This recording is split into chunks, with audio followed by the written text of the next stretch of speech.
Man, Brother Ali, this is a friggin' throwback.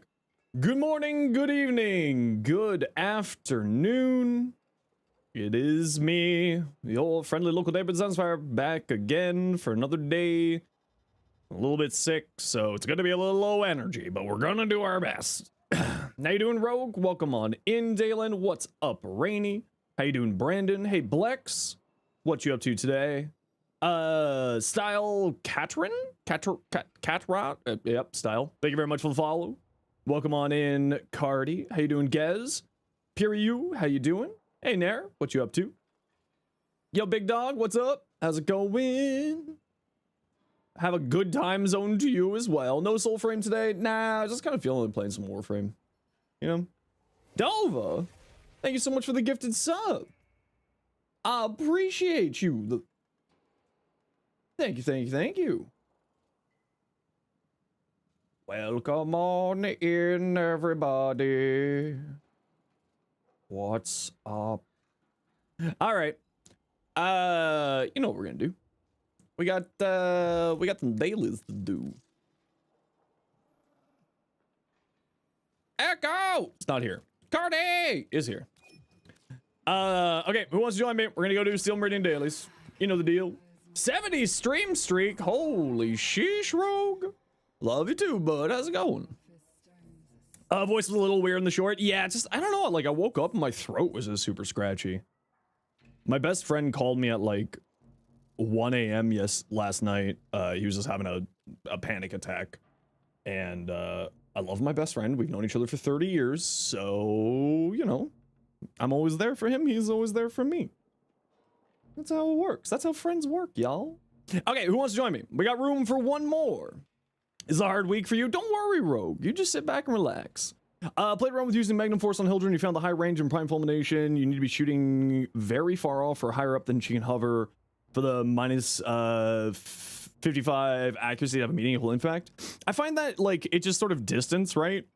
Depending on, like, what tile you're playing on, you can get, like, some pretty big AoE. But it largely depends on, like, obviously the flight time. The longer it flies, the more spread out it'll get. So it's kind of one of those. Okay, we got room for, yeah, scratch your throat flare. We got a room for 2 for some Steel Meridian Dale. Wow, double interception into a capture. Wow, Cardi. It forced me. Do I force my voice in the shorts? Not necessarily. It's just script reading and vocal training. So you drop your chin, so then it, you know, relaxes your vocal cords. So then you have the deeper voice, which is just goes well on shorts and so on and so forth. So it goes well on audio and like proper recording, posture, etc., etc., etc. That's all. Alrighty, it's just me and Cardi for dailies. Let's go. And I hope that things start relaxing for you there.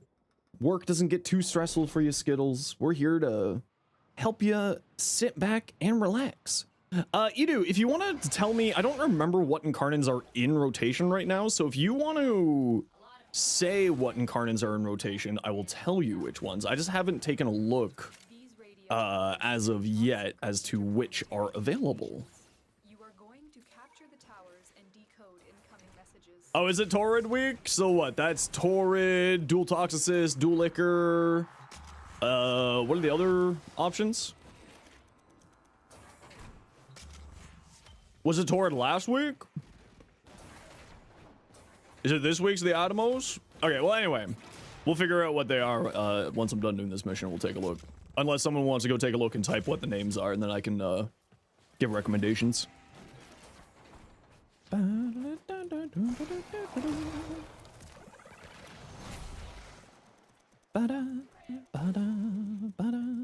You stay here, and you stay here. Tower captured. Beginning stream decode now. Oh, I'm not using the Cedo. I was wondering what was going on there.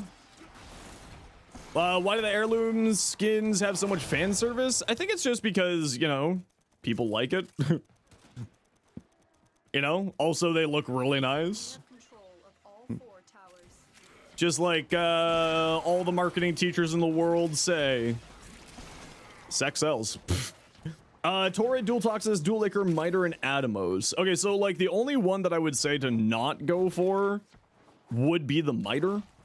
Not because the Miter Incarnate isn't good, it's really good, but I just prefer those other options. The Dual Toxis and the Dual Liquor are both fantastic. The Toroid is, while I'm not a big fan of it, is very good. So that's another good option. It's just the least good of the 5. Yeah, exactly. It's not that it's bad, it's just like the other options are just so good. Kind of falls under that.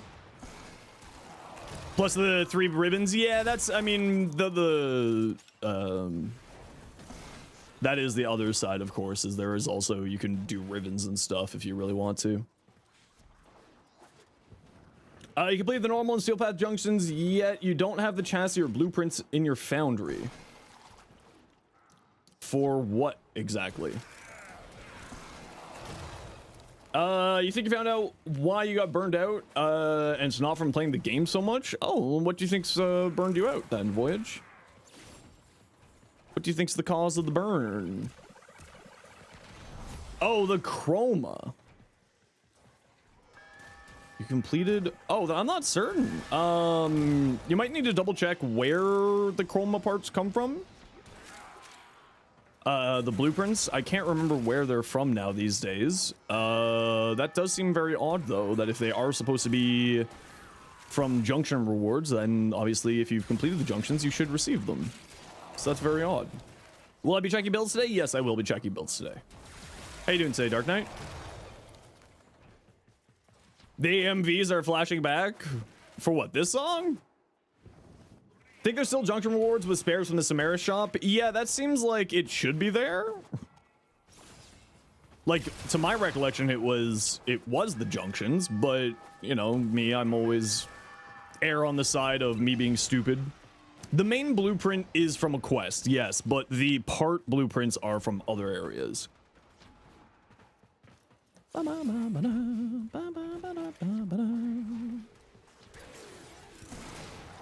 Play a frame that you find fun? No, that's fantastic advice. Holy shit! Green Snake! $20. Thank you for your amazing content.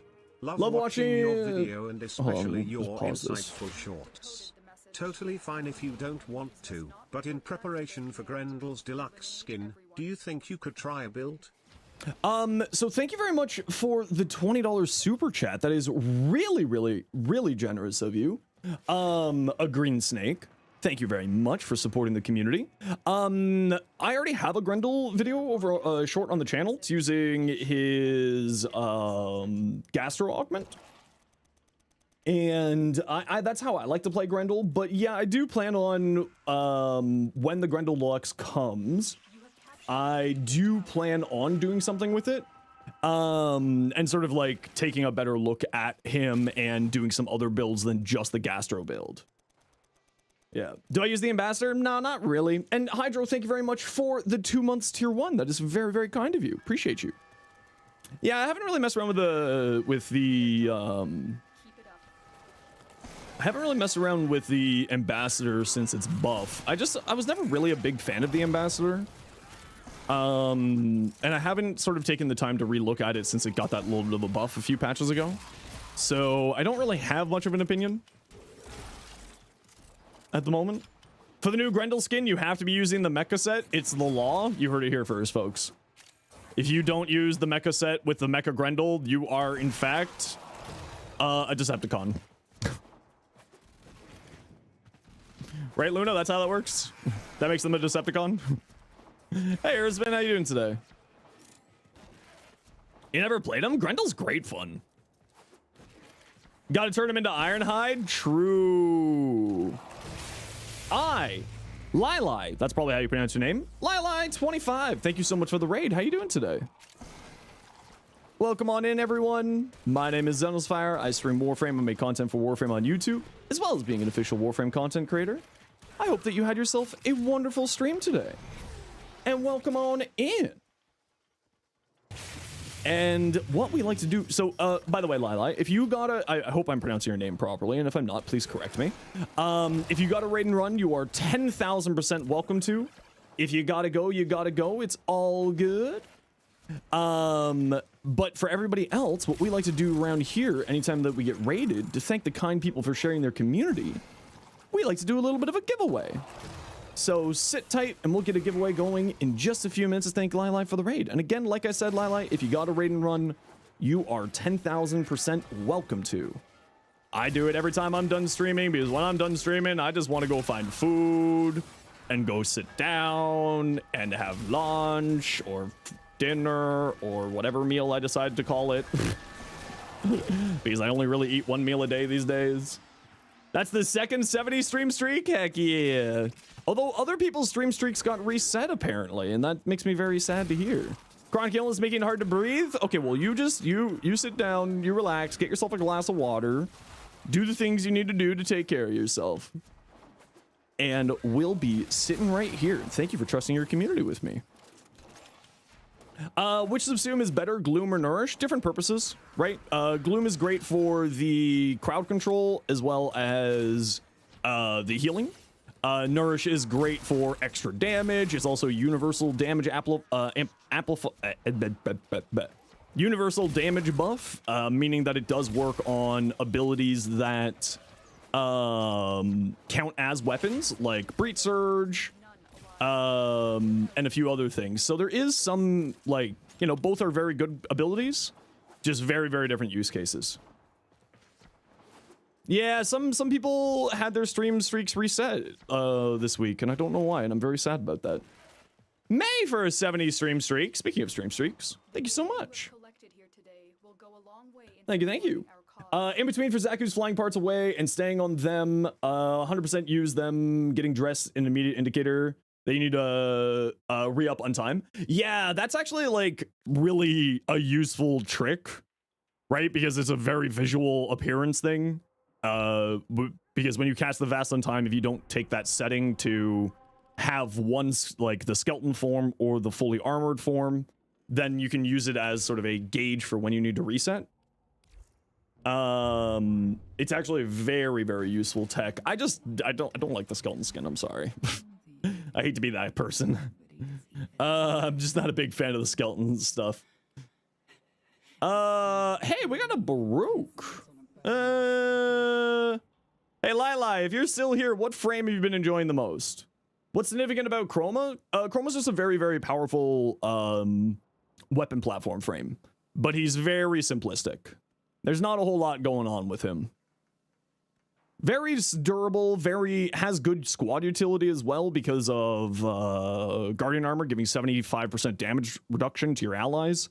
And it's just like a very, very good weapon platform frame. He does definitely need a little bit of love. He's kind of in a spot where he needs a little bit of love from the devs, definitely. But still a very good frame. Still not a bad frame at all. Okay, I can't give away that Lavos because I still need to get that for somebody else. What do we got down here?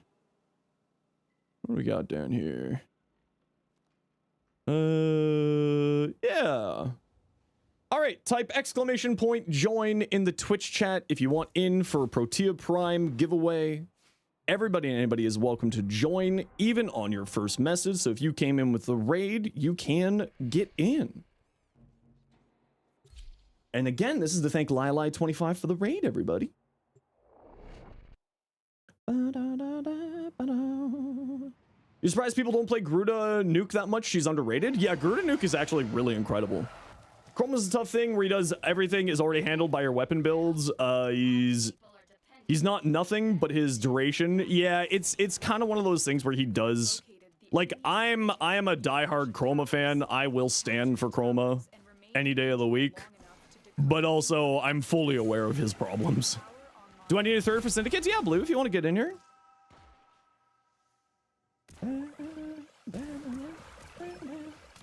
Hey, Andromeda, welcome back. How you doing? And again, everybody, we do got a little bit of a giveaway going right now to thank Lili25 for the raid. Is your Warframe profile your YouTube name? Yes, Zenosfire. It's the same on both. Same everywhere except for Instagram where it's Zenos.fire. Everywhere else is all Zenosfire. That's a lot of energy pads.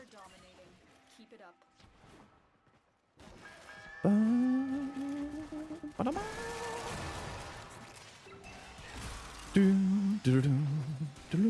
Riaz, how you doing today? Wreck Shadow, thanks very much for the follow. How you doing?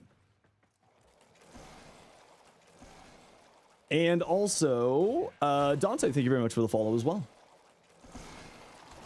Never have enough energy pads. I do like energy pads. They're very tasty.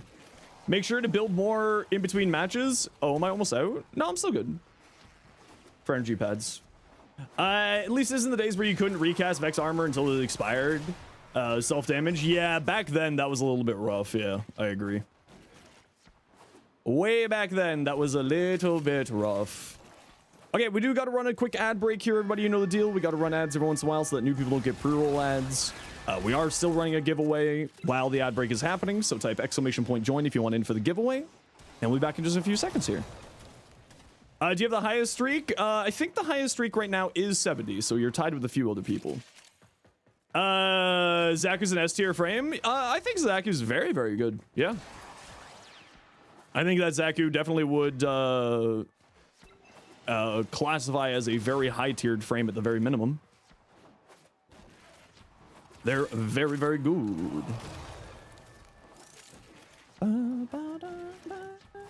I ran away from my point because I thought another point was being attacked. Begone, foul beasts. It's my point. It's my island.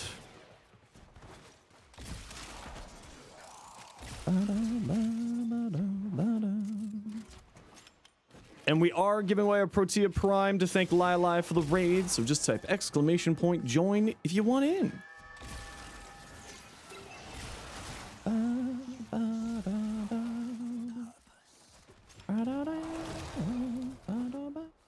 You remember old Chroma? You played him when the whole self-damage to charge Vex armor, not being able to recast it while it had duration. Yeah, it was old Vex armor was not the greatest. Not the greatest. Yeah, you know what? I do want to check out more stuff with Grendel, but I think I gotta get a Dagath video out next week, and then also work on a Vauban video for the Vauban heirloom and Vauban rework. So those two are gonna take priority, but then I'll be doing Grendel and Goss for their deluxes along with like Foley. Thanks for all you do on YouTube. You recently got back into Warframe. Your shorts have been so great to watch. Good, I'm glad you're enjoying it. And I hope you keep enjoying it all. A build with catapult? Yeah, there'll be a catapult build, of course. Of course there'll be a catapult build. You can't make a Grendel video without a catapult build. That's criminal. Still waiting on that heirloom? It's coming, it's coming. Not too far away. The Protea grind is tedious. I very much agree, yeah. I do wish that they would do something with Elemental Ward having to recast it. Yeah, I agree. It would be nice to have like some more benefit. Like Chroma does need a little bit of love from the devs, and I hope that they do This tower is ours now. they do get to it soon, because you know he's a very well loved frame by the community. Lili, hey Lili, congrats! You won the giveaway. Rigged. Lili, if you want to let me know what your in-game name is, once I'm done this mission here, I'll send you an invite to get you your Protea Prime. And Goopy, welcome in. Or Goopy, my apologies. Welcome on in. Do I think Chroma needs a rework or a buff? I mean, I think he probably needs at the very minimum, a buff. I think that his first ability could probably use some love. I think that his fourth ability could use some love. And I think his third ability just needs a little bit of quality of life.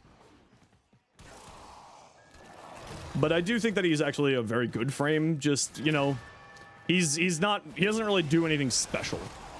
He's just basic, you know? Perfect, Lili. I'll shoot you an invite as soon as I'm done here. Give me just a few minutes to get done this interception. And then Cardi and Blue, I will shoot you back invites once I get that trade done. Don't use this for? Use Sasu Pillage onto it? Yeah, that's one of the builds I have too, yeah. With my Chroma. You're still hooked on Araxia? Araxia is real good. I love Araxia. You think Lili will enjoy Protea? I mean, Protea is just a chill time frame. Protea is just like really, really fun, just as a nice relaxing frame. Per Glaxian or Orcoplasmor? I generally prefer the Glaxian. Spectral Scream really needs buff since it deals minimal damage. Yeah, it really does.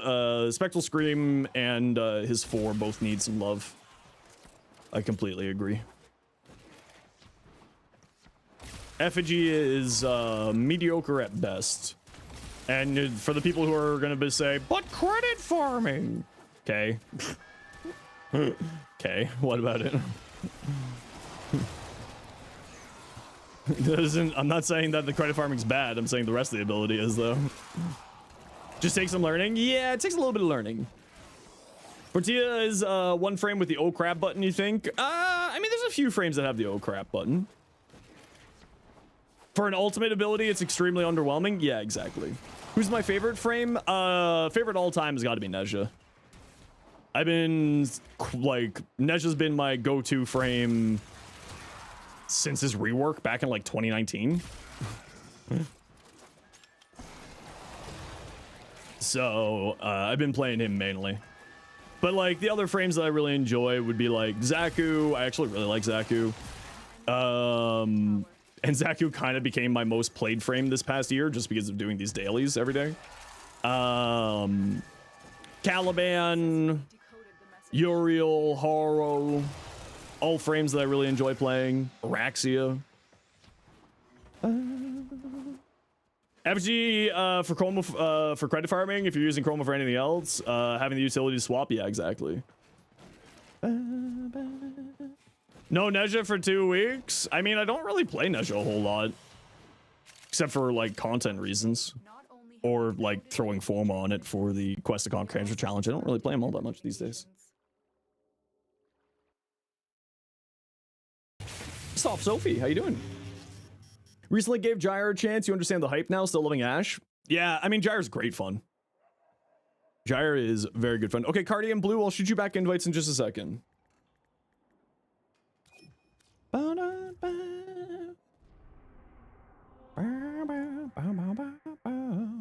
Gyre is bae. We do love Gyre. We do love Gyre. Hey, Commander Knight, how you doing today? Been in a Haro mood? Haro is very good fun. Yeah, I love Haro. You got a Garuda Prime being built in your foundry right now? So excited. Ooh, very nice. Gyre, the everything dies frame? Yeah, basically. Unlimited power!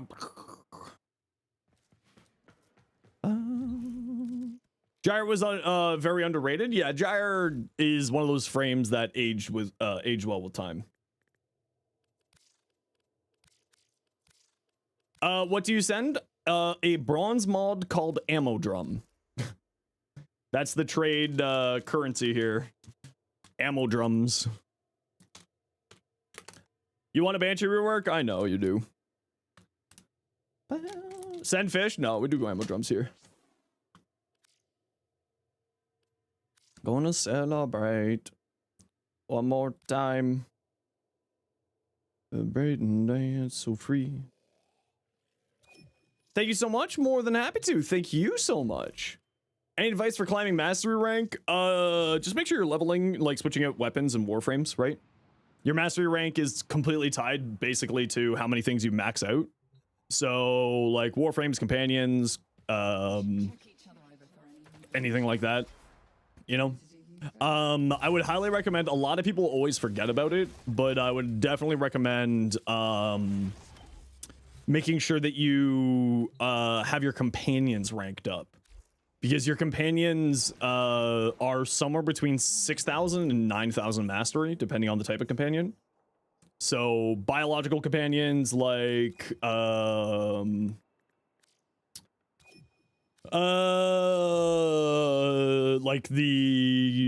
Kuburos or the Kavats or the Predicites or anything like that.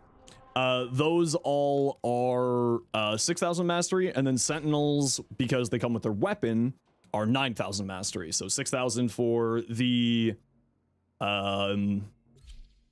6,000 for the companion, and then 3,000 for the weapon.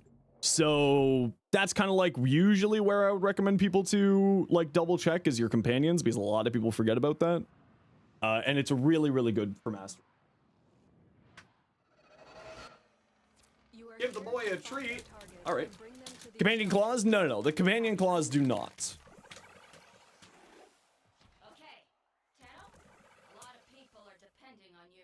But the sentinel rifles do.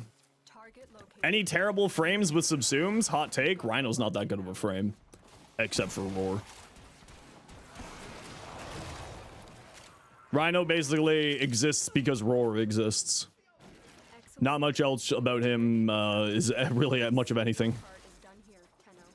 Love the boy? Yeah, we loved him, Max. He's been a bit of a grumpy Gus the last few days, though. I don't know what's going on with him. He's been a grumpy old man lately. Banshee? Yeah, it's true. Banshee's another one that's like an all-right frame with a good subsume. Yeah, Banshee would be certainly another. MOAs have extra weapons? Yeah, but those are just... I think that those are completely separate from MOAs. I don't think they're like straight up attached to the MOA. But yeah, the MOA's weapons is another good route too. A lot of people forget about companions and that companions are so useful for mastery. So. Capstone intrinsic to the ones we've had since the start. Does gunnery not have a capstone intrinsic? I assume you mean for railjack intrinsics. Thought that it did. There's a heavy unit approaching. You've seen people miss it, so it's worth mentioning? Yeah, no, it's definitely worth mentioning. 10,000%. 10,000.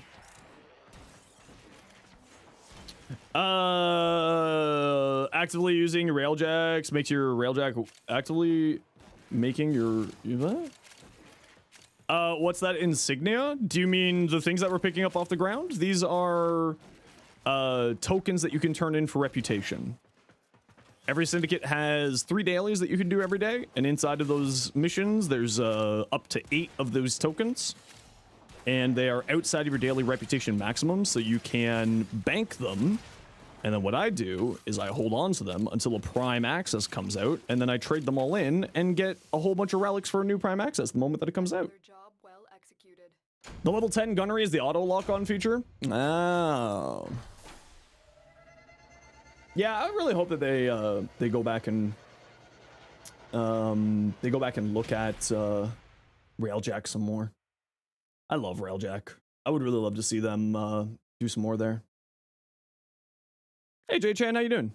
That's Big Brain? Yeah, it's how I always have Prime Access is right away, J-Chan. Okay, we got room for 2 for Cephalon Suda. If anybody wants to join me. More Railjack, please? Yeah, I want more Railjack. Today you learn. It's what I'm here for. Yeah, if you do it every day in between Gexil, what's your in-game name? If you do this like every day, like I only play Warframe at most like 4 to 5 days a week. Moderator, what's your in-game name?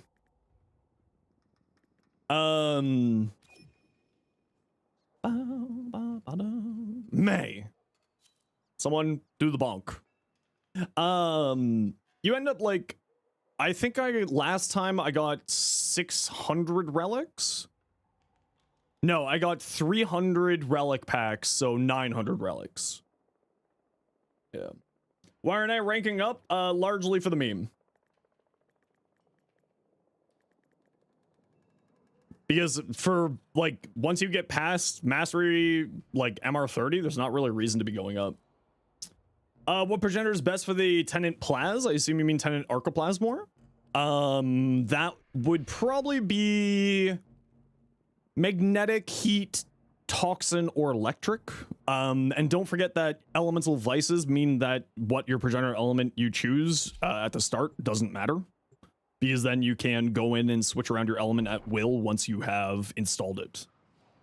You got to put 5 forma into it, so it's at max rank, and then you can get an elemental vice from ETA or 50,000 hex reputation. And it just makes it so that you don't have to care anymore. Legendary ranks, biggest perks are the core rewards and Riven cap. The legendary ranks don't increase your Riven cap, to my recollection. I could be wrong on that, but the legendary cores don't matter to me. I have 1.9 million endo and 40 million credits, you know what I mean? Yeah, as Evan said there, the only reason to worry about progenitors now these days is if you are hunting for ephemeras. That's the only time that it actually matters what progenitor you're going for. Because of the elemental vice system. You got 3 million endo? Yeah, exactly. So it's just like, for me, there's no real reason to rank up. It just doesn't really matter. Like, the daily standing is not enough to really make a big difference. You might steal all that endo. Man, if I could have all this endo stolen, I would still be fine if I had a bunch of endo stolen. 99 million credits? Yeah, that is, some people are crazy and farm up, like, profit takers so they have max credits. Those people are wild. Your cap's 210? I don't know. I know that mastery rank 30 gives you a bunch of ribbon slots, but I don't know if legendary ranks increase the amount of ribbon slots you have. But also for me, I just don't really care about ribbons. I don't really use them all that much. So. Stay focused. Make progenitor will kill your persistence frames. Yeah, so like outside of actually fighting the lich, it matters, but if you're just hunting for weapon stuff, it doesn't matter what progenitor you go with. Pretty sure 210 is the cap? That's what I thought too. But as always, been wrong before, be wrong again.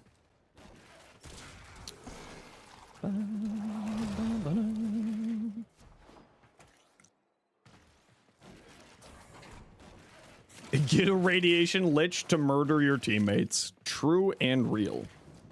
Opinions on the Frost and Heirloom packs? I hope that they bring it back.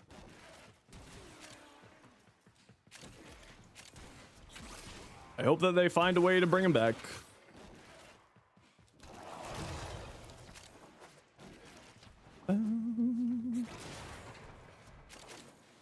Cast and cry. Manic Bombards and Manic Xmas at level 225 are excellent test dummies. Yeah, but I've already got them at 225. Like, I could go a little bit higher, but even then, like, 5 levels isn't going to make that big of a difference for testing purposes. The Signas look good, though. I mean, the skins themselves look good. I just wish that they weren't, you know, non-able to get. Hey, Revan, how you doing? I don't know why I came back here. Saber Melee, tips to make the grind not make you go insane. The biggest thing that I would say is make it a multi-grind foster. Right? So if you need Axie relics or Neo relics, go to, like, Zeni. So then you can farm relics at the same time. Like relics to put into your inventory. Resource boosters, Loyal Companion, Loyal Retriever, Prosperous Retriever. All can help with that farm too.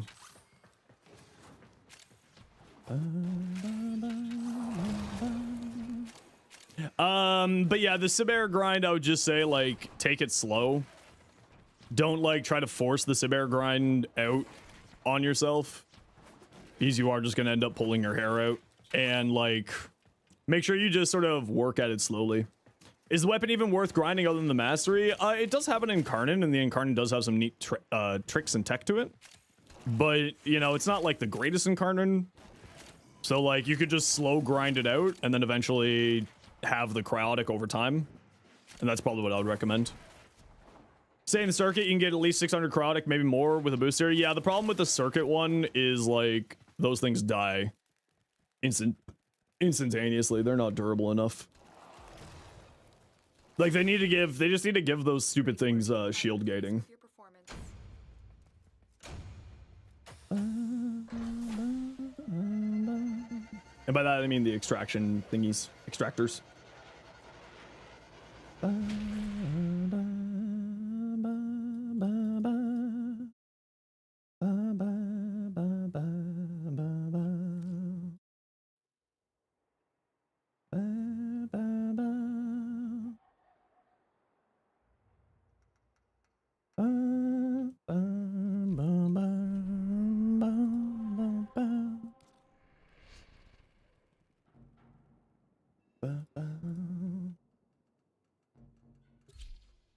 Currently been grinding cryotic when you see an excavation fissure, and that's kind of the way to do it.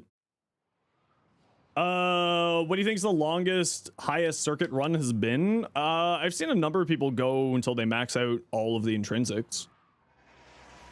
I've done that a few times. It's good fun. This is a rescue mission. We need to find and liberate the hostage before any harm comes to them.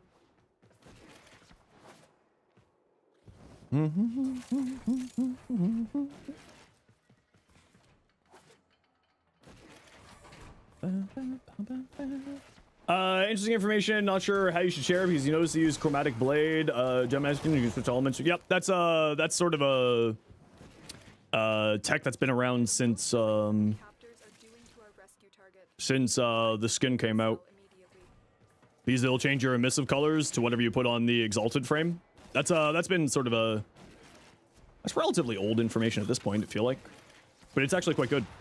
Yeah, it was very well publicized, let's say, when especially after the exalted weaponry work happened. So just kind of a neat little extra tech to it. Okay, gotta run a quick ad break. See you in a second, guys.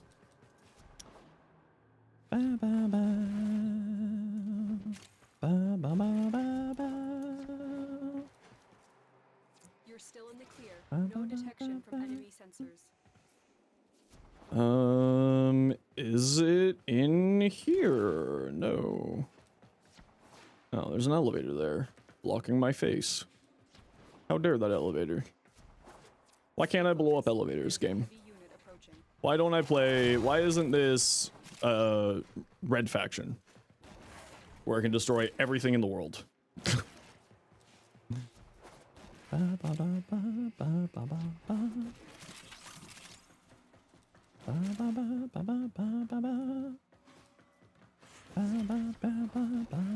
But it is kind of cool that you can do that kind of like weird tech with it. And I wonder if when we get other frames that have emissive channel stuff, that'll work with them. When they get like, if they get a skin like that. Because there are a few frames out there that have emissive channel requirements for abilities. So you can do some pretty interesting things with that. And even like Chroma's Elemental Ward being a helmet, so you can do that with any of them if you any of the hex if you want to take that route, which is actually kind of neat because you can do something funny with like Trinity with that for like a health tank Trinity and switch between forms. Health tank Trinity with Elemental Ward is kind of funny.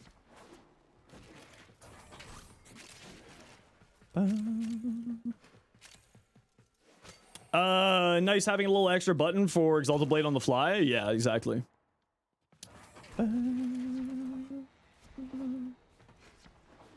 It is a really, really cool one. Elemental Ward with Exalted Blade. I don't know if I would go that far. Well, I saw a piece of candy back here. How important is the percentage on adversary weapon? I mean, more damage is more damage. Speaking of Trinity, do you think she has any relevance in the current meta? Yeah, she's really good. She's incredibly durable, great for supporting, has some interesting weapon tech. And just like all around is just like, you know, if you're looking for a good tanky frame to go into end game content, she is really good between abating Link and Blessing, 75 by 75% damage reduction / redirection. She's insanely durable. That's not even including using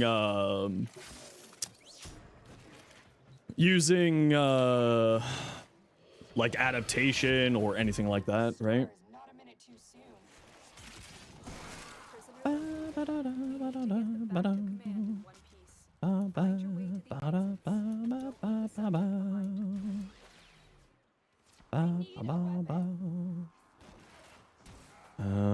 How do we get to that one?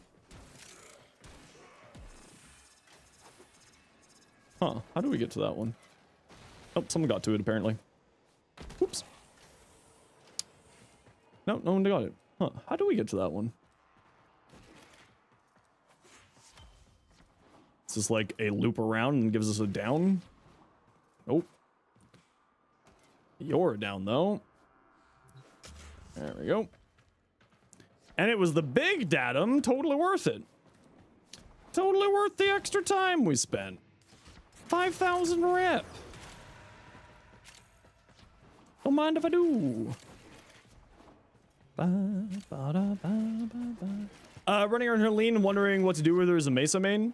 I mean, she's mainly just sort of a good weapon platform, right? So you use her just to be very, very tanky, and then you go from there, and you use weapons with her, typically speaking. The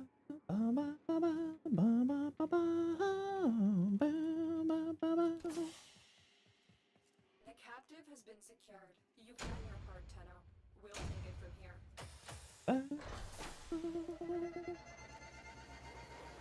Yo, Zillion, how you doing?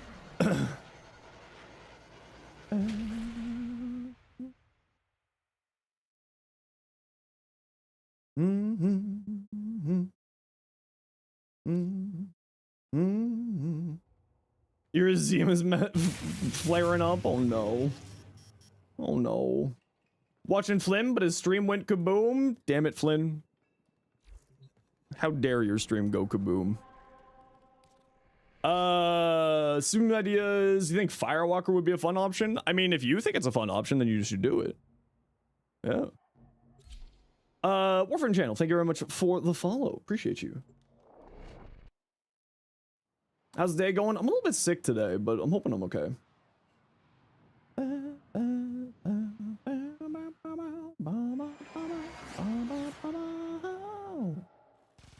Eliminate all Corvus threats.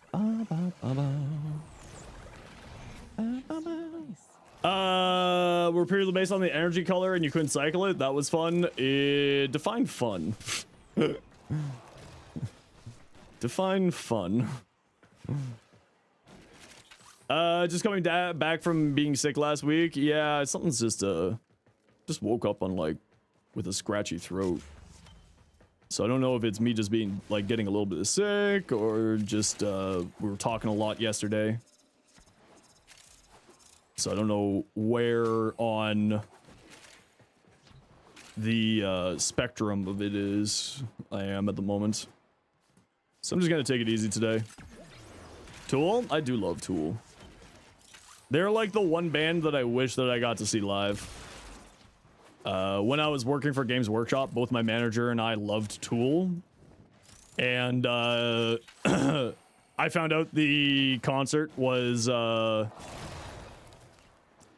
coming first, so I booked off the day, and then he found out later, and he's like, is this the reason why you booked off this day? And I was like, yep. He's like, I hate to break it to you, but you aren't able to book off that day because I'm taking that day off. And we were a two-person store, so I was like, oh, okay.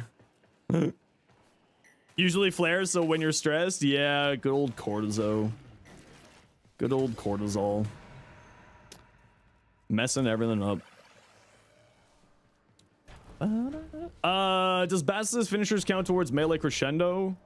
I don't know if it does off the top of my head. Talon Strikes being mostly mid-game, moderate game, Strike 2 is odd. Yeah, I agree. It's very, very odd considering the grind and considering the, you know, it's supposed to be an ultimate for those. It just kind of feels a little weird. I think that what they should do is lean more into the, utility of them for endgame players. Like, make it faster to cast, like, as in we can cast it more frequently. So not faster to cast, but, like, easier to charge. And then, maybe do some more with the, utility side. Just got the Torpedo Prime to match your Equinox. Do you have a recommendation for what arcanes to use it on? Usually you'd probably be looking for, like, the usual good melee arcanes these days. If I remember correctly, the Torpedo is a crit stats hybrid. So you would be looking towards like Influence, Careen, maybe Afflictions. I don't remember if staves like the Torpedo have tech with Afflictions off the top of my head. Help you with builds or Kuvalich and Coda? I mean, depends on what kind of builds you're looking for. I'm more than happy to give you some advice. I don't know if it'll be good advice, but it'll be my advice.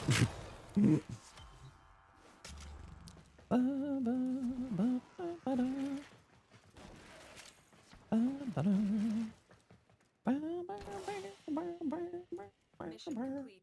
Excellent work, Tano. Hope they expand Tower on strikes, like how they expanded operator ability with the second dream. I think that's probably what's going to end up happening. It's probably going to be like a multi-stage thing over the years. But I would really like to see them probably increase the duration of its buffs and just sort of make the buffs a little bit more impactful. I think the biggest thing that I would really want to see is make those buffs more impactful, make them longer lasting. All right, GG. Thanks for the squad, peeps. Downloading the game again in 20 minutes. We're looking for people to play with. Well, you're more than welcome to come play with us. If not me, there's lots of people in the community who'd love to play with you. Kenji Prime, Trinity build with the Kodahima. So I'm going to assume Champion's Blessing. Yes. Helminth Roar of the One, Arcane Avenger, Champion's Blessing, Molt Efficiency for more duration. I would argue you probably don't need more duration, but if you just like the more duration, I feel you. I would say try to get some more strength on here. Like I would drop Vampire Leech, right? Blessing regenerates all your shields, so you don't necessarily need that. And you're gonna be casting Blessing for Champion's Blessing. And you're gonna be constantly casting Blessing to refresh Champion's Blessing anyway, and to like get its stacks up and its crit chance up more. I would say probably get yourself some crit on here. Or so not crit, sorry, some more strength. And the reason why more strength is more important, well, I mean specifically for Roar, but more importantly, the amount of links that the amount of enemies that this links to is based off your power strength. I would also say that you don't need equilibrium here. You have energy vampire. Like I would switch this out for a flow, I would switch this out for more power strength. And I would probably switch this out for Molt Augmented as well. I've done Helmet's ability tier list yet. I started doing one and then I just wasn't happy with how it was turning out, so then I stopped. I was doing it on my shorts. But yeah, because you got Archon Intensify, you don't need Umbral Intensify, so like Blind Rage here. Because you're gonna have unlimited energy because of Energy Vampire. Replace this with Blind Rage. Replace this with like a Flow or more Strength again. Because again, Link is really, really powerful. So having more links, because you also have a baiting link here for the armor strip. So that's what I would do. More strength, both for your Roar and your Link, and also your energy too. Otherwise, looks good. You're going the right direction. For your Hema, Deadhead, Aptitude. What are you running on here? Blast Viral Toxin. Aptitude, Deadhead, Elementalist. Yeah, this looks good. Nothing really to say. You might want to put in your Exilus slot here. I find especially with the Hema, because you want to be landing those headshots. To get the projectile flight speed, because it is a projectile-based weapon. This is also multiplicative here, so it's very good to have. And also you're running that, so it's a good choice. Otherwise, the rest of this looks good. Nothing really to say. Does this augment only work when you're the host? I'm not 100% certain. If that's been fixed or not. The players Pablo is intended to actually use the strikes don't have the lenses to charge it up, since you need one for your frame, primary, secondary, heavy, and K-drive for some reason. Yeah, I mean, you don't need all of those lenses, but yeah, having more of those lenses makes it charge faster, so basically need it. All the benefits you get using a Tower 1 strike is like 30 seconds, but it takes like 5 minutes to charge. Yeah, exactly. It's a little bit too much. Dev Workshop is up for what? Vigilante Supplies for the extra 5% at the next crit tier. Yeah, it's because of Necrophagic Vigor and Champion's Blessing, you don't really need to go into that extra crit. So I would prefer to land the shots more reliably is what I would prefer. It'd be nice if the level of lenses affected the charge rate. Yeah, I agree. That would be also a nice little thing. A Vobin Dev Workshop. All right. Warframe Dev Workshop. Let's take a look.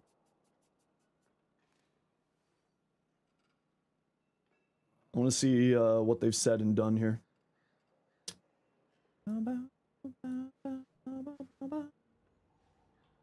Okay, but while we're waiting for that to load, because the Warframe website for some reason is taking forever. Dual liquor. What's the dual liquor doesn't get increased? Yeah, but the HEMA doesn't need the ammo economy, right? Did you send your Umbra fashion yesterday? You may have sent the Umbra fashion, but I didn't take a look at any fashion yesterday. I didn't take a look at any builds. We were doing the little funny tier list thing. So I don't think that I don't necessarily agree with putting Primed Reach on here. It's got 50% follow through, so you're not gonna be doing a whole lot of damage with it. I would say probably go one or the other. I would probably actually go for the 60-60 rather than this one. So if you have the electric 60-60, I would probably go with that. I would also probably run, instead of Prime Pressure Point, Condition Overload and run it with a Status Priming Companion. And I would look at crit side stuff on here too.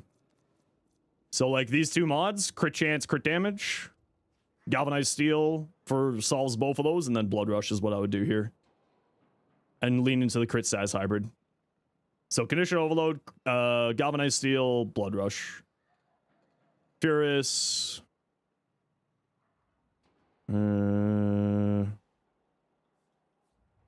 I would say get multi-shot on here, not Gunslinger. Use Lethal Torrent. Gives you more multi-shot, continuous fire weapons, gain multiplicative damage and status chance out of multi-shot. So I would probably replace that. And then Galvanized Shot instead of that guy, because you don't currently have base damage on here. Right? So Galvanized Shot here will be your base damage. Lethal Momentum, or Lethal Torrent here. I would probably go into the Magnetic mod instead of this one. Having the extra fire rate is nice, but the extra crit damage is kind of where my thought process is there. And then also helps you with Overguard and shields. And I wouldn't use Stunning Speed. I would switch this out. Maybe another element, like Electric. Electric would be nice. And also, if you go Electric on here, right, so you go Blast Electric, then you can take the Evolution that gives it more multi-shot. Which then again, as we said earlier, more multi-shot is a lot more damage on these types of weapons. For your Dread, what do we got? Split Chamber, Serration, Aptitude. This is multiplicative on here, so just as a heads up. Split Chamber, Galvanized Chamber, or Split Flights. There's a Corrupted Point Blank crit mod instead of that one. Vile Acceleration. Probably just another element here. Maybe go into Viral, and then you use Prime Cryo rounds. Longbow Sharp Shot. Yeah. Alright, cool. Dual Liquor, the Incarnate's gas clouds are affected by Pressure Point, but not affected by Condition Overload. No, I didn't remember that. Oh, it's kind of cool looking. I like that sort of bronzy, coppery look. I like that. Although I think I would try to bring the bronzy coppery look into the armor so that the helmet has the same color there. But you might not be able to do that. Uriel, that's an interesting color scheme for Uriel. I actually really like that. I really like the bright red cutting through on the teal, sort of the seafoam green there. Looks really nice. Exergius. There's some fun tech with the Exergius. Instead of using Vendetta, using Crux. Because then it makes its ammo last a little bit longer, so you can fire it off more frequently.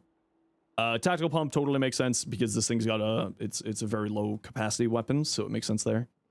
I can't remember if this thing gets multiplicative or not. And if it doesn't get multiplicative, who cares? It's still a good choice to use Semi-Cannonade here. Chilling Reload, I would probably go... Yeah, I mean, the Chilling Reload, but you already got the reload speed there. I would probably switch this out for the 60-60. Right? Just amp up that status chance a little bit more. Yeah, it looks good. Yeah. Nothing really to say. Probably Crux is the only thing I would say. Switch that out for Crux. Blue, Saren. Shoot 3 times before reloading. Yeah, and with the extra ammo capacity that they had, or magazine capacity from Elementalist. Makes it even more. Makes it about 5 shots, I think, if I remember correctly. Averages out to about 4 or 5 shots. Gloom on Saren. You're running relatively high range. So I'd be concerned about your energy on here. Otherwise, the rest of it looks good, yeah. Oh, but you got rage here, so you don't need to care about that. I lied. Even though with that high of range, I would probably drop the stretch here, blue.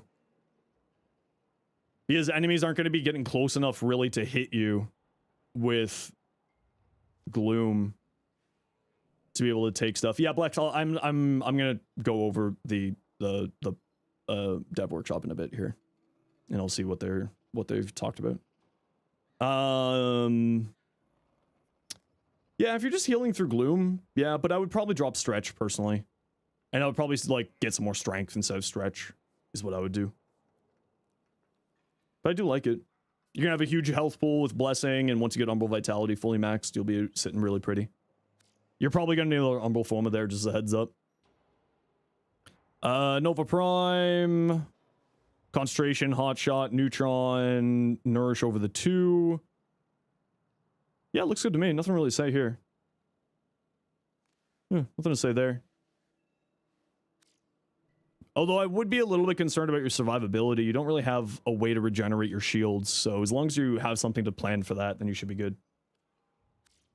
Okay, gotta run a quick ad break here, and then we're gonna take a look at this dev workshop. You know the deal, we gotta run ads every once in a while so that new people don't get pre-roll ads, and if you don't like ads, you kind of like me, and you want to support the community, to sub to Turbo, otherwise it takes a second. Hey Techno, how you doing?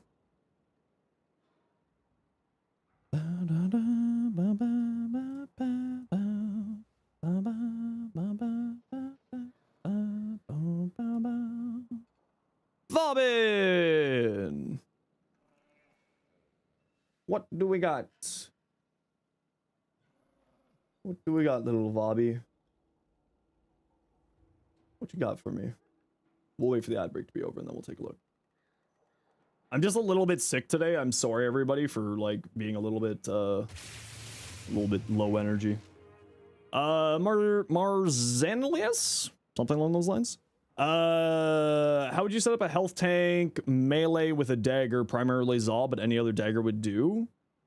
Health tank melee? I mean, depends on what frame you're looking to go for. Wolfie, thank you very much for the tier 1. How you doing? Thank you. Greatly appreciate you. A health tank melee. I guess it kind of depends on...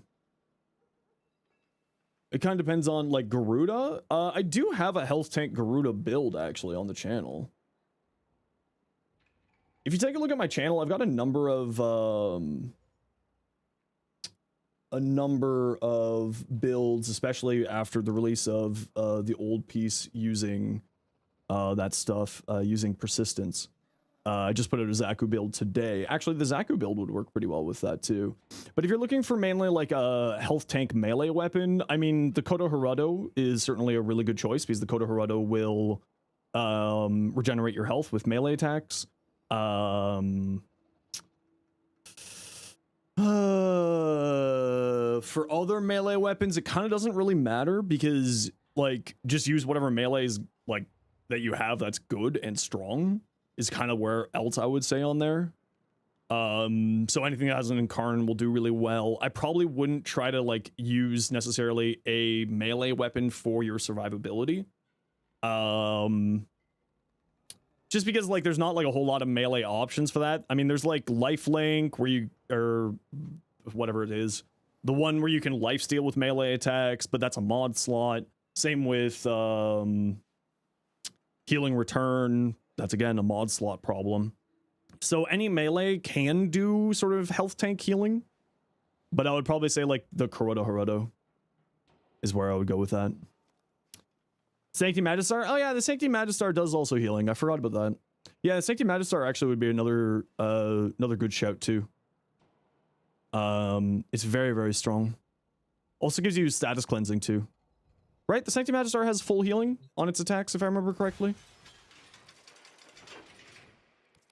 That's its unique trait and makes you status immune. Yeah, heavy attacks heal allies and self for 15 meters of 5% of the damage done. And then use something like Dreamer's Wrath or Discipline's Merit so that it makes it more consistent. That's another route to go as well.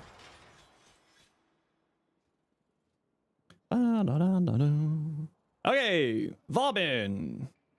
Any new changes since DevStream 192 are marked with new. Updated Vobin's passive description to match how we communicate multiplicative damage. Deal 1.25 times damage to incapacitated enemies. Okay, perfect. Good thing that they just did that. Enemies affected by electrical status effect from Tesla Nervos also receive the bonus damage from his passive. We're looking to expand this to shocks from all electricity status effects, but this requires more work than anticipated, meaning we couldn't squeeze it in for the release of his heirloom.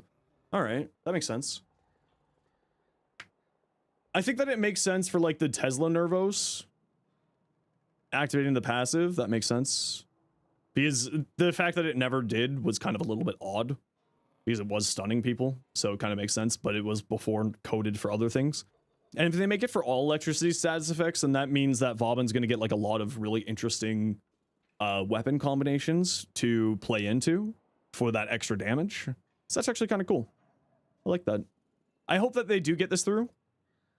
I mean, they're saying here that they can't squeeze it in for the heirloom, so like not that big of a deal.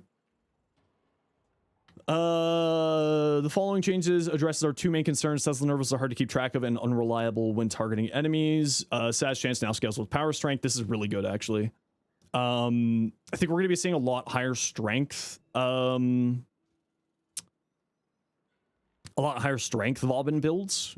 Not just because of this, but also because of this. For people who create black holes, yeah, that's fine. Screw them. That's nice. I like my eyeballs. They're already damaged enough. Tesla Nervos will prioritize enemies who are outside of the range of other Nervos to spread their impact wider across the battlefield. This is actually really, really good. This is really, really good. Because also combined with this, it means that you're going to have more electricity on the map and more crowd control, and that's also going to be playing more into this, right? So like that's actually a really, really good thing here. Yeah, see? Since the electricity status effects now trigger Vobin's passive, spreading out ensures more enemies are affected by it. Improved targeting logic to avoid invalid targets. The coil will now switch to another target if they struggle to attach, notably flying enemies. Okay, good. So don't just sort of like sit there and watch them walk around. So that's kind of nice. Can now target ragdolled enemies in Bastille. Cool. Nervos now attached to enemies on first contact. All right. Tesla Nervos shock now triggers immediately when latching onto a target. Good, that makes sense because that's also how electricity status effect works. It's one of the status effects that procs on the 0 second. Heat procs on the 1 second. Electricity procs on 0. So that kind of makes sense. Added a marker to enemies with a Nervos attached so players can more easily identify who to target. Good, yep. So this is just like the same marker that like Araxia puts on enemies for her Widow's Brood. No, Mercy's Kiss, or the Mecha set. So that's great. Vobin's mine layer offers 4 different mines, but one has stood out amongst the rest. Flechette, our goal is to keep the mechanics of various mines within Vobin's kit, but make them easier to access. Instead of having to cycle through 4 different mines, we're going to merge them into 2 mines. Tether Flechette and Vector Overdrive. Tether coil and Flechette into 1 mine following mechanics. Retained all the Flechette's mechanics. The mine spawns tethers that pulls enemies to it, and we'll search for new targets that the current target enters Bastille. Okay, so that's actually kind of cool. I like that. No, this is for his full ability. That's actually super cool. I like that. Because then you can just drag enemies into Bastille. I think we're going to be seeing a lot more. Is it only for the augment? Yeah, because the augment is the thing that has the AoE explosion stuff. The Tesla Nervos are going to get a VFX trail, which was mentioned in the dev stream, so we're going to be able to sort of see them a little bit better in the missions. The mine can also stick to walls and ceilings. Cool. Tether mechanics, so enemies have less chance of getting stuck. Great.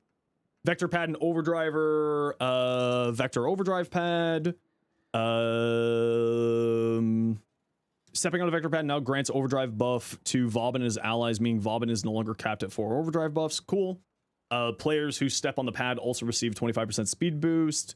Speed and damage buffs now apply to the companions. That's great. I can already see a Sandcat build because of that. Sandcat, wee! Sandcat go burr. Actually, I think that could be pretty funny. Enemies who step in the pad are lately staggered after they're boosted off. Okay, cool. Didn't they nerf arcane persistence? Yeah. Sandcat, yeah. So Desecration's Curse which is Inoros's passive, or Inoros's Helminth, and then its augment allows you to do that. Now his first ability does it as well through the augment phosphor. It'll spawn sand cats on finisher attacks up to 5. Change Vec Mind Layer casting to work with a tap hold mechanic. Cool.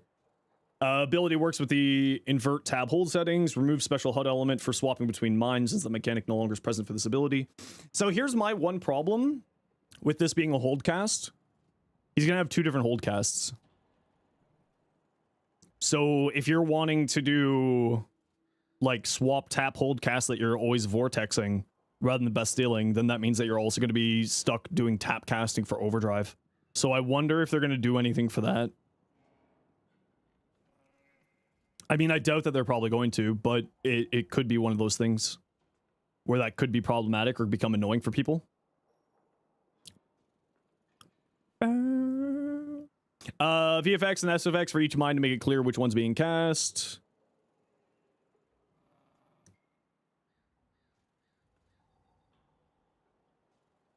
All right, yeah, it's a little bit of a different sound.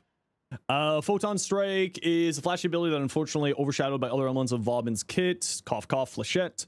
The goal of our changes is to increase its overall damage output so players are incentivized to reach for it more often. Okay, cool. Yeah, the damage changes. Enemies impacted by explosions now receive force blast status effects. How many? Is it going to be a full 10? What does Inner System soon even do? It stuns enemies, and then when you do finishers on them, you get healing. And it opens up for finisher attacks. And then if you use the augment, it summons 5 of his sand cats from his 4th ability. And it does transfer over in the helmet system, so you can get sand cats on other frames. Reduce energy cost to 50, increase blast radius from 5 meters to 7 meters. That's actually pretty solid. Right? That's like a 30% increase to its radius. More than 30, but you know, whatever.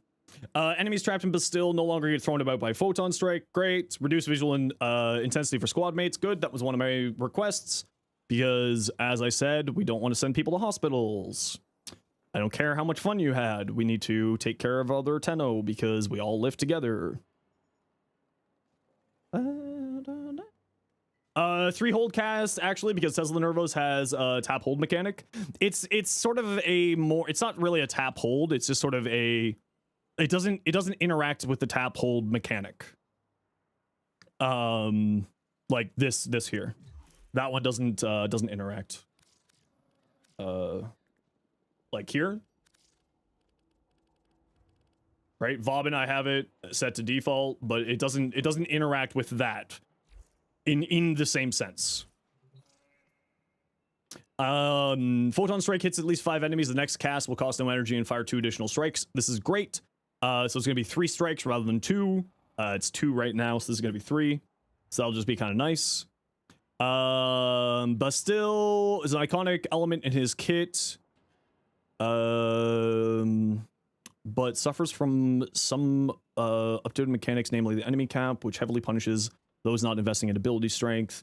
Yeah, so this again is they're shifting to being more ability strength. They've been doing this with a lot of frames whenever we do reworks. So like frames are becoming much more ability strength dependent and reliant. So this is exactly what I was talking about. Change allows for Bastille to compete with other crowd control abilities and make its armor strip mechanic apply consistently to all enemies in range. That's great. You watch my augment, the 5-hour-long augment fever dream that was yesterday. Remove the enemy cap on how many enemies Bastille can hold to avoid possible performance gameplay issues related to this change. We've capped the number of Bastille vortexes you can create to 4 of each. So that they did say 3 of each during the dev stream, so they've increased that to 4. Casting additional Bastille vortexes will replace the oldest one. That's fine. Enemy armor strip applies to all enemies in Bastille's range, not just those immobilized by the Bastille itself, including enemies who are ragdoll. Increases the armor bonus cap from 1,000 to 1,500. Okay, so now we're seeing like more armor stuff in the game. We're seeing a lot more armor just in general in Warframe lately. So this being boosted up a little bit more is actually pretty solid. Hopped in at the start of the augment stream and then had to drive 4 hours and saw you were still doing when you got back. Yeah, it was a fever dream yesterday.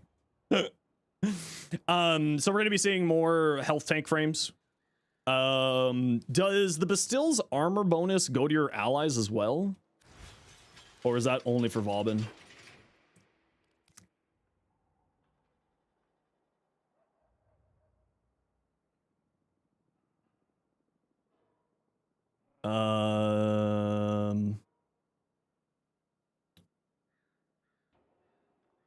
And his allies. So this is actually pretty solid. 1500 armor for you and all of your allies is actually pretty solid. That one reads as not enough frames use primary bulwark, so Vauban can use primary bulwark now. I mean, I look at this and I see persistence. But I'm addicted. Vauban and allies receive armor at double rate if an enemy's armor is actively being stripped by Bastille. This was implied via Vauban's ability tooltips, but this mechanic was never really worked as written. Now it does. Okay, cool. Casting VFX and sound effects to make it clear which one's being cast. Vortex's magnetic status effect now scales with power strength. Cool. Yeah, more magnetics, not bad for me. VFX intensity for squad mates, good. Vauban's been modded for range and survivability in this video to better showcase enemy changes. Did you hear that persistence got nerfed? It got nerfed like 3 days after it came out a month ago. 2 months ago. Wow. Yeah, that armor scales up. I mean, that's a lot of enemies. So I wonder how much it's going to scale up on a per enemy basis. But that is a lot of armor. That's going up pretty dang quick. They're also running adaptation here. And they did say that they're running high range on this build. So... But like, look how fast the Bastille armor's going up. I wonder if the Bastille armor is going to linger. Like, last for a few seconds or not. After it falls off. I wonder if that's going to be happening. Because that's going to be a little bit of a frustrating thing. Interesting that he's got 1,000 health. What's Vauban's base health? He's got 370. That's not terrible. It's not great. It's not great. It's not good. It's not good. I mean, 851, it does mean that we can go into persistence there. You thought it was getting another? No. We haven't heard, at least I haven't heard about persistence getting any further nerfs. They put it in survivability so they could survive in the steel bat demonstration. Yeah, but what I'm saying, I know the health, but what I'm wondering is... So they were running triple Umbra in that video. But what I'm wondering is... Actually, 2,000 armor. 2,000 armor is really tasty. Oh no. Oh no, my addiction's showing. Oh no. Oh no. My health tank addiction's showing. Repelling Bastille's been renamed to Enduring Bastille. Remove the repelling mechanic as Bastille no longer has an enemy cap. Killing an enemy Bastille now increases its duration by 2 seconds. The time increase scales with duration, and the total bonus duration's capped at 2 times Bastille's modded duration. Oh, that's actually really good. The fact that it scales with duration mods. Right? So if you have 200% duration, it's 4 seconds for every kill. That's actually pretty solid. Huh. Vortex's duration is increased by 70% of its maximum duration for each additional vortex thrown into it, unchanged. Cool. Yeah, I mean, interesting. I still want to see the LOS change. Apply LOS to Bastille and Vortex. So that you're not sucking enemies into walls from a tile and a half away. Or lifting enemies through walls. Yeah. But it's kind of cool. I like that. All right. Nothing really anything new here. Is the cap, it'll stay at 3 times max and ENF or just stay? Oh, I don't know. I assume that it will continuously refresh like other things that do this. Right? So it'll just keep adding to the duration. I don't think that it'll just like reach its max duration and then not be able to get any more duration. It kind of seems a little odd. So my assumption is that my assumption would be that this is a Gonna be basically unlimited duration because of this. I'm going to assume.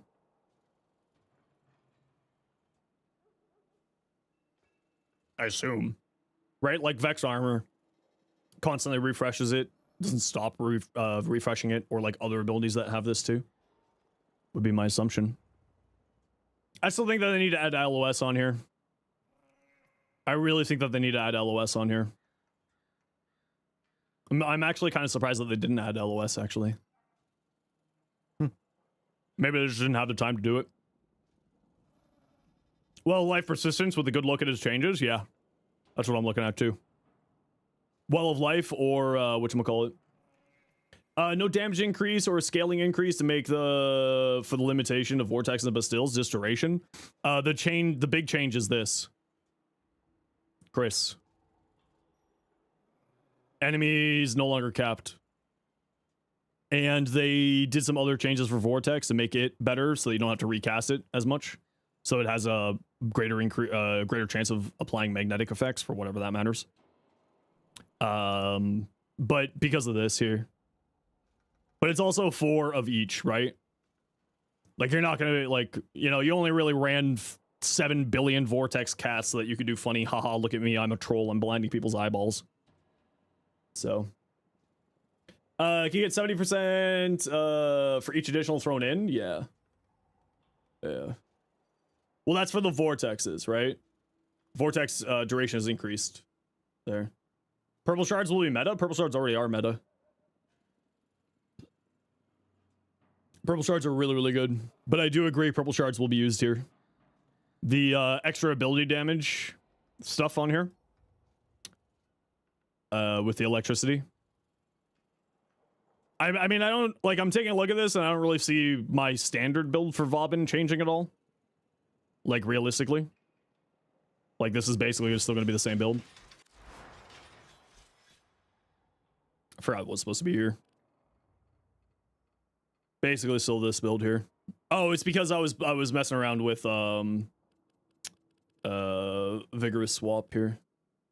People sleep on purple primary electric shards, but they can actually be really good for builds. Oh no, yeah, they're fantastic. I'm definitely I know how good they are. They're very, very strong. Oh, I gotta feed my cat. I'll be right back in a second.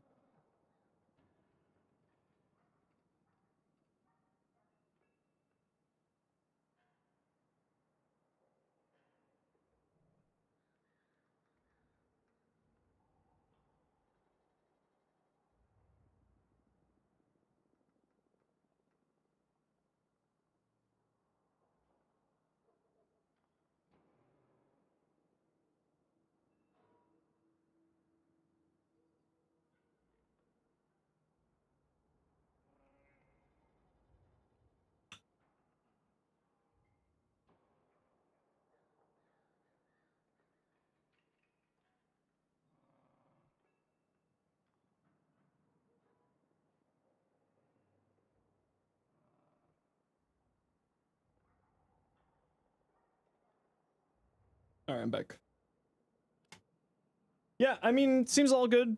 I mean, I'm still not a big fan of vector pad being attached to overdrive. I'm just not a huge fan of vector pad. The force movement stuff is not something I enjoy. So, like, I'm not super jazzed about that personally. But I've never been someone who likes force movement stuff. So, you don't like yeet with your buffs? Yeah, that's kind of where I'm at too. I mean, what it'll end up being is just when I'm playing is I'll just toss it in a corner and just wander by that corner to pick up the buff and then keep going. Right? Like, I'll just load into a mission and just like, okay, I'm putting my vortexes here and my flechettes there and my overdrive is going to sit right here. Right here in the corner. Just right there. And I'll just wander back to that every couple of seconds to pick up my buff. You just leave death zones and go on. Yeah, it's more the being forced into like bouncing into walls and stuff with this. Like, I'm not super jazzed about that. And I would like to see, I'm glad they did this. I'm glad like they're doing some VFX improvements. I'm glad that they're reducing the VFX of this because, again, concerns for light sensitivity and photosensitivity in people. This is very good because, you know, we did recently have someone, because of photosensitivity concerns, have to go to the hospital because of Warframe. That was talked about with a bug with Jade. So, and I, as someone who has photosensitivity concerns, I just get migraines. This is quite a nice improvement. I'm very glad that they did this. I'm very, very glad that they did this. And also, I'm very glad that they did this too. This was a good choice. I'm glad that they were proactive on this. This is great that they were proactive on both of those. That makes me very happy. And hopefully it doesn't bug out again, so then it can hurt people. Right? So.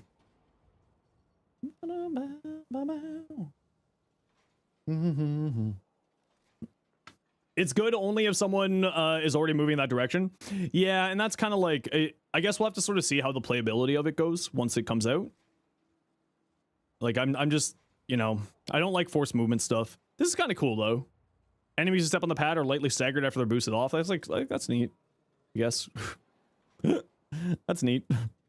This is, I mean, like, this is kind of nice, giving you a speed boost and then giving yourself, like, overdriver stuff. Like, this is all pretty good. And having the damage applied to your companions.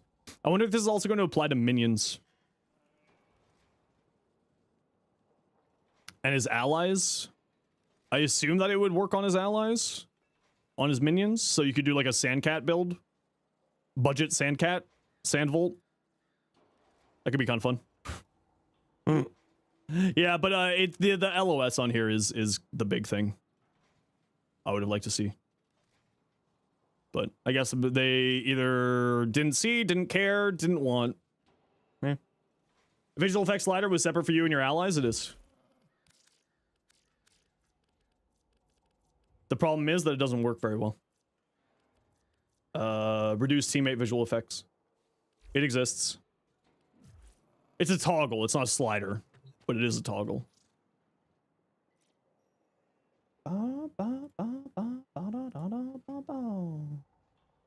Hi, you're new. Hi, new. I'm Zenos. How are you? Do you think Tizzle Nervos will be boosted from Volt 1? Yeah, I'm kind of interested in that too. That'll be interesting to see if that happens. I'm gonna sit down. What's going on? We're just hanging. What's going on with you? We were talking about the Vauban Dev Workshop. They released some information for what that's going to look like next week.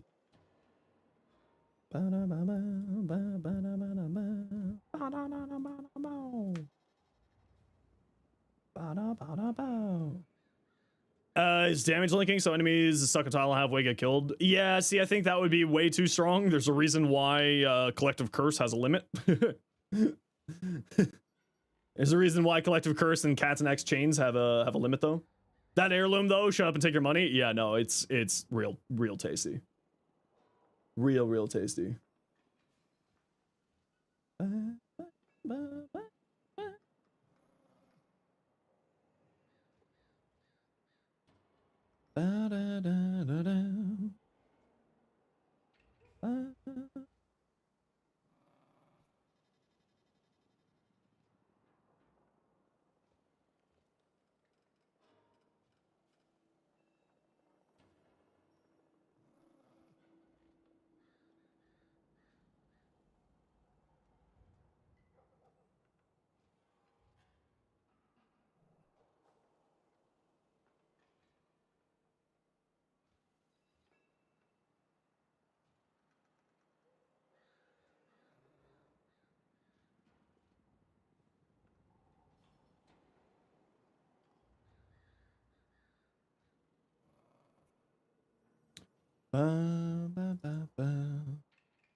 Sorry, just give me 1 second here. Just gotta check on the stuff here.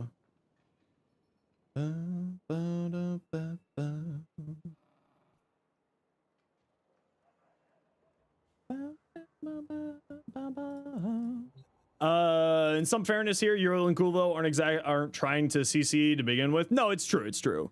But there is like some reason, like the reason why there's not like not a whole lot there. The only way to wake up Vauban, but we need a Limbo rework. It'd be nice, yeah. Limbo just needs some quality of life passing, if I'm being honest. He just needs to be more friendly to squads. And then people will be super happy. Ooh, tamales. Oh man, I haven't had tamales in years. Damn it, I want that now. How dare you, Foster? Now I want tamales. Squad, order me some tamales. Hey, Insane, how you doing? Persistent Citrine? Persistent Citrine is certainly, like, good. But the problem with persistence and damage reduction is they kind of cancel each other out. Like, they're not super great. Hey, Sparker Midnight, how you doing today? Because persistence, like, maxes out your amount of damage that you can take. So, like, the damage reduction from her 2 doesn't really matter. But the problem is that, like, her 2 is also her, her health return.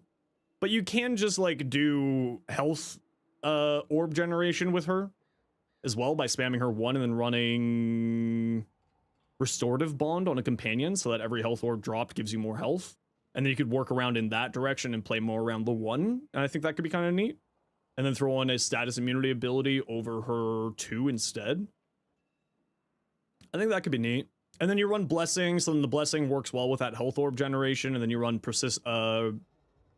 really like Persistent Citrine? Oh, no, I'm not saying it's bad, but I'm just sort of saying that her 2...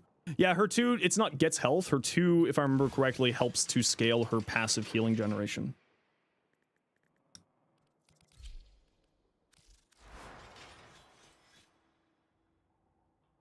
Is that wrong of me? Is it not attached at all to the 2? Is it just her passive? I know her passive gives you health return, but or health regen, sorry. But for some reason in my brain, I thought that it had a link in with her 2. Let me just double check to make sure that I'm not going crazy.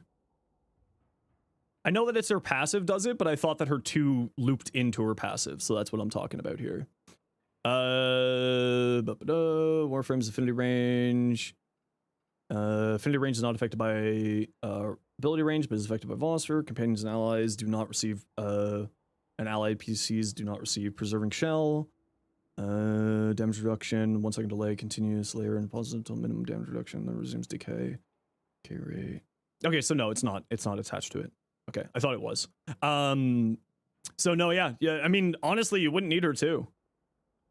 I wouldn't even use her too. I would helmet over this with the status immunity ability. Spellbind, Hideous Resistance, Molt, Remedium, any of those. And then play into the health orb generation from Fractured Blast, probably is how I would do it. With like, you like her too? Yeah, but this is for like a persistence build. And then use like the 25 health a second from this, plus the health orbs, plus, what is it, Restorative Bond? Yeah, Restorative Bond, so that health orbs give you more health. I think that's probably how I'd go about it. And then lean into like Synth Deconstruct, Restorative Bond, and her 1 for her health supply. It might be a little bit rough for survivability, but I think it would probably work. Put Molt over 2 and just bind your 2 to your scroll wheel. Yeah, I mean, or just use her 2, you know, or just use it. But like, I think that you could also, if you go Molt, then like what, Regenerative Molt? Saren.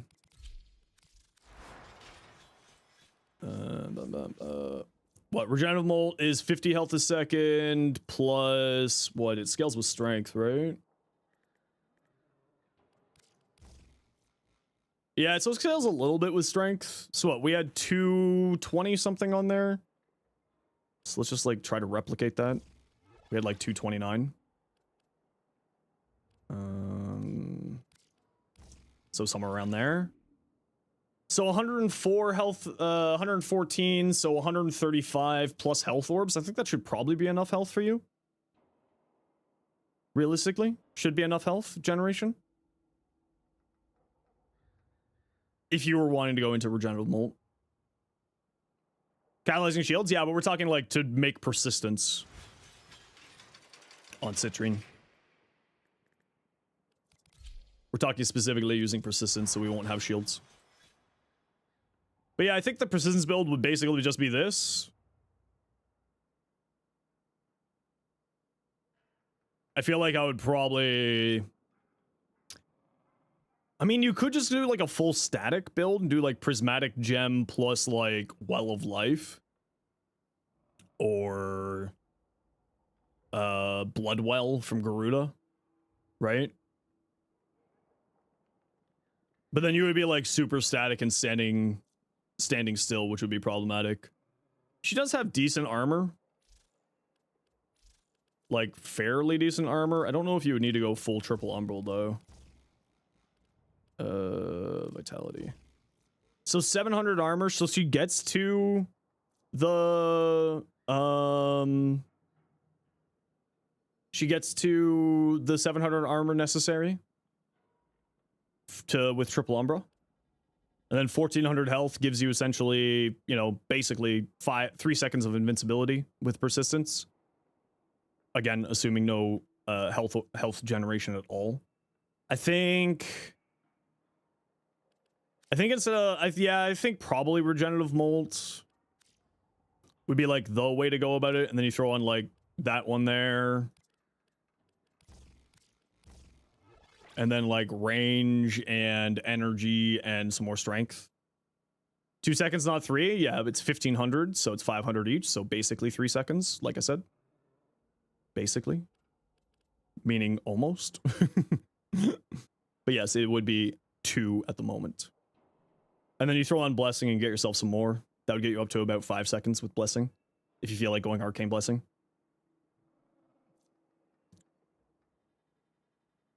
I just feel like it's not like a high enough drop chance for the orbs.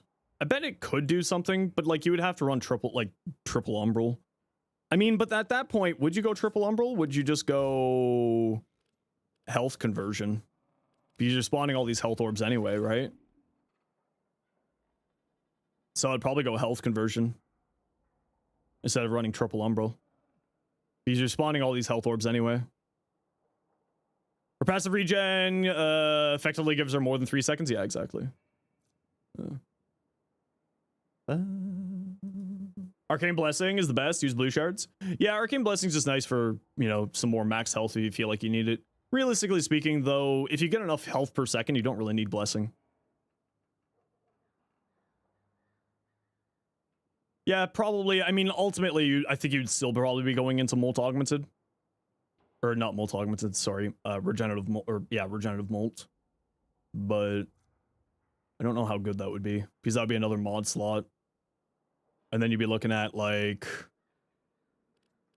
what? Or, probably just growing powered if you're not going in the mecha set. We'll just throw the mecha set mod up here for now. And then what? Probably like Blind Rage, Archon Continuity, Archon Stretch, Archon Flow, or just like regular Flow, one or the other. But at that point, you got such low range, I don't know if that would be worth it. You could, instead of Regenerative Molt, go for Spellbind or Hideous Resistance, then you could put range up here instead. And then go Persistence here.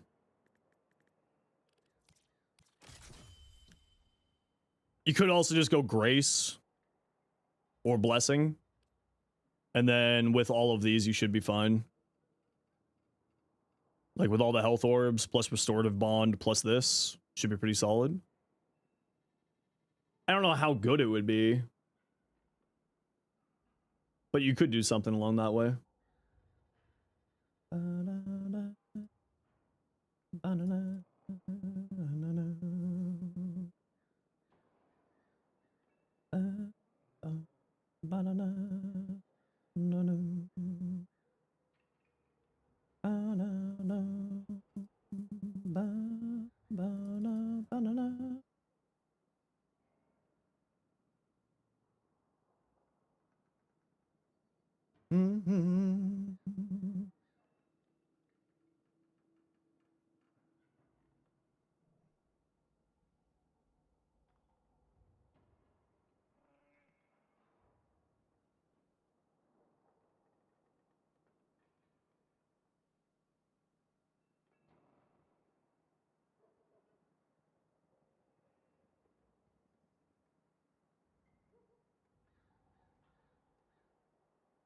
Drink my water. Okay. I'm a little sick today, everybody, so I apologize for the low energy. I was debating whether or not to stream, but I was like, you know what? I do want to stream. A Dagath persistence build? I mean, honestly, yeah. Why not? Put persistence on everything. When in doubt, persistent it out. Okay, I gotta run a quick ad break here, everybody. My apologies. We gotta run ads every once in a while so that new people don't get pre-roll ad. If you don't like ads, you kind of like me and you want to support the community, Twitch sub, Twitch turbo. Otherwise, sit tight. We'll be right back. I'm just gonna go stretch, take care of my back a little bit. So we'll be back in a few minutes here. Sorry, everyone.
All right, we're back.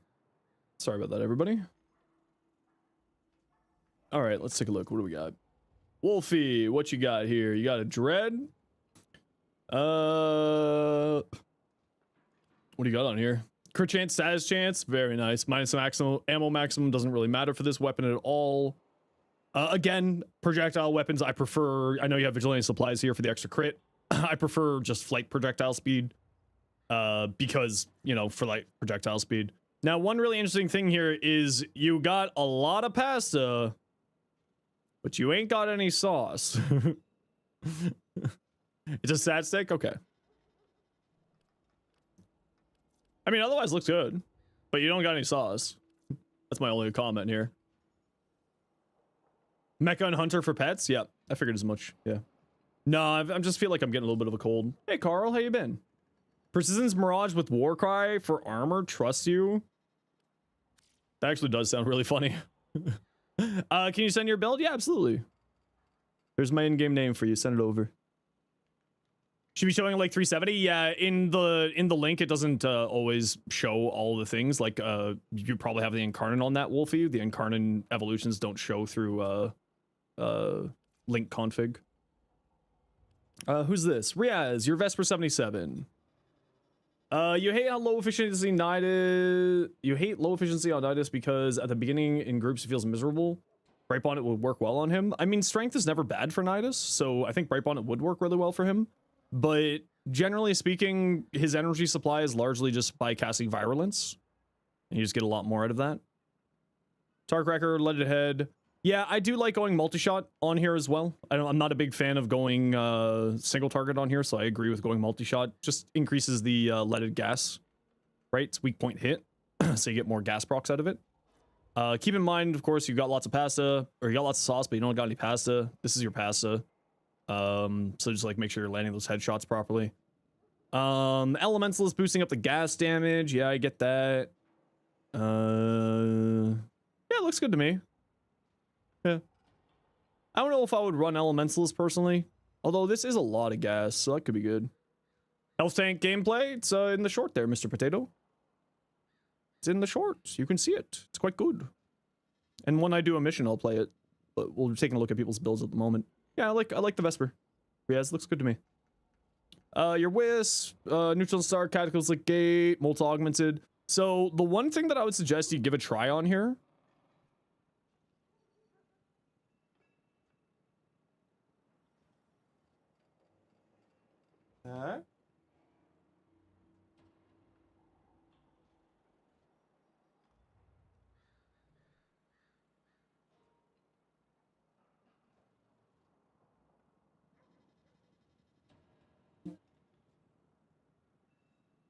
Alright, bud.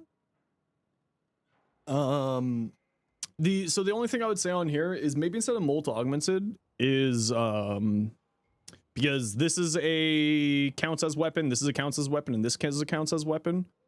You might be running Molt Augmented for the more health for the reservoirs and the more buff into the reservoirs, but you might want to try Arcane Arachne on here. This is the build that I was thinking of doing as well. But I would say maybe try Arcane Arachne on here. Because that will boost up Breach Surge's damage, boost up Null Star's damage, and it'll also boost up Soul Gate's damage. 150% extra damage on all those is really, really tasty. But otherwise, I like the rest of the build. Yeah, looks good to me. Prime sure-footed. Ha ha ha ha ha. Wrathful Advance over the 3. Yeah, that's the only one that really makes sense to be putting it over. Triple Umbra. I don't know if I would run Triple Umbra. He's got very low base armor. Right, you're not getting a whole lot of armor here. Oh wait, this armor's not showing properly because the Umbral mods aren't showing. So he actually is probably closer to 7, maybe 800 armor. Reaper for more health and armor as well, which is quite nice. All right, health regeneration, adaptation on top of that, along with Cloudwalker over 1,000. Okay, cool, yeah. Keeping it up is annoying. It doesn't refresh on wall latch. Yeah, so you gotta let it expire and then redo it. Just the sort of one downside to it, but it's so much extra damage since for 30 seconds, it's totally worth your time.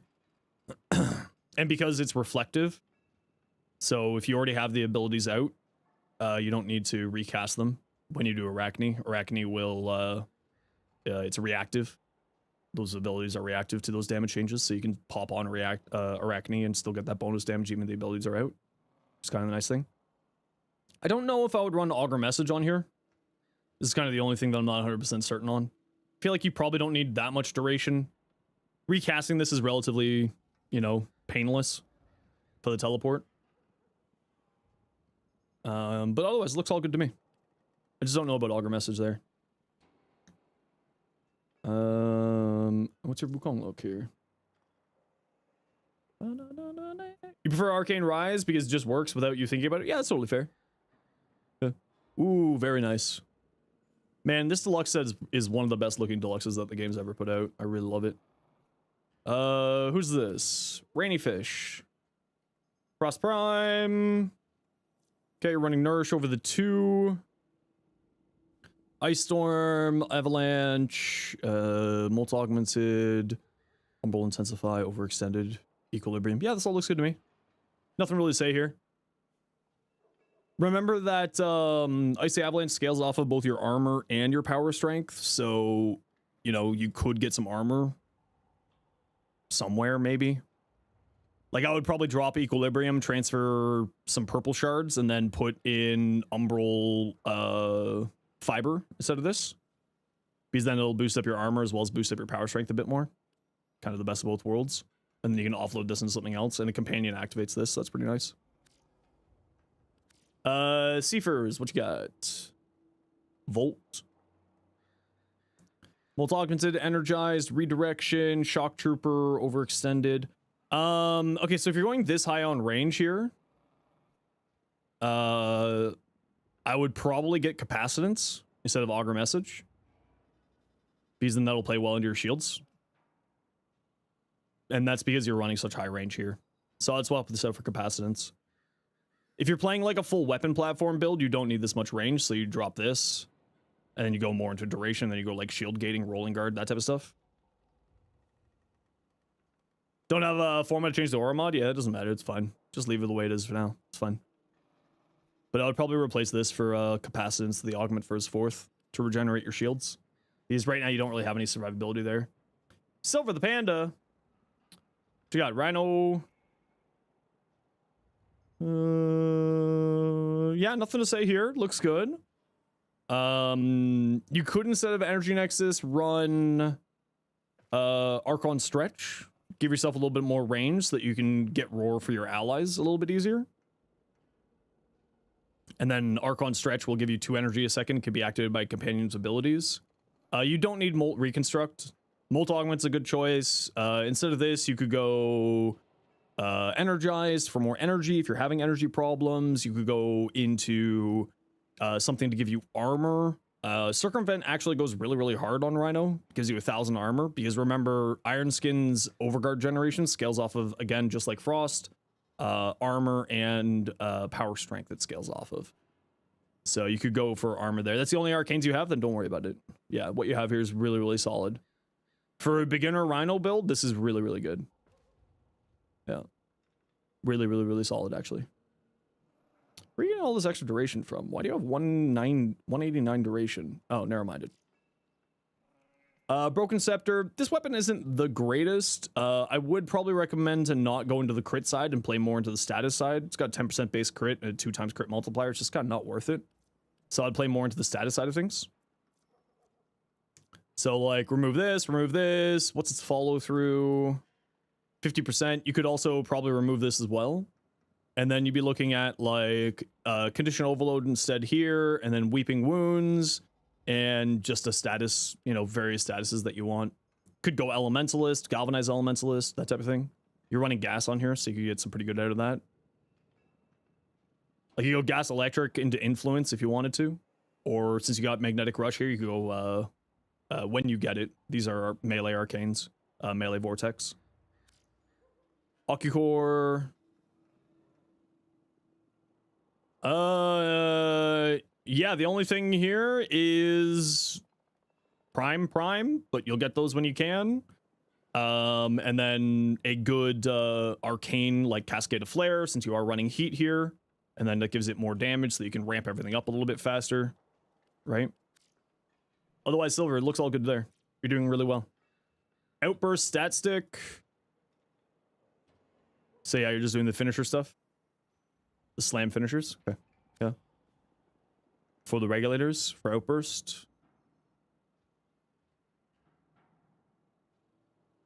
What are you running? Corrosive heat. Secondary outburst for the crits. Yeah, looks good to me. Yeah, nothing to say. Looks good, looks good. Vesper 77. Crit chance, toxin, crit damage. Tasty. Shame no negative, but honestly, that's fine.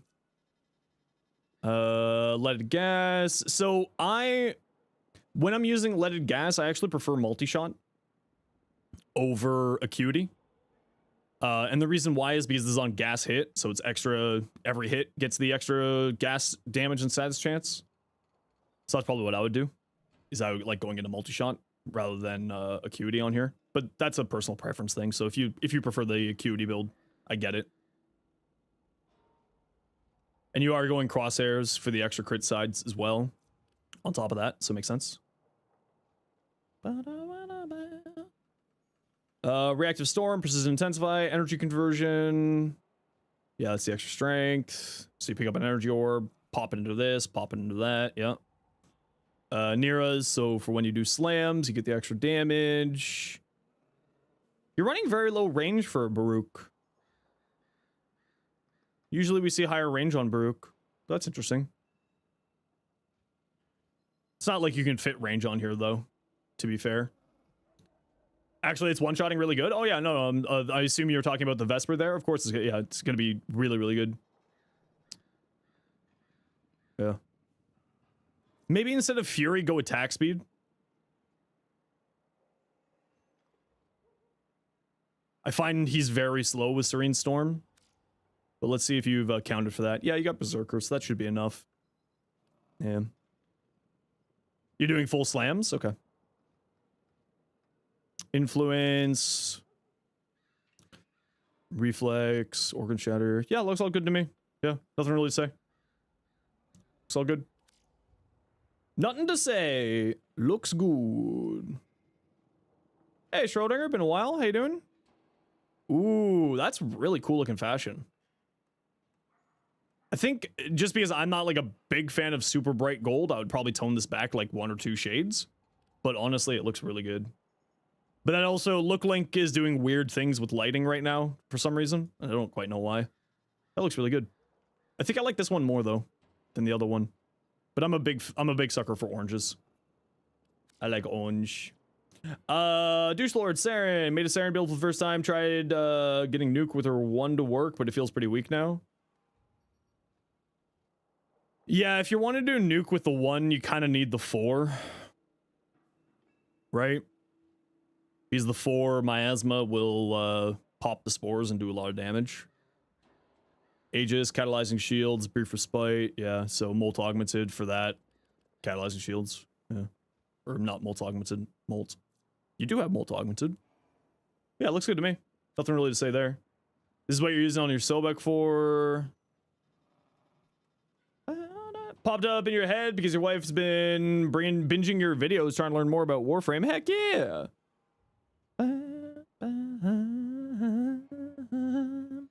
Alright, no worries. Wrong Saren build? Yeah, no worries. Send it over. Clip delegation, acid shells, merciless, savvy. Yeah, this all looks good here. Nothing to say. And feel free to send over your redo.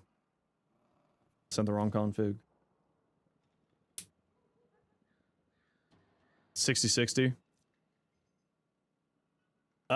Any heirlooms leaving? No. So that was the old way of doing it. When the heirlooms were gone, they were gone for good. The community hated it, so they stopped doing that. It's now, they will not be purchasable for money, but they'll still be purchasable for platinum. So, what's our latest heirloom? Valkyr? So Valkyr won't be purchasable with cash, it'll be purchasable with platinum instead. Yeah, I mean, there's nothing really to say here. I think this is good. Maybe not Shotgun Vendetta, maybe something else. You sent it, but you closed it? Yeah, it should just be further down here. If not, just resend it, and I'll take a look. Outburst of the Fear Axe for banking the regulators, actually using Basses for finishers. Yeah, makes sense. Varuna. Very high range. Warcry, Prey of Dinar. Okay, so you're doing the Prey of Dinar build. Yeah. Nothing to say. You might want to, instead of going Warcry, you might want to go into Roar for the extra damage for the status effects, but like it's not super necessary. Impetus, you're gonna have a lot of power strength between Impetus and Molt Augmented as well, so you should be pretty nice. Yeah, looks good to me. Okay, replace Energy Nexus with, if you can. I mean, because I forgot that you're a newer player, just keep using Energy Nexus for now. Later on in time, there's another mod called Archon Stretch, and that's what I would recommend. Deep Mine Bounties, Egg, and I'll show you where in a second here. I gotta run some quick ads. Y'all know the deal. We gotta run ads every once in a while so that new people don't get pre-roll ads. Sit tight. See you in a second. Really fun platform. She feels like Side of Melee's. Yeah, she's really, really good. And Egg, once the ad breaks over, I'll show you exactly where those bounties are. Yeah.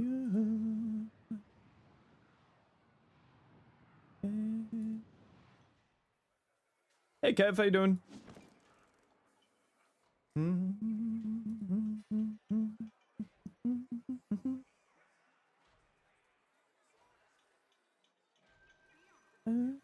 don't know.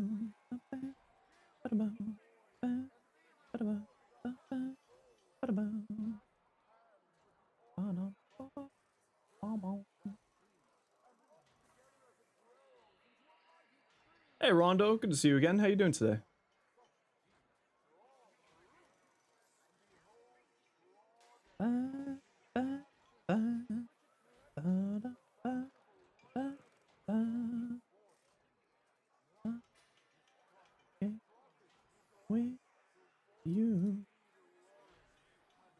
Okay, we're back, sorry. Gotta check on your mom? No worries. I'm happy to hear that you're taking care of your family. That's the right answer.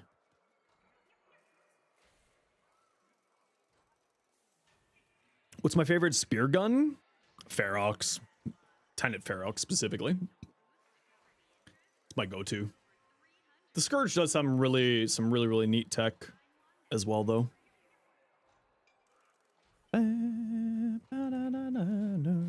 Okay, Egg. So when you spawn in, you're gonna land here. You'll need to have finished the new war in order to farm Noko. So you'll spawn here and immediately turn to your left. That vent right there. Go in here. And this is where the bounties are for farming Noko. If you're on the steel path already, Egg, there is one thing that you need to keep in mind. Where these here each have different parts for Noko. So take a look. Right? Noko Systems, Noko Blueprint. This one here has Noko Chassis, Noko Blueprint. And this one here has Noko Optics, Noko Blueprint. So, couldn't you use the Q wheel? Yeah, but it was more of, it's important to show someone where the specific spot is, so that if they, you know, don't have access to the Q wheel or various reasons, it's usually better just to show them directly. Keep in mind that the steel path one here, see, it rotates. This is one of these three, including its rewards. So, if you go here, you'll see this one only has the systems. Right? This one is only gonna have the systems and the Noko Blueprint. And then it resets every couple of hours. So just keep in mind that if you're farming on the steel path that you need to, and you're looking for a specific part, just take a look to see which one it is to make sure it's the part that you need. And it rotates between these three different bounties. Secondary encumbers there? Yeah, a bunch of arcanes are there. Yeah, I have done that actually. Wolf, it's quite good. I tried to take it to level cap and it just didn't function as well as I was hoping it would, sadly.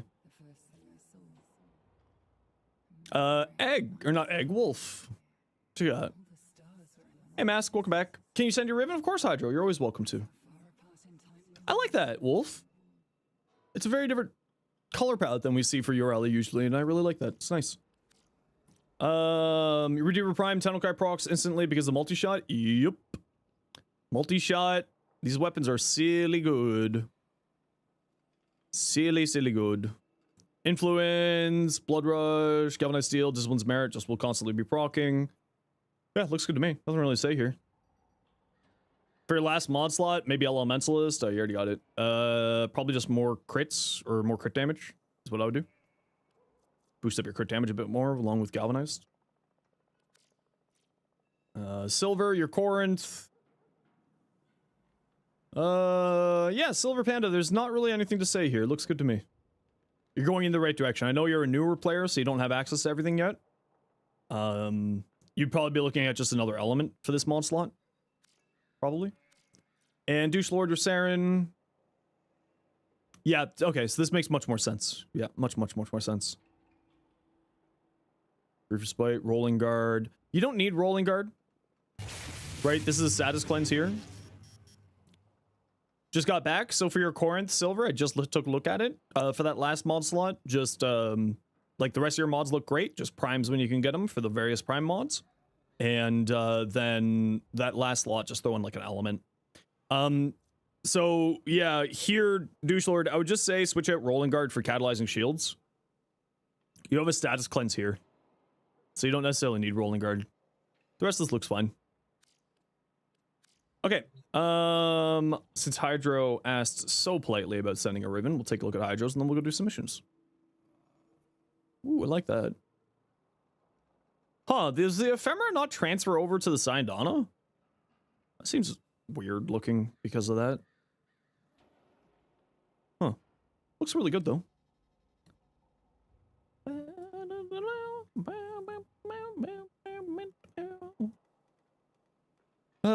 Bubonico. We're getting a Coda version of you soon.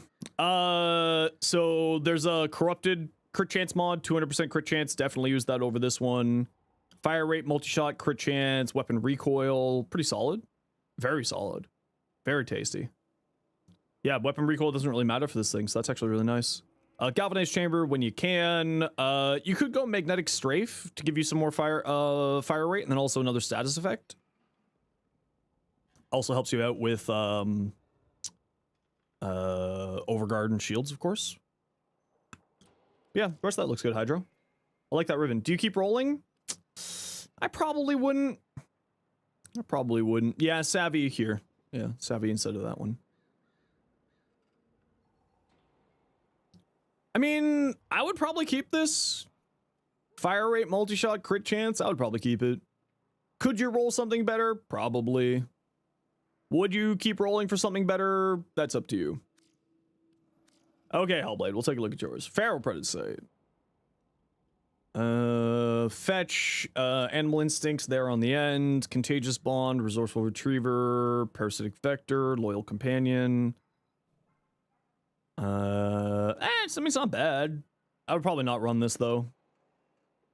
Pack Leader to make it more survivable. Calculated Redirection. Yeah, I would probably replace this for like a Bond mod. Maybe the Fire Rate Bond mod, but if you're playing for melees, then maybe Tenacious Bond instead. Why is Muzzle Flash F tier? Because that level of CC isn't necessary.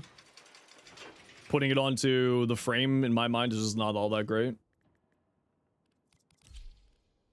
You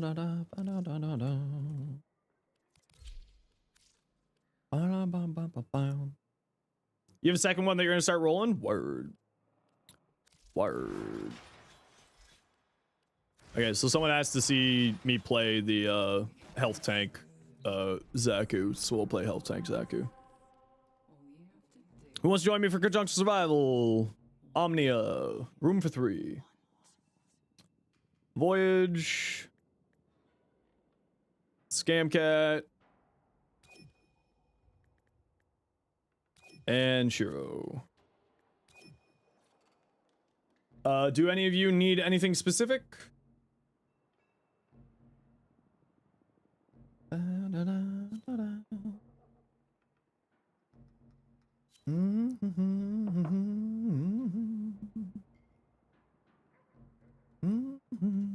Gyro Prime stuff? What part specifically are you looking for Gyro Prime?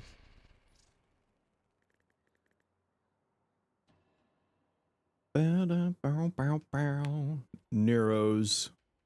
Well, I've only got enough reactant for one, so I will do what I can to help you.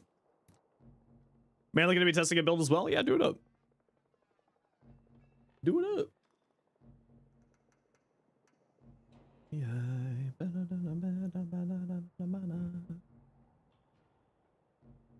Also, thank you, Danny Bond, for the follow, and Chocolate Lover for the follow as well. My apologies, I missed those earlier. Squadron voice lines in the sound files are labeled as Lazarian, which is reference to the Lazarian from Dark Sector. Oh, cool. Oh. Neat. Who was Worm Prime released with? Oh, I can't remember. It's been so long. You'll join Commander Knight. We've already filled up here, but we'll grab you for another mission later. Each enemy is more powerful than before. Melt. Melt. Melt. Okay, let's go find a room, hang out, get loot, win life, etc., etc.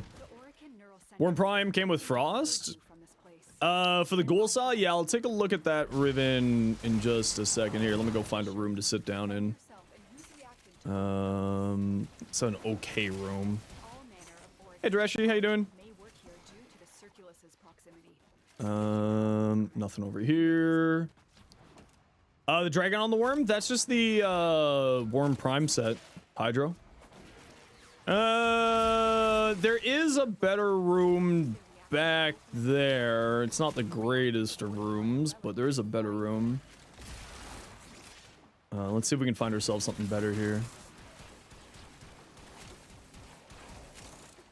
I doubt there's anything going to be down there.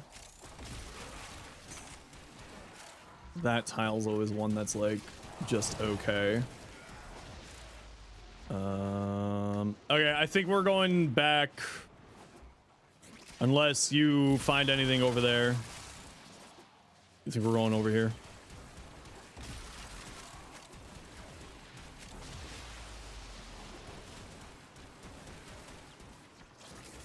Whee! Oh. The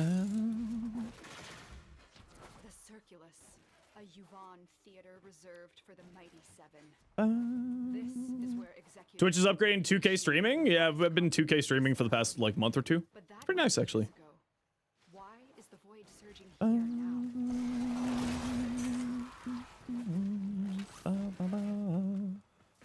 I think this is kind of our best bet down this way, squad.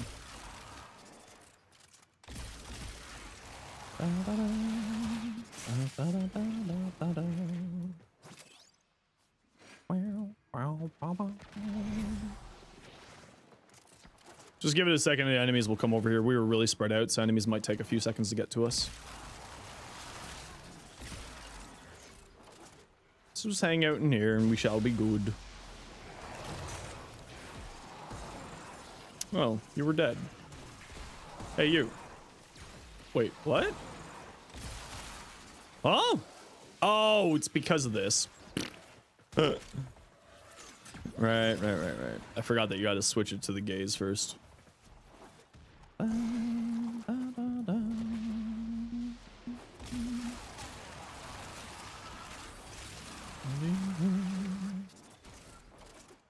Now, if only the enemies would spawn halfway decently here. There we go. Now we're good. Fact though that we had the enemy's so spread out there means I don't have a ton of energy here, unfortunately. What does Zaku's third ability do? You play them, you still don't know. So it's got a rotator ability. The one that I'm using here is the gaze, so that will reduce enemy armor values. It's an armor strip ability. But in this case, because we're doing a persistence build with their augment for their second ability. Yeah, my energy is mildly problematic because we had our group so spread out there at the start. So we'll just throw in an energy pad for now. We haven't had enemies really spawning very well here. They're taking a little bit of time. tap hold like what they're doing with Vaughn. I think that it makes sense in a lot of the times, but I don't think that you can do that really.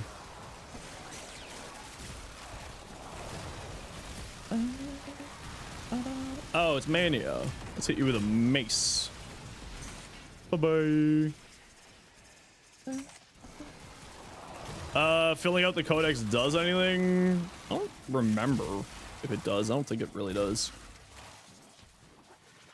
Those oculists are scanning for targets.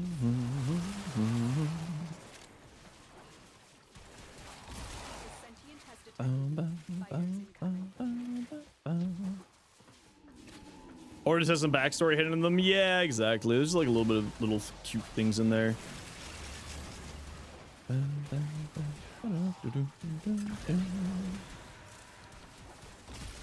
Hello, enemies.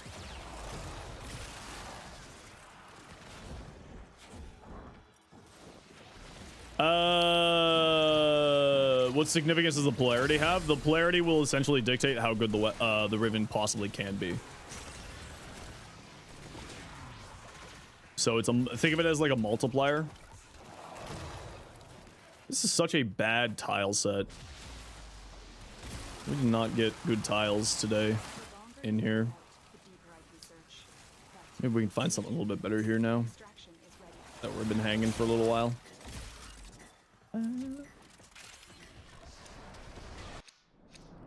Hey, look, Gardner Optics.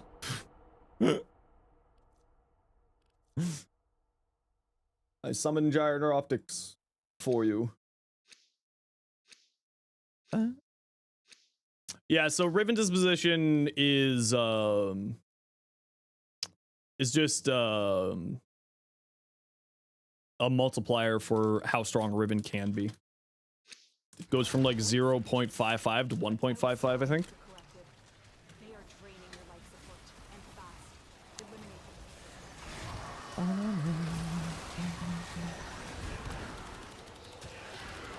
Come back.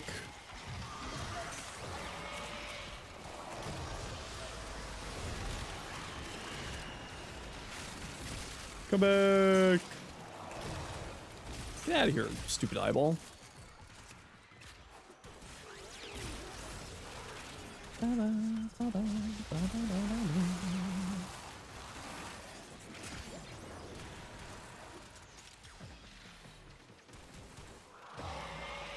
There we go.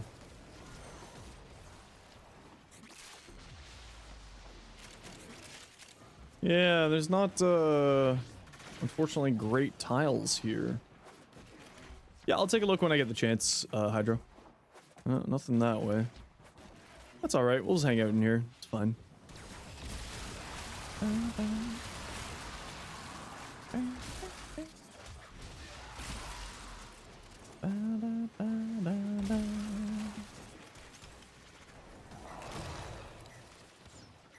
Enemies below us? Well, how are they below us? Oh. What the heck? Wow, yeah, there's just not great tiles this run. That's okay, we'll just hang out in here, it's fine.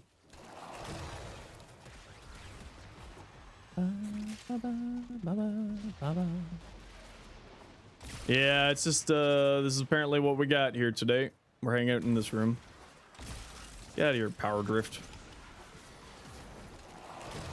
It's not Power Drift. I forget which room that is, technically. Oh no, where did I just cast that? Yeah, it's fine.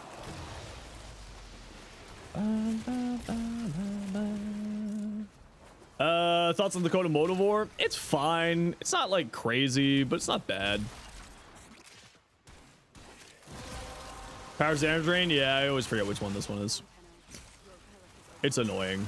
Let's put it that way.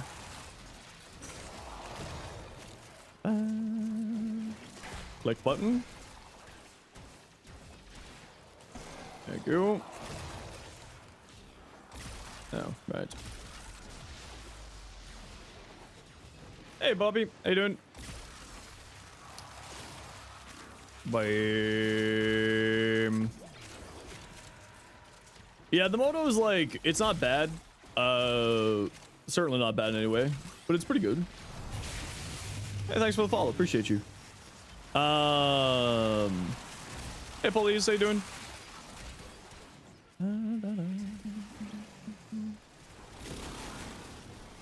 Melt. Violence, no! My abilities, no! Okay, I gotta run a quick ad break here, everybody. You know the deal, we gotta run ads every once in a while. Do I got my sick wrist? I good. We gotta run ads every once in a while so that new people don't get pre-roll ads. If you don't like ads, you kind of like me, you want to split the community, Twitch sub, Twitch turbo. Otherwise, see you in a second.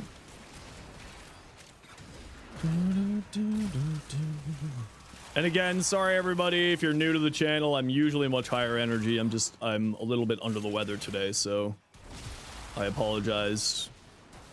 Still wanted to stream today. I would usually take the day off, but kind of just wanted to stream today. You love playing Warframe? I mean, Warframe's pretty dang good, not gonna lie. Pretty fun game. Says the most biased person in the world. I know I'm very biased. I'm well aware. Excuse me. Goodbye.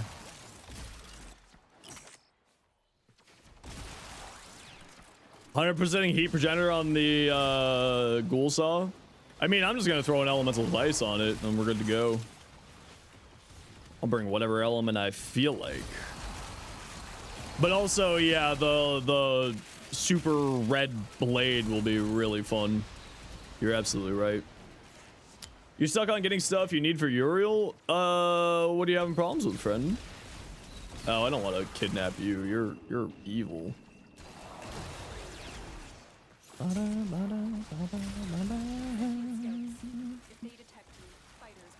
Oculist, you little punk. I'm bullying the Oculist.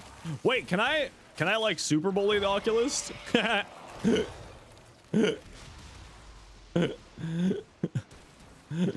The Oculist is mine now. Imagine if you could kill the Oculist. No, I've kidnapped him. Mafika, do the Descendia. And in the Descendia, break all the crates.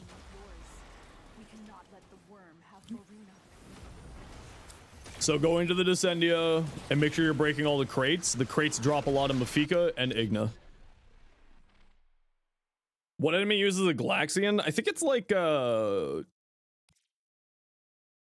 think it's just like a random trooper, if I remember correctly.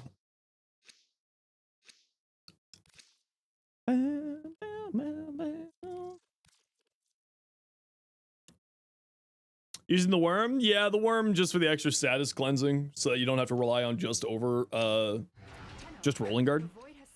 It's kind of the idea behind it. Like, while rolling guard's really good, it's nice to have a secondary plan and having multiple layers of answering the problem. Stuck on level 14? You can just do it in normal, right? Normal has relatively the same, like, you don't need to do it on Steel Path. Normal has relatively the same drop rates, and because it's just from crates, you don't need to do it on Steel Path if you don't want to.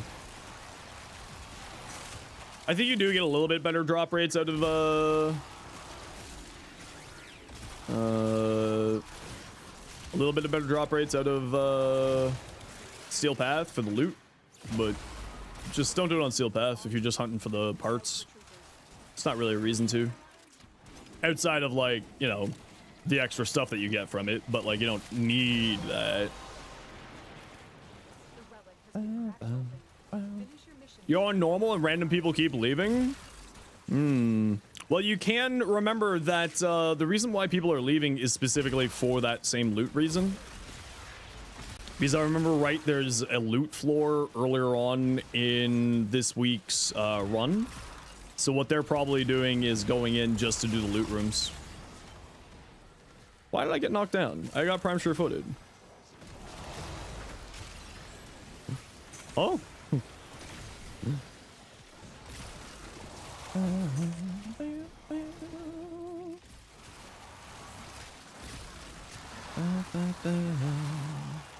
Hey Sebastian, how you been?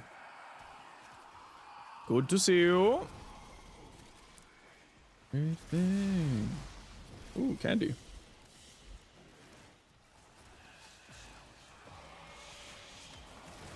Life out.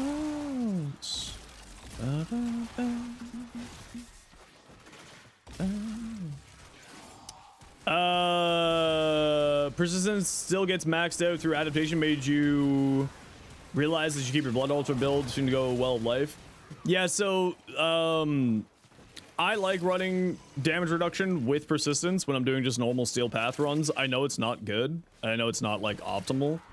Because the thing is, like, adaptation will just deal with any chip damage that you're taking, and then persistence will kick in for any of the burst damage. That's kind of the reason and why I play it that way. But realistically speaking, you should probably just be running no damage resistance with persistence for like optimal stuff. Genuine question. You're trying to get your friend a hound companion, submitted a bug report. We got all 3 reward tiers and as quest progress, is there something that you might be missing? Like from a sister hound, or are you having problems spawning a sister? I guess we need more information to what the problem is here, because you kind of explained that you've submitted a bug, but you haven't submitted where the issue actually is.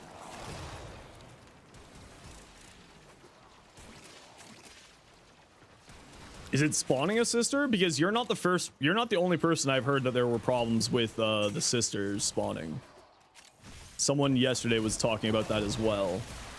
So maybe there's a bug, but the other thing that you might want to do is check to see if you have a Coda adversary. Coda adversaries only show up on the 99 tiles, so maybe your friend thinks that you're fine, but not have it. And you do need to be using what Icicle's trying to say there. I don't think it's nightmare. The word you're looking for is the Zenith coin, I believe is what Icicle is trying to say there. Because the Zenith coin, it's the biggest coin you have to use in order to spawn a sister. So you do need to be using the Zenith coin. Tier 3 Grandum, normal difficulty, not the node. Okay, so do you or your friend have an adversary active?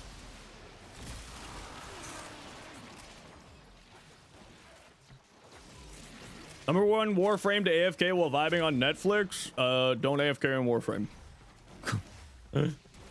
You do, but he doesn't do it with you. Then the only thing that I can think of is if they have another adversary active with their adversary, like if they have a Coda adversary active. Because you can only have one adversary total active at a singular time. So the only thing I can think of is if they have another adversary. Why not AFK? Because AFK strats are a really easy way to get your account banned. Just keep in mind that they do keep an eye out for that stuff. That's the reason why.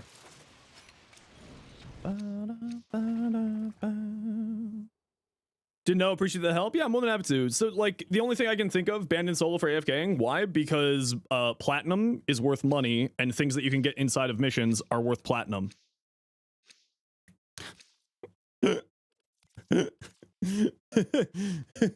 That's why.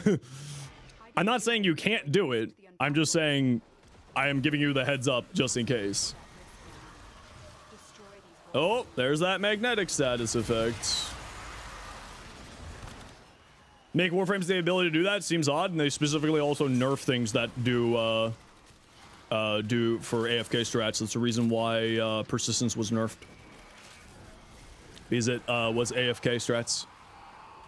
DE will typically only nerf a frame if it falls under 3 categories, according to Pablo. Category 1 is AFK. Category 2 is disruptive to other players' play. Category 3 is unintended interactions. They specifically nerf and target AFK stuff. So, like, I'm not saying you can't do it. I'm just saying, you know, keep in mind to be careful. Like, don't go in for too long. Like, go in for like a 20-minute run and then reset. Then why didn't they remove Limbo? Because Limbo can still die inside of his rift very easily. You want to see what will kill him? Let me find one.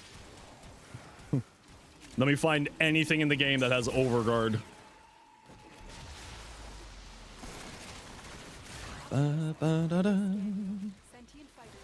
Oh, look. Congratulations, you're dead. You're playing Limbo, you just died. Not the point. I mean, that is the answer. I guess he disrupts other players. Yeah, but it's more of a skill issue and knowledge issue than actually intentionally disrupting players. Limbo, if you know how to play around a Limbo, it's actually not that big of a deal. Now that said, I do also agree that Limbo needs to be adjusted to be more player friendly. I'm not saying that. He does need to be more squad friendly. I completely agree. He's kind of in this position right now where because of his, he's not super squad friendly. People don't like playing with him. As a regular adversary hunter, you learn these things. Yeah, like, we actually have a really good crew of adversary hunters who do know a lot of this. Kind of true. His rift needs to be more visible. I completely agree. Yeah. I completely agree. It needs to be more visible. It needs to be more... Like, if they gave it the Frost Orb treatment, I think it would be in a much better spot. And, like, maybe instead of just locking down enemies, it would just reduce their movement speed to, like, 90%. So, like, they just move super slow rather than just, like, stunning them, and that could be, like, the balancing side to it. But, like, Limbo is like, one of the strongest frames in the game. It's just one of those things that he also requires the most knowledge of how to play with and play around, which Warframe players can't read, so, you know, that becomes problematic. Iron calls you the Lich Queen? Yeah, you are the Lich Queen. But yeah, no, like you, Ghost, we do actually have like a really good community here who know how to do adversaries and also know all of the weird issues that adversaries have sometimes. So like if you do have any issues, they're like we have a really good crew who are more than happy to give you some advice and give you some hands. And if any of you need help, obviously when I'm streaming, I'm happy to help. But we also have a really active Discord community. And so feel free to come join us. Feel free to come and join us if you wanna.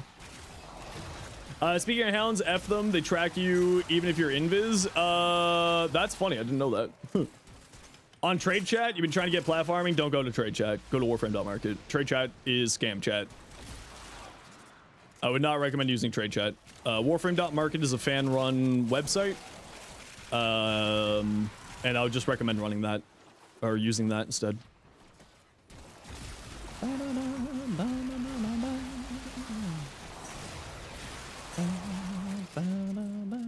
People tell you to buy low and less on Warframe market, but it feels dirty.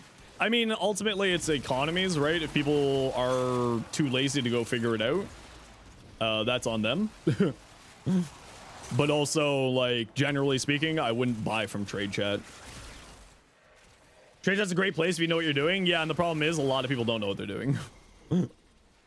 So they end up just getting scammed. And that's why the reason why I always recommend, especially newer players, to not use trade chat. Okay, we're heading to extract, peeps. GG. Let's go. Like, if you know how the player run economy works in Warframe, trade chat's actually really great. But the problem is most people don't know how that functions. And they don't understand. Oh, look at the little doggy. Oh, doggy's gone. Like, I don't recommend new players to use trade chat. Like, I don't use trade chat. I use Warframe.market for everything.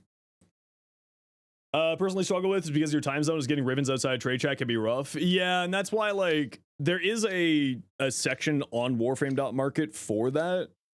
But, like, you are right, because of it, depending on what time zone you're in, that can be a really big factor. Like, absolutely, that could be a critical factor depending on where you are in the world.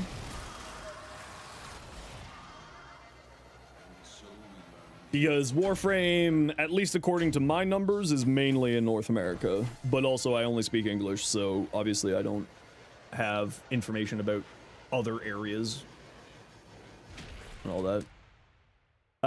Selling 2K for 6 Okina Prime Blueprint relics, rad. Yeah, I mean, but the nice thing is because of you being able to see the prices, it doesn't, like, you can tell that someone's trying to scam you, know what I mean? South America has a ton of players too. Yeah, I really wish that, like, this is one thing that I wish was better. I hate AI. I need to preface what I'm about to say with I hate AI. I really dislike AI. However, YouTube has this really, really useful, in theory, useful mechanic where it'll auto translate your vocals to translate into another language. The problem is that it's absolutely trash. It's not very good. So, like, I would love for them to get that improved, and, like, if it was better, I would be using it, and, like, that actually is a good use case of AI in my mind. Yeah, sure, you're stealing my voice imprint so that you can train your model on it, okay, whatever, but the trade-off, to me is that then my content goes around the world, right? And everybody, and not just English-speaking people, can enjoy content. So, like, in theory, it's really good, but just in implementation, it's not good enough yet. And, like, I think that that's actually a useful piece of AI. Like, I think that that is a good use of AI for people like me who can't hire a translation team, don't know other languages. Like, to me, that's a useful tool of AI. But again, it's not there yet. Anyway. So that's why you go into some channels and someone's talking, but you're hearing an AI voice. I mean, sometimes, yeah, right? When you find one of those channels that has, like, the AI, like, the vocals are really muted sounding, especially when it's, like, muted sounding vocals, that's usually a good sign of it being that auto translate system. And when you're taking a look at videos, they usually have, like, something that says auto dubbed. There's usually, like, auto dub somewhere in there on the YouTube website, like on the YouTube page for that person. Or they could just be using a TTS. Yeah, that's the other side. They could be using a TTS, or it could just be a straight up AI voice, right? Right now there is a ton of there's a ton of just people stealing creators' stuff and then throwing an AI generated voice on top of it. You can, it's buried in the settings. Yeah, there is a setting that you can turn off from those showing up. Hey Akblov, hope you're doing well today. All right, Hydro, what'd you send? You have 2 ghoul saws. Crit chance heat, I mean, not bad. Saturation cold, yeah, you definitely want to keep rolling both of those, Hydro. Now the thing is, we don't know what the ghoul saw is going to be looking like. We don't know where the ghoul saw is going to be looking like with the Coda ghoul saw yet. We haven't seen the stats for it. So keep in mind that your Riven rolls, I wouldn't be wasting Riven, like, Kuva on these yet. So personal gripe with auto translation on YouTube. Yeah, it's just not there yet. In theory, it's a really cool system, but it's just not there. It needs more work. It just needs to sound natural. It just doesn't sound natural. It sounds weird. Do I use the Soma Prime or the Soma? Yeah, here's my Soma build for you. I love the Soma. It's really good, actually. It's really, really fun. Is it worth holding on to an unrolled Act Magnus Riven? I mean, not unless you're planning on using it or selling it. I mean, I probably wouldn't. I'd probably just sell it. It's a fun weapon, and it's got some really interesting stuff to it. Lowest used primary, you should make a disgusting Carmine Pensa build. Here's the problem with the Carmine Pensa. And all Pentas, actually. This is also a problem with the Simulor. It has a cap on the multi-shot. It'll stop firing if you have too much multi-shot with too many projectiles out. So until they fix the Carmine Penta and all Pentas and the Simulor, it's just not that great. Is that a bug? No, it was intended. Years and years ago, it was intended. Yeah. Thanks for the follow, by the way. 3 languages usually consume media in 2, but some videos YouTube decides to translate the original is in the language that you speak. Yeah, and that is also part of the problem too. That is part of the problem as well. Yeah. I've had a lot of people have that problem too. If DU was to remove everything low effort in the game, do you think it would be good balance? No, not necessarily, because you still need to have like ease of access, right? We'll continue this thought after this ad break, Voyage. We just got to run some ads here, everybody. Sorry. Because that's actually a valid question. That's not a stupid question. That's actually a really good question. Yeah. My poor John Wick fell over.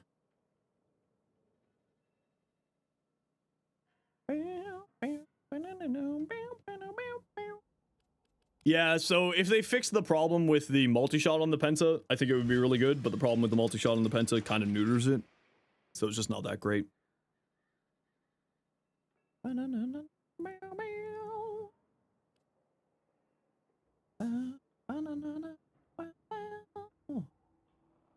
Oh. Oh, that's hilarious. Sorry.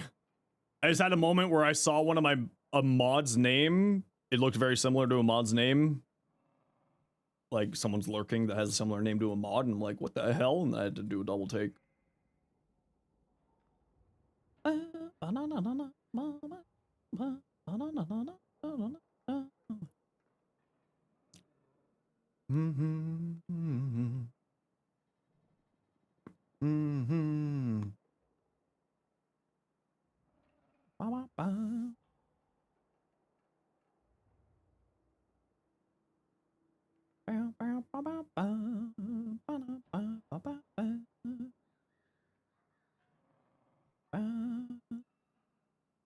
Just checking my YouTube comments while we're sitting here waiting for the ad break to be finished. Okay. So going back to your question, Voyage, of like removing low effort things. I think that having low effort things is completely fine because of accessibility, right? I have full use of my hands and fingers and arms and all of that jazz. So I am someone who, like, from an accessibility standpoint, can enjoy through practice and everything, anything in this game, right? Like, I can technically do it. Just because I don't do it is another case.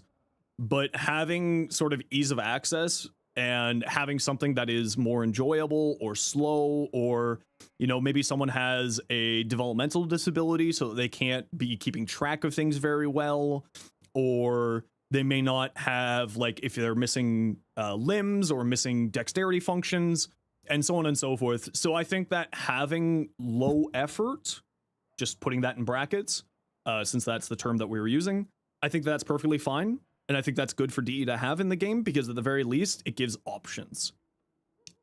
Just because I don't like certain forms of certain things doesn't mean that I think that they don't have their valid uses. So for instance, I don't like Revenant's survivability mechanic, but Revenant's survivability mechanic is great for those who may not be able to, because of vision problems, to keep track of shield gating, or may not be able to keep track of durations very well because the text is very small, and if you boost up your, you know, the UI scaling too much, then that could cause problems and you wouldn't be able to see stuff, and then that creates other issues. So I think that is perfectly reasonable for lower effort things to exist in the game and still be very powerful, but I also think that it's completely reasonable for the lower effort things to not be as strong as the higher effort things for other individuals, right? Like what's a really, like Neja Null Stars, right? Or Neja casting, or like high APM casters, right? you have to do a lot of things all at the same time in order to maximize it. And so like that requires more inputs and so on and so forth. But like through modding in the systems and so on and so forth, you can work around that. So for instance, like some people may have issues, so they want to enjoy Nezha more with a high caster Nezha one, then you would remove fleeting expertise, and so that you boost up your duration more so that you can do the ability and the casting rotation just in a slower manner. And that's kind of the other side with the sort of the accessibility is like, sure, it's not optimal, but it is one of those things where you can still enjoy the flavor of the frame by customizing it to match your capabilities, right? So that's kind of where I stand with it. Like, I think that having some things that are easier so that people have access to stuff is great. Now that said, like some things I'm not a big fan of, like I'm not a big fan of Mesmer Skin. I'm not a big fan of Assimilate. I'm not a big fan of Oberon's passive. I'm not a big fan of Corvex's fourth augment. And that's because of that, like, completely removes the necessity for skill into survivability, but it's also nice to have those things for those who may not be able to play at the same speed as others. So, you know, it's like, as a developer, you have to have that nice balance, right? Like, we saw a bunch of stuff in the Vauban rework dev workshop, and with, like, the photosensitivity stuff, right? Reducing VFX for allies in multiple areas. And, like, that's a good answer to that problem, right? So, like, you can enjoy your super ridiculous blind myself VFX, but then it doesn't hurt me if I have a photosensitivity problem, you know? If that makes sense. I wanted to say thank you for going over all the augments, inspired you and allowed you to finally perfect your health tank Loki, Spellbind to level 4. Nice. Kidnap Finger. You think Corvex's 4 is balanced because you can't use any other abilities? Exactly. And it's more like it's one of those things where, like, the invincibility mechanic I'm not a big fan of. The ability itself is actually quite balanced. But I'm just not a big fan of being invincible during it. But that's, again, a personal preference thing. Right? It doesn't mean that it doesn't mean that I'm right. It just means that that's a personal preference. You think a lot of Warframe success is straight up just so that it can be enjoyed casually and thereby being more accessible for disabled players of most strokes? Yeah, exactly. It's not even that, right? Like, not just for accessibility for individuals who may have disabilities or limitations. The fact is, as you said, it could just be enjoyed casually, right? You don't need to be going ultra mega bonkers mega meta, oh my god, this is the new thing, this is gonna get nerfed build, and you'd still enjoy 99% of the game. Like, and that's kind of the thing that I like about Warframe. I also really like, there are some areas where I think DE needs to be more proactive when it comes to accessibility stuff. They're a little bit more reactive with it. But I also understand that that's kind of an issue with development cycles, right? They don't know a problem exists until the problem appears, right? They didn't know that problem with Jade's light, Jade visual effects until it suddenly became an actual problem. You know? The invincibility stuff is fine because it makes it easier going into, like, higher level content. But being able to abuse snapshotting fissure buff for strength and range on the next level is too broken. Yeah, I think, like, there is some areas where they could certainly make some more improvements to stuff. I agree. Like, I'm generally positive on my YouTube comments because I just think that there's too much negativity in the world. Here on stream, of course, you get a little bit more you get more of an unfiltered Zenosfire, whereas on YouTube, I generally speaking will be more positive because I think there should be more positivity in the world. But here I'll give, like, my unbiased opinion, as unbiased as I can be. You know, Vauban VFX was issues for years. Yeah, it has been issues for a very, very long time. So I'm glad that they're getting, you know, they're addressing part of these problems. You think it's cool that harder content like Steel Path, ETA, EDA is entirely optional for people that want something casual? Yeah, exactly. And because of the player run economy, if you aren't able to go into Steel Path, I mean, hell, I've got, what, 70, 90 billion of the arcanes that drop from there? Like, I just will throw those out, right? Say play, wanting to try out everything that's strong will get nerfed. Oh, you physically bitch have a friend addicted to COD when he saw you play Warframe, wanting to try out everything that's strong will get what? Kane, sorry, you need to rephrase that. Sorry, my brain can't process that one. Thank you for suggesting Reinforced Bond. It was a better choice than the Loyal Companion. Okay, good. I'm glad that it worked. Yeah. I'm glad that worked out for you, Hellblade. You think it's cool? Yeah, exactly. And like the thing is like because now we have the VOS for trading system, so like if you can't do ETA or EDA because you're just not at that point yet, this is like right here has been, I think, his friend is saying everything strong in the game is gonna get nerfed. Nah, they only really nerf for like really weird things. Like I could see this Hildren thing, like the Hildren's obnoxiousness getting nerfed. Strong like Mesa Revenant will get nerfed like Call of Duty. Oh no. I mean, think of like Ace. I'm glad you're back. Fireface Ace, let me know when you're online. I owe you a Lavo still. I have not forgotten. Let me know when you're online and remind me your in-game name. Yeah, no, I mean like the only time that they ever nerf something if it's like really, really obnoxious, right? Disrupts other players, unintended interaction, AFK strats. That's the three core concepts that if I'm remembering Pablo's interview with Pirate Software is the reason, is why things will get nerfed. You think Hildren's gonna get nerfed? I think that she's gonna get LOS attached to her augment. That's it. And like that I think will be enough. Yeah. What's the Hildren thing? Hildren right now is one of the is the strongest frame in the game. You're on right now. Can you remind me your in-game name, Firefist? I'll shoot you an invite. So this is like a system that I think DE adding in was one of the smartest things that they could have done. This whole VOS for trading system is one of the smartest things that they have ever done. First time in stream and you appreciate the info that you're giving the community. I mean, yeah, it's just kind of what I do here. Fix the Enervate bug. Yeah, like the Enervate bug is Enervate, so I'm not saying that that's Hildren specifically. You know what I mean? Like Enervate itself has a lot of weird interactions. Really weird interactions. Enervate's got like a whole truckload of shenanigans in it.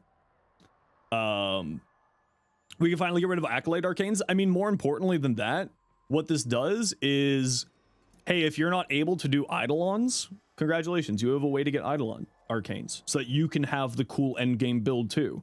Oh, you can't do ETA, EDA? No worries. You can do these ones, you can trade in these here. Right? No, it's not Hildren herself. The only thing with like Hildren herself is the LOS on her AoE. May 2026 be a good year for you? Hey, you know what, Jay? I hope that you have a freaking fantastic year. But welcome on in. I hope that you've had a good January and a good start to your February too. Right? Like, that's why I love this. This has created an ease of access. It reduces elitism because now you don't have people being like, oh, just go do Eidolons. And like shit like that, you know, like the just toxic behavior stuff. It removes it. And like, yeah, those people now are upset because they don't get their platinum farm and selling a max rank arcane 8 energized for 2,000 platinum anymore. But sorry, I don't care. I would much rather have people be able to actually enjoy the builds that I make and being able to enjoy Warframe more and fully. Like, I know that that sucks for you specifically, but, you know, this is just really good to me. Like, I love this. Looking at Hotshot? Yeah. Doing like 4 million each projectile red crits? Yeah, there's like a bunch of problems with Hildren right now. She's got a bunch of weird stuff going on. That's the part of the casual love the team constantly throws out. Yeah, exactly. That's what I'm like referring to, Fido. Back to your previous comment. The only thing that doesn't have a pity shop is ESO and the Vandal stuff. Yeah, but like ESO, it's not hard to do ESO. That's just a grind, right? Like, it's not difficult to do ESO. You can go in as like, once you have ESO unlocked, you can go in like, you know, very low MR and still get everything. Like it's ESO's not hard. It's just long. It's just a grind. And the van, like, you know, and then like there's some other stuff that like you know, there's still lots of areas for DE to improve the accessibility. Like, I know that they have black loading screens. It exists in one spot in the game. Why do we have blind your eyes, burn down the sun, white loading screens for everything in the game? We have black loading screens. It exists. It exists with all of the drift mods. The portals for the drift mods, it loads to black and then loads you into that room. Why don't we have that in the game for everything? Like, especially the Grandum Void was the one that like always would trigger my migraines. Doing the Protea farm would trigger my migraines really easily. So there's still lots of areas where they need to make improvements, but the nice thing about DE is they take the feedback, they listen to player concerns, then implement where and when they feel necessary. And like, I appreciate them as a developer for that. You know, you get why they're limiting Vauban's vortexes to 4. Yeah, I get that too. Exactly. It'll also lighten up the load on people's systems too. So that's more accessibility, right? Because Vortex is actually pretty hard on client graphics cards and stuff like that. So like older consoles may see reduced frame rates, reduced performance if they're in a squad with a Vauban and things like that. So like, you know, that again is also a part of the accessibility, is making sure that people who can't play on a top tier PC or play on like exactly, they're playing on mobile, they're playing on Switch, they're playing on a PS4, they're playing on an older Xbox, they can still enjoy the game. I do think, realistically speaking, we're going to be seeing the older generations of consoles probably being phased out in the next year or two. But, you know. You placed 19 vortexes at once and it made your FPS drop and freeze for like 4 seconds? Yeah, exactly. Yeah. And that's a part of the stuff there. Game crash relogging. Can you remind me what your in-game name is, Firefist Ace? I don't know if you've typed it yet. And if you did, I apologize. I missed it. This spring online services die? Okay, so then, yeah, I think then that's going to be the death of older consoles, unfortunately. Wait, online services, define online services. Will they still be able to download updates from Warframe? Because if that's going to be happening, I could see that being the trigger point for the older consoles being phased out. Sandra, thank you very much. I appreciate you, Ace. You don't know? Okay, no worries. It was just one of those things where, like, if you had that info, that'd be kind of interesting. You can't and probably will not bar playing on mobile. I'm not a big fan of mobile gaming, but like, I have seen Warframe on mobile, and it's actually pretty solid. Like, it's pretty impressive that it runs on mobile. Saw it a while ago, but you think it's just cutting online stuff for PS4? Okay, yeah, so I wonder if games will still be able to get updates through that system then. Yeah. Balatro Mobile is an exception. Okay, Balatro Mobile actually is really good. I'll give you that one. Yeah.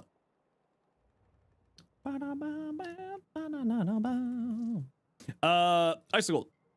Wisp. Grass. You're back from Costco? Did you get a pumpkin pie? You prefer Balatro Mobile to desktop Balatro? That's totally fair, yeah. Hey, Soup, how you doing? I like that. I think I would bring this lighter color up a little bit, like a shade or two more, though. But that also could just be look link. Mobile will have with all the versions of the game. Yeah, I wonder. Wait, have X platform with all other versions of the game? What do you mean by that? You know what? The one thing I really want to see. Hey, DE.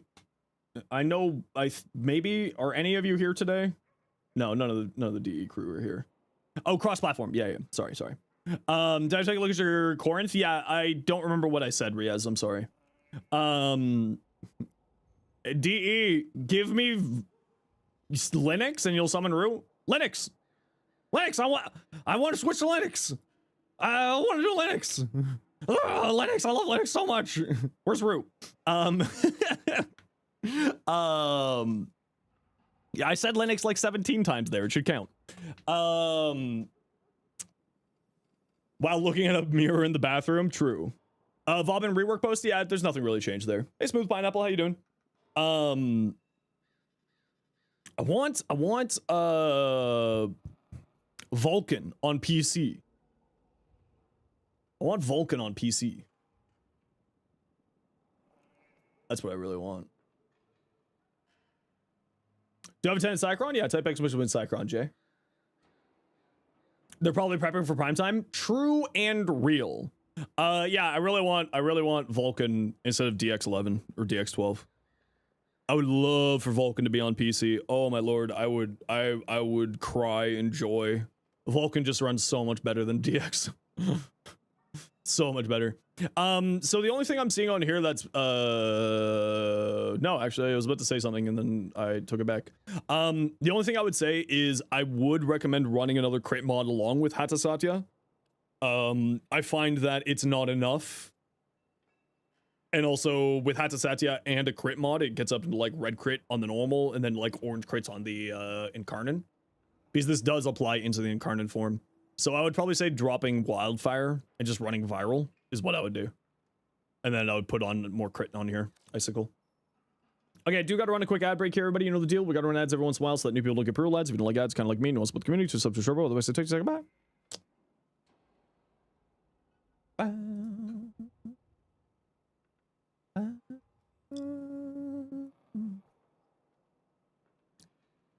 Crit chance. You already got crit damage on there.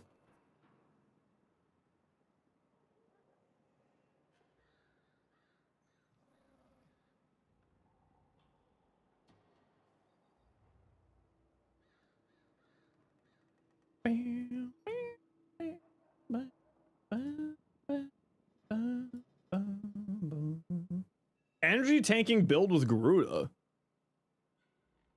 Actually, that would be a really good build. I assume quick thinking. And then you have blood altar down to regenerate your health, plus bloodletting to regenerate your energy, so you can do energy and health tanking with it. Pretty solid. Yeah. Yeah, so there's a mod called Quick Thinking.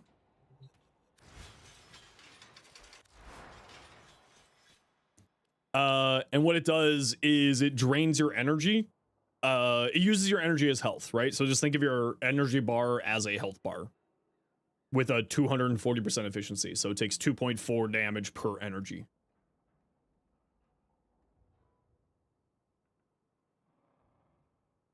So like, you run it with like, Hunter Adrenaline and stuff. You've been having trouble with Vulcan on an AMD GPU? Really? Because Vulcan should be like running the best on an AMD GPU. Hey Dave, been a while, how you doing? That's kind of surprising, Soul Knight. Like what AMD GPU are you running? I've got a 9070 XT. And on Vulcan, I have great performance. I have incredible, I prefer Vulcan over DX any day of the week. If I have the opportunity to. Same GPU. Really? You're having problems with Vulcan? In what game? That's very interesting to me. I'm a mild tech nerd. Oh. Oh, okay. There we go. Venari. Yeah, looks good to me. Star Citizen? Oh, well, there's your problem. That has nothing to do with Vulcan. That has to do with Star Citizen. There's your problem. Sad. No. So President Cthulhu, the drops will be happening after prime time, so during prime time, and then whoever they raid. So 6 p.m. EST is when prime time starts on the official Warframe channel, and then whoever they raid will also have a drop. Will it drops anyways? No clue. Oh, I think it's tokens for ticker. The debt bond tokens. Yeah. Computer's kind of slow. No worries. Just let me know when you're online, and I'll shoot you an invite. Familiar debt bonds? Yeah, those are the ones that you really want. Speaking of, I need to go visit Ticker. Thank you for reminding me, President Cthulhu. I appreciate you. Yeah, it's not just the standing, it's more importantly the resources to trade to Sweet Ticker. Oh, I love you, Ticker, so much. Oh my gosh, my favorite NPC. I love Ticker so much.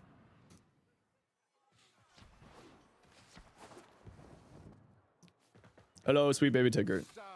Oh, not one I want. Ticker second hand. Oh, that's also not what I'm looking for. Purchase debt bonds.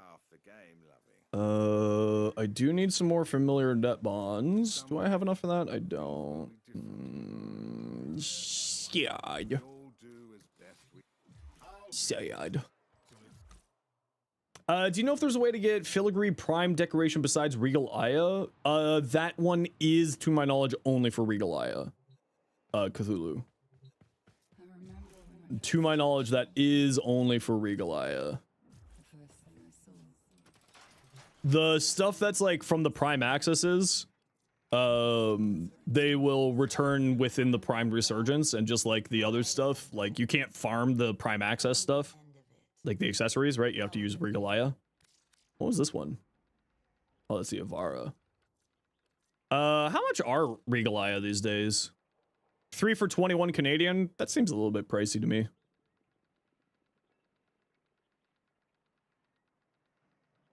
Seems a little bit much.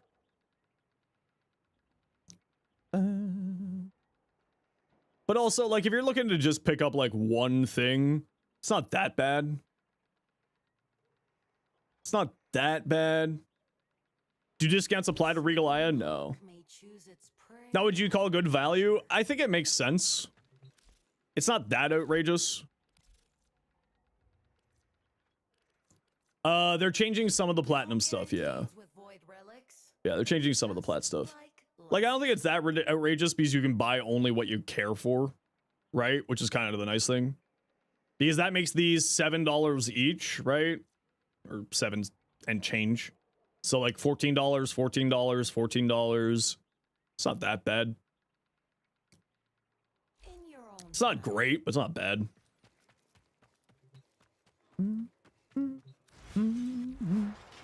Okay, we'll try one last time here. Okay, not yet. It's only just the exclusive cosmetics. Yeah, and that's why I think it's not that bad. Because it's just cosmetics. Yeah. Honestly, wish they did away with the Regal Aya system. I understand why it exists. Because if you charge something for money and then give it a free way to do it, that can cause, like, not just ick problems, but also legal problems. If you say something's cash only, then it has to be something that's worth cash, right? So it is kind of one of those things. Loneliest EST. What you got? Yeah, I don't play slam. I don't do the slam build. I don't do heavy attack build. I play light attack build. However, that's a really nice heavy attack Riven for it. Heavy attack efficiency, cold, critical damage. Really nice, actually. Is Regal Aya tradable like Plat? To my knowledge, it's not tradable. And that's why I'm saying that it's how they can get around any potential legal issues of this is a paid for only item. It's like, this is a paid for only item. Which is the reason why founder stuff. No, the founder stuff is because of that's more of their choice. The Meg and Frost heirloom are locked because of legal stuff. But I bet they're probably the legal stuff also, now that you mention it, is also probably attached to that too. But I don't think that, even if there wasn't legal stuff, I don't think that they would yep.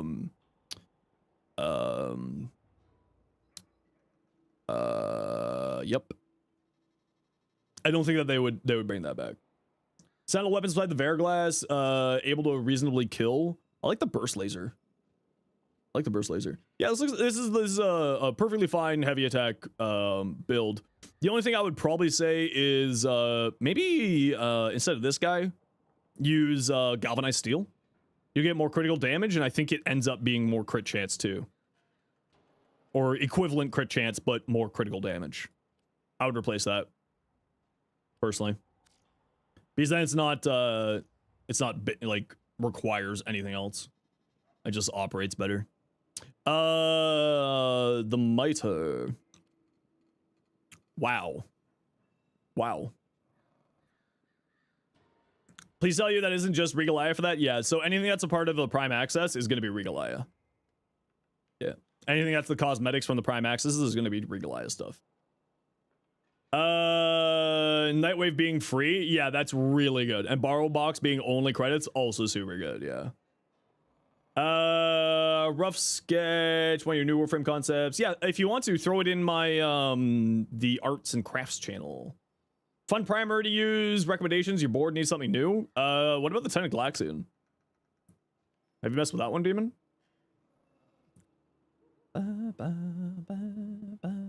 That's a really nice ribbon.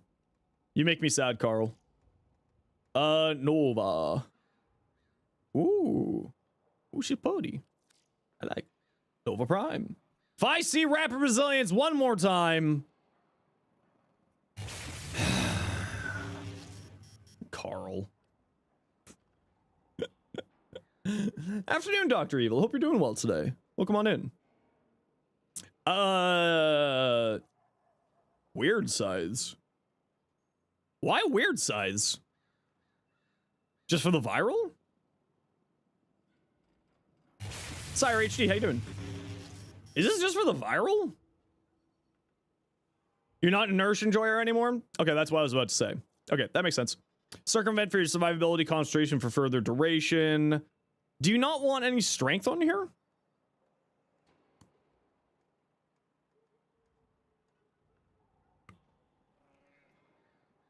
Charge for strength? Okay. 1 cast speed. The rest strength, I assume? I just like having cast speed on her. Yeah. Okay, yeah, no, this will be great. Honestly, I would say though you don't need these. Or I would say you probably don't need both of these. Circumvent to regenerate your shields into catalyzing shields and like have just one of these. And you also got brief respite. I feel like you don't need these. Between brief respite and you're casting all of these, okay, maybe not that one. This one will almost fill. This one will fill. Okay, this one won't fill. I lied. Uriel's assumed due on a heat chroma. It'd be perfectly fine. Status cleanse, full heal. Yeah, absolutely. Arcane. Yeah, I feel like you probably don't need these.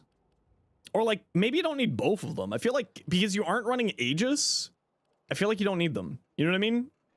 Because like the big reason why you bring these is for like kicking Aegises into like ADHD child energy levels, right? I don't know, I just feel like you probably don't need them. And I feel like I would probably get some more strength. Get rid of 1, I would put it over the 4. The 1 is nice to have just for like if you need to rotate or like options. Like I'm someone who will always put over the 4 because the 1 gives me options. More strength? Yeah, that's what I would say. More strength for here, more strength for here, more strength for here. Yeah. That type of stuff.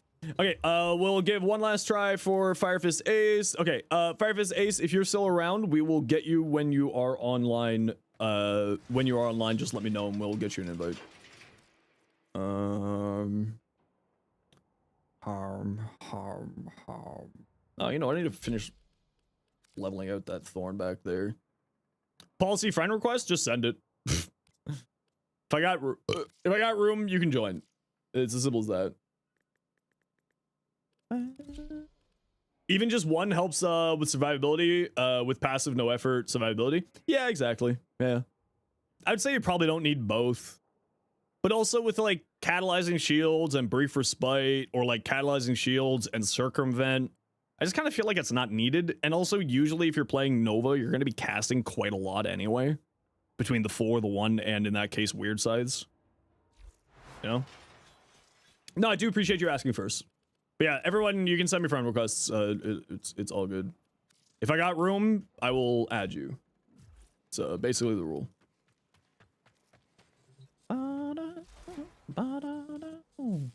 Okay, Commander Knight, are you still around?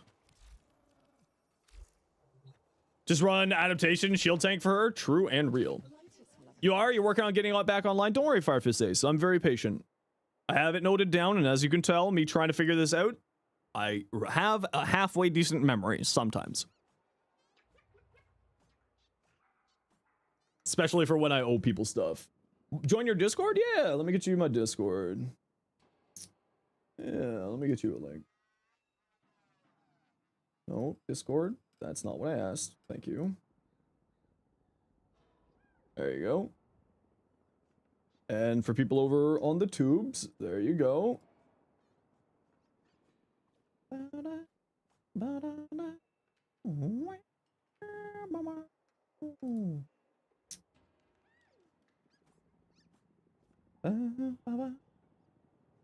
Commander Knight, can you remind me your in-game name if you still want to play?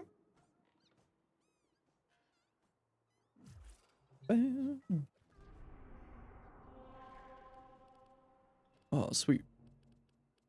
Recommendations for Haro. Got him cooking in the foundry. You want to give him a good shot? I love Haro. In fact, so much so that I have a playlist of Haro stuff.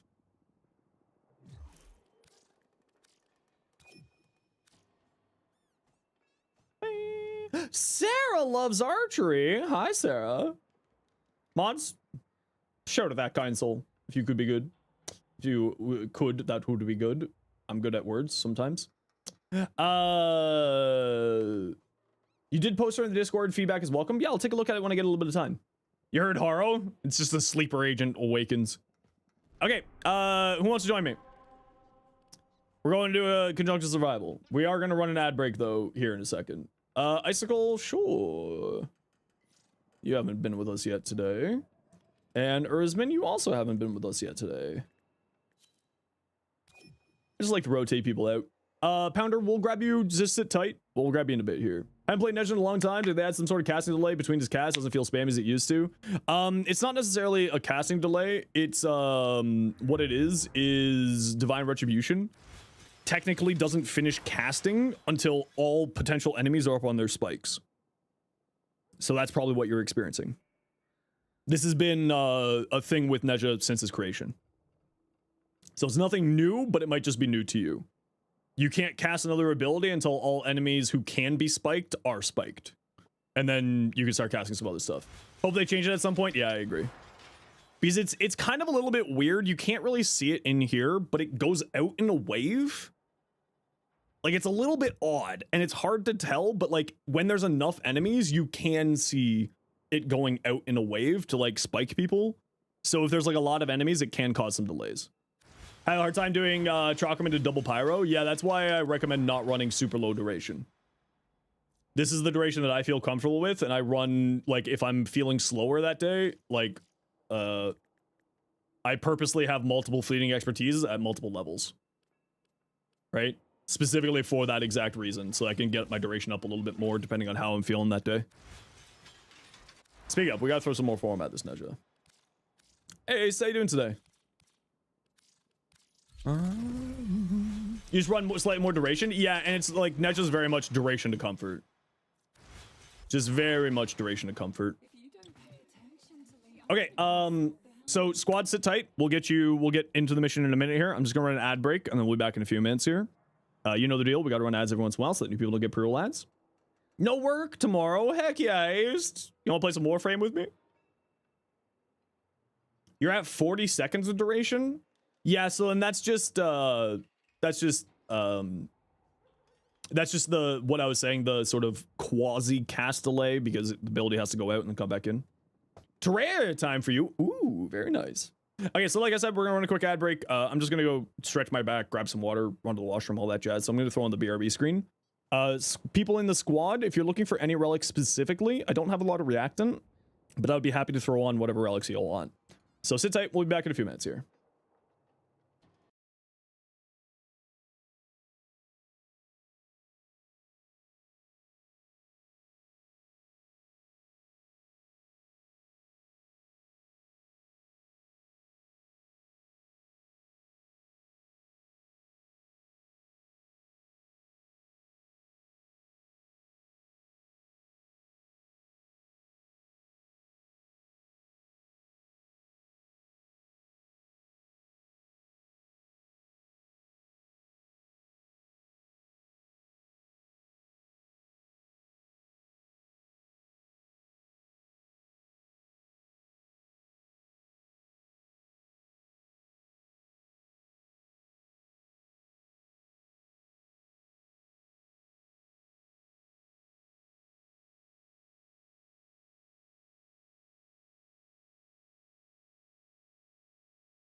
Sorry about that, everyone. That took me a little bit longer. I got caught talking with my roommate. Who did we lose here? We lost Commander Knight. Ash Prime build? Yeah, give me 1 second. By the way, it's polite to say please.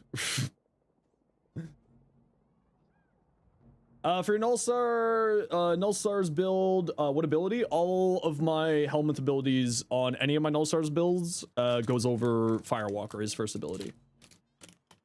You need the Gauss... Sorry, what'd you say? The Gauss Prime chassis. Squad, if you got Gauss Prime chassis relics, let's help out a friend, shall we?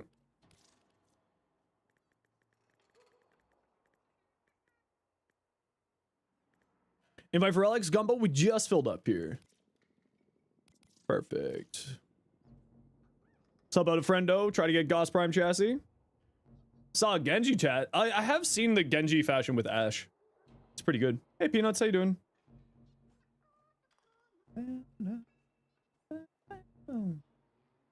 You're in? Okay, Ace. Firefist Ace will get you an invite once I'm done this mission here, so hopefully you'll still be good. Don't worry, I still have it written down, so if we have any problems, I'll still make sure to get you your giveaway. And if all else fails, Firefist Ace, like I said, I'm very happy to send you a formal bundle if we keep having problems here. With miso mayo. Oh, that would be so tasty. Hi, you're looking to form a Kuva farming team for Kuva survival, not just like a 1x thing you can add Discord and meet up to grind daily. Well, Taco Cat, I don't know if any of our community is super into Kuva farming. But you're more than welcome to come join our Discord if you'd like to. And you can see if there's people there. I don't know if people are going to be like grinding daily, but you might be able to find at least some friends to, or some community members to join you. How you doing, Star Wars lover? What you up to today? And Commander Knight, just throw on your relic whenever you get the chance there. And let's go get some modos going. Yeah, so I just put Taco Cat, the link is just a few messages up there for the Discord. And everybody's welcome to come join our Discord if you want to. Just make sure, you know, be polite, all that jazz. Chillin', popping some relics, heck yeah. Commander Knight, let's go. If it comes to that, sure. Yeah, we'll figure it out, Ace. Firefist Ace. We'll figure it out. There we go. Oh, I didn't mean to bring my worm. Oh well, that's fine. Swap to Ultranox Prime stock if I have any of those relics, Icicle. Just remind me. I am ADHD as hell, so I may forget. But if you remind me, I'd be more than happy to put it on. Flat Flag Friday, included in being polite? Yes, because it's your obligation. You have some questions for the dual Coda Torxica if you got time? Yeah, feel free. Just, you know, throw them in there and then I'll answer them when I get to it.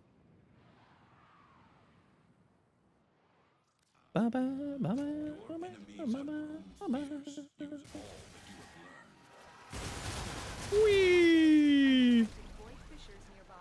PB and Jebby. What a name. I love it. You're fine with this self-inflicted burden? You did self-inflict it. We've got like a horde of little memes that get put up throughout the month on our Discord as well. And the Flat Fuck Friday is one of those memes. You new to Warframe, waiting for your Mesa Prime? Ooh, very nice. I haven't gotten everything from Stardays yet. I'm still missing like one emote, I think. And then I will have everything. After tonight's primetime drops, I should have everything. You look forward to Flat Fuck Friday every Friday? Same! I just think it's fun. I love those. I'm just hunting for a tile here, squad. That tile is just not the greatest. So I'm just gonna see if we can find ourselves anything better. And we can't. So we'll stay in there for the moment.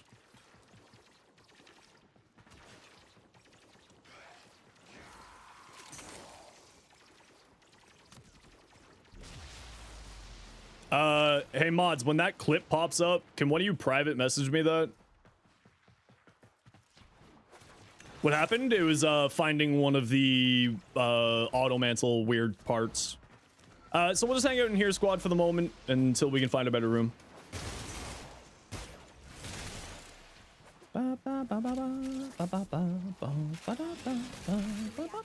This is a prime time today. When? 6 p.m. EST. For reference, it's about 5 p.m. EST.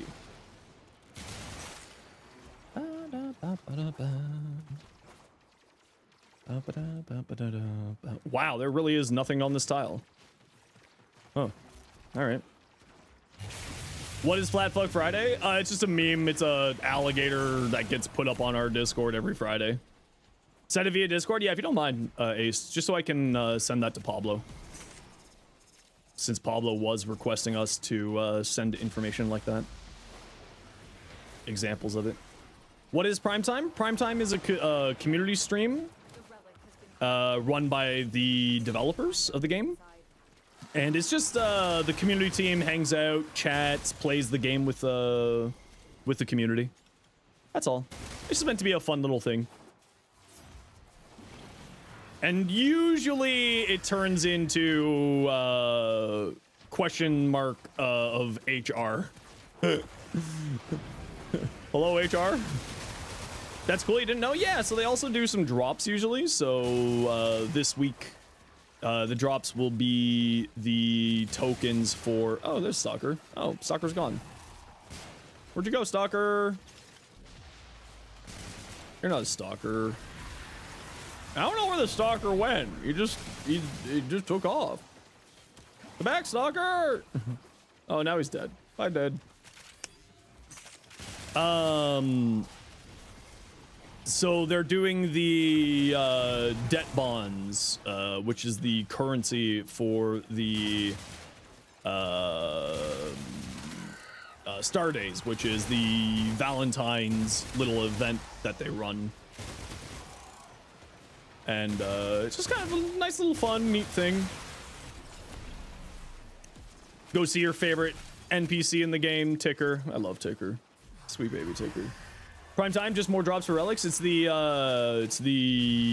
debt bonds for Star Days farming. Sancti Magistar better than normal Magistar. I prefer the Sancti Magistar just because it's utility. Because of ribbon disposition stuff, some people like going, and because of incarnate evolution, some people like going the normal one. I prefer the prime or the Sancti. Heals you on heavy attacks, give you 20% chance to be immune to status effects. 3 in a row. Holy crap, a trippy. A triple.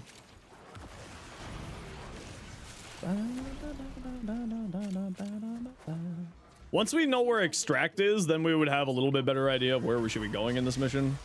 And maybe find a better tile in this one. This is not a great tile. A fan of Rude Zood, Bird 3. You know what? Those are both good seconds. Yeah, those are good seconds. Ticker still is my queen. 80 platinum, which frame do you go for? Currently using Gyre Prime. I would probably recommend, rather than buying platinums, found the tree room? Sweet. I would recommend probably not buying, depending on how new you are to Warframe, not buying a Prime right away. I would definitely recommend getting yourself some Warframe slots and weapon slots, depending on how new you are. Yeah, okay, everybody come over to this room here. Come over to my waypoint. Who the heck has 1999 relics? What do you mean 1999 relics? Oh. Oh, we had the Stalker proper, not the Stalker Acolyte earlier. I was about to say, be like, why is there 2 Stalkers? Or 2 Acolytes in the first 5 minutes? It's just me being stupid. It is you, the real Mustard. I'm Mustard. Oh, yeah, like fissures. Yeah, it would be cool to have fissures in there. I agree. Void Cascade is up. Yeah, if I had more energy, maybe. I wouldn't mind taking the Zaku to level cap, but I'm too low energy. MR13 unlocks Steel Path. Yeah, so just sort of like, again, like if you got enough Warframe slots and weapon slots, then like, you know, have at it. Obviously.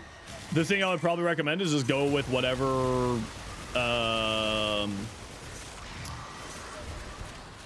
with whatever Prime looks the coolest to you. And like take a look at its abilities and sort of go from there. Because the thing about Warframe is like no frame is bad. Right? We're not like other games where like this is the best thing to bring, so only bring this. It's hey, bring what makes you happy. So if you like the look of a frame, just use that frame. And like by look, I mean not just appearances, I mean like the abilities and skills and all that.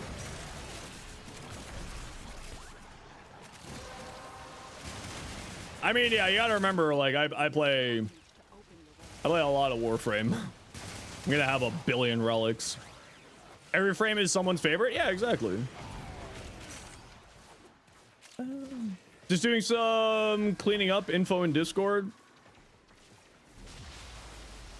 All right.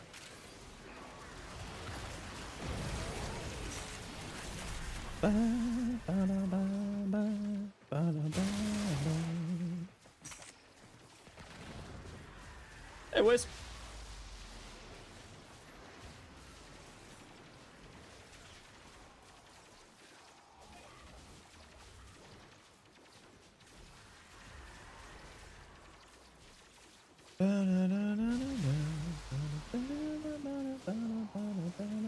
Yeah, it's all good, Sophia. Thank you. How you doing, Wisp? Thank you, Sophia. Oh, Sophia.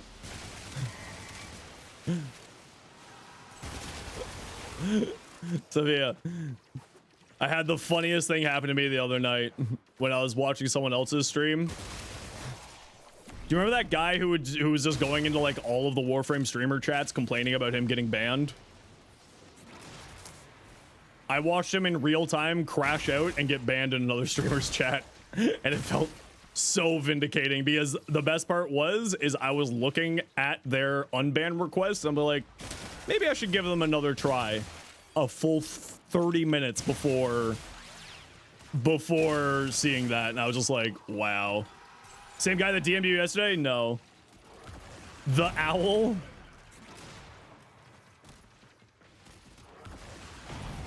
I refuse to confirm or deny.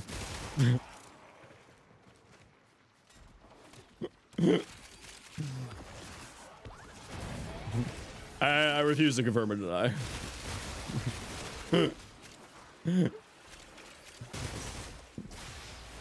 It was funny, let's just put it that way. Icicle, don't go down.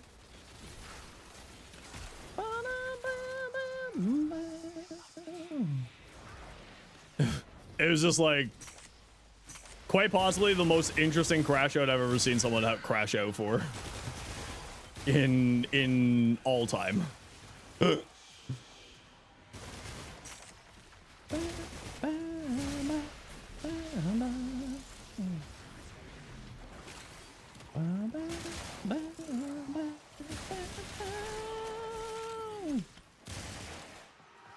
Still surprised there's still people getting banned in the category they're not banned yet. I mean, some people have just like a lot more patience than I do when it comes to stuff like that. Like I don't got patience for people's stupidity, you know? You think it'd be common sense for people to not complain about getting banned? Yeah. Yeah. It's like, why are you coming to me to complain about you getting banned in Warframe? I can't help you. Why are you complaining to me? Yo, Herb, been a little while. How you doing?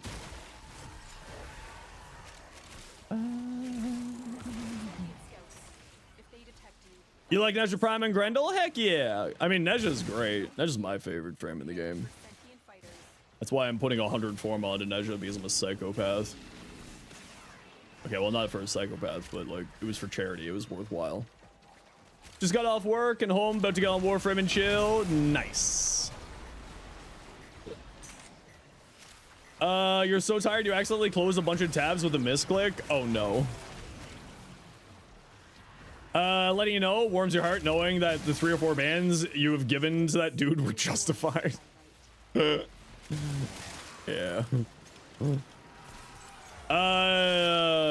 380% range on Uriel. Oh my lord. I'm gonna light space on fire.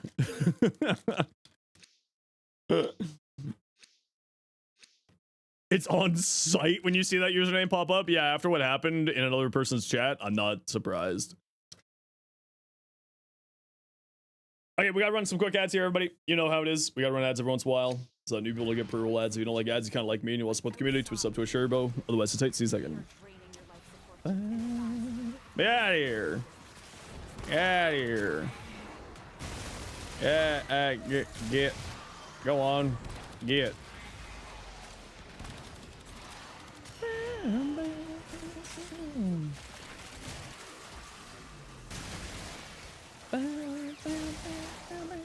Oh. Oh. That just looked like a normal. I just thought that was a normal, like, Grenier. I didn't realize it was a Thrax. Streaming Unto Dawn. What about Until Dawn? Great horror game, by the way. I loved that game. That was super fun. Well, I didn't play it. I watched other people play it, but that was a good horror game. I'm not a horror game person. I'm a big old scaredy cat. I get scared by sound alerts.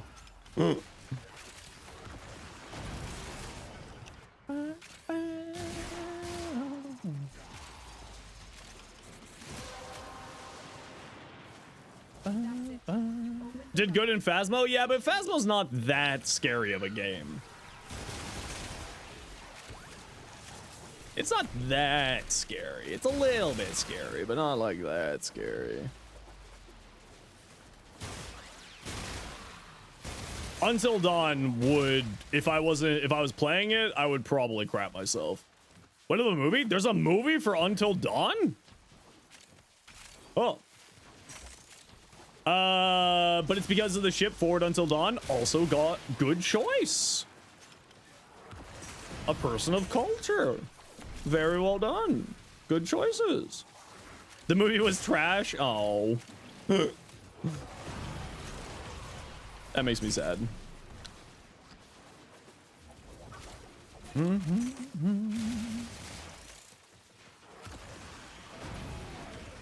Wait, would you get 760 range with the fissure buff? Yes, you would. The movie was nothing like the game. What an unfortunateness. You know, it's one thing I really like about.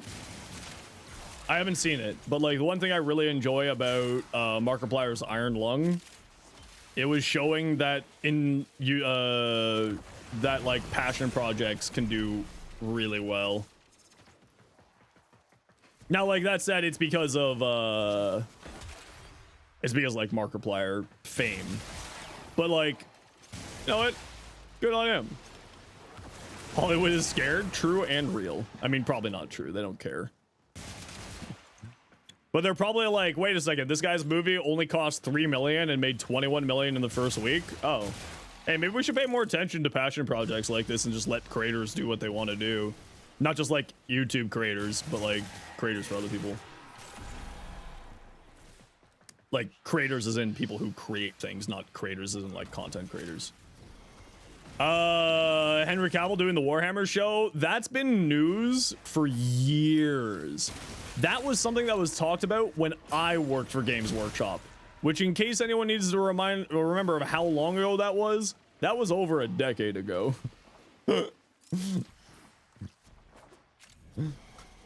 Like, that's when that was starting to say that it was a thing.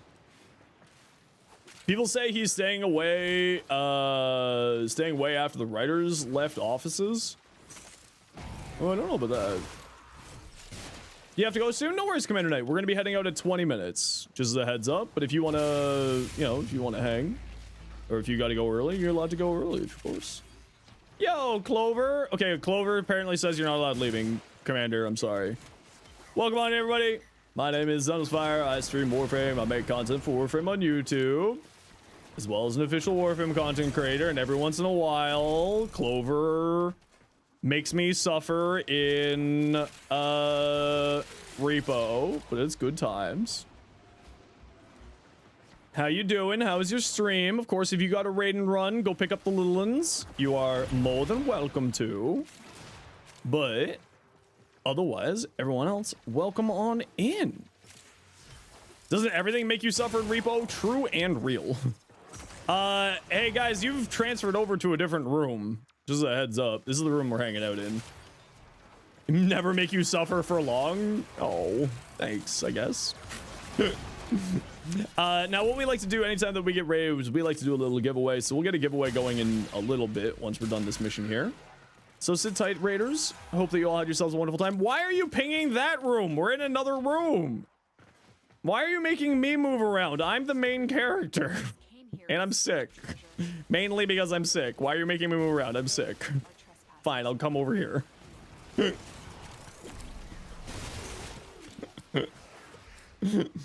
Thought you sound like a cold? Yeah, it's just a scratchy throat at the moment. I don't know if it's a scratchy throat because we talked too much yesterday, or if it's scratchy throat just because I'm coming down with something. Why is everyone suddenly getting sick again? Yeah, this is like the third time I've gotten sick in the past like 4 months, or no, past like 2 months. I don't know what is going on.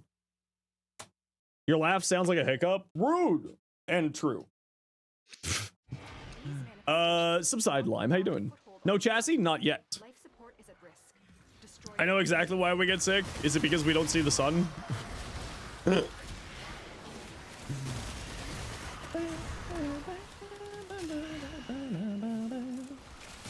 No, don't worry. You're all good. No, you're all good. Vitamin D, man, I have, I mean, all Canadians have a vitamin D deficiency. This is just like a thing. But like, I take like double dose of vitamin D because I really need lots of D in my life. So squad, Commander Knight needs to leave. We'll just, hang out here. You're heading out, Deuce Lord? No worries. Thanks so much for hanging out today. Just clean out those two there. Okay, choose a room, you two. You keep moving between the 2 tree rooms. Just stay in a room. Just choose one and stay there.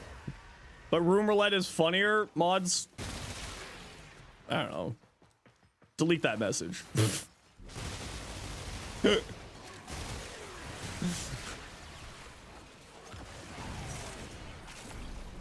Who needed the Gauss Prime chassis? Commander Knight did, but they gotta leave.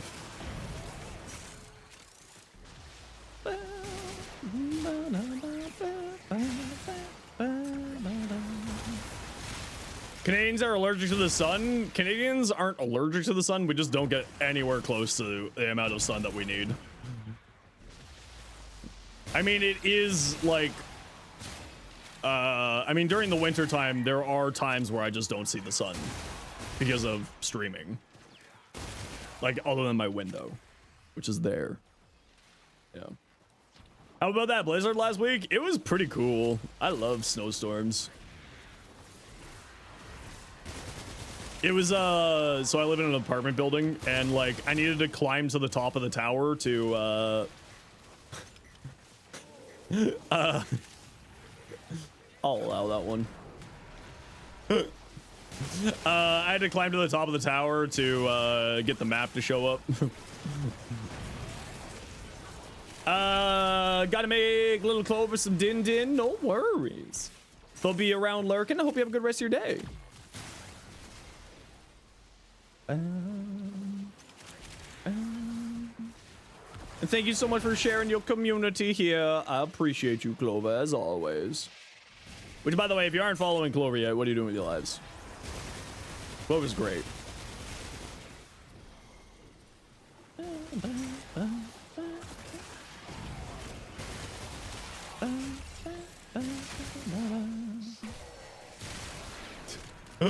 The guy was like, oh yeah, I'm gonna send out my ability and murder this guy. Oh, crap. Bullets. I forgot they got bullets. Yeah, I love snowstorms. One of my favorite things to do during a blizzard. So I live relatively close to Lake Ontario. It's like a 30-minute walk or so. But during a blizzard, one of my favorite things to do is go for a walk during a snowstorm down to the water, and it's so snowy that you can't see the water even though you're right at the edge, but you can hear the waves. It's one of the coolest things ever. It's just like a weirdly surreal like moment, not being able to see the water but hearing the water and just having all the snow around you. It's just like a little bit of a mind trip. It's great. Instead of hot cocoa, you do apple cinnamon tea. Ooh. Used to live on Lakeshore for about a year. Oh, I would love to live down that way. I mean, to be fair though, Rage, Lakeshore does, the road goes all around the lake. So, I mean, but then again, nowhere is bad in Lake Ontario. It's actually pretty solid. I think I like the Lakeshore down in Oakville the most. Yeah, we're headed to Extract here. Yeah, we're headed to Extract. Can't recall. That's all right. But like near Islington. Oh, okay. Yeah. I know that area.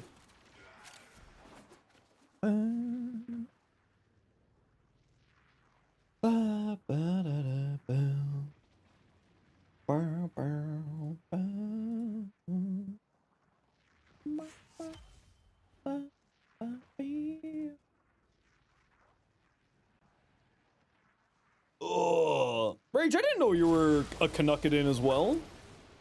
I love my Canuckadans. We love the Canucks. Oh, that's hilarious. We actually got the part for Commander. Oh, you know what? If Commander shows up later, we'll make sure to get them this chassis. Hey, Buckshot. This Blizzard's made this winter one of your favorite in years? Yeah, it's been really nice. You're from Alberta? Hell yeah. I mean, also, I'm so sorry that you live in Alberta. I'm from Ontario, so I have to say that it's legally obliged to make fun of each other. Niagara is so bad? I would highly recommend it. Niagara Falls is pretty cool. And actually, if you come to TennoCon, the cool thing is that Niagara on the Lake, or like Niagara Falls, is not that far from TennoCon. I know a few people who came to TennoCon from like the EU, and they went from TennoCon and they went down to Niagara Falls for the day afterwards. The color scheme for Neja? Yeah, sure.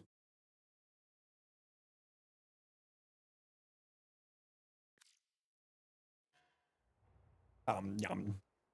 Yum. Move over to BC? Honestly, I might be moving to BC. My mom's retiring out there and my sister has a house out there, so I might move out to BC. It's actually in the cards. As a newfie, you're sorry that you live Ontario. You know what? You're the only one who gets to say that because I love noofs more than I love anything else. I love newfies. Your wife's from BC? I love BC. I haven't been to BC yet. And I haven't been to Newfoundland yet.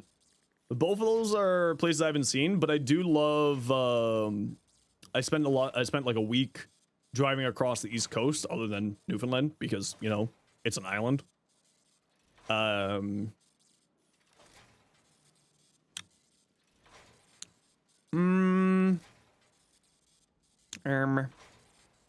Mr. Streamer Man. I don't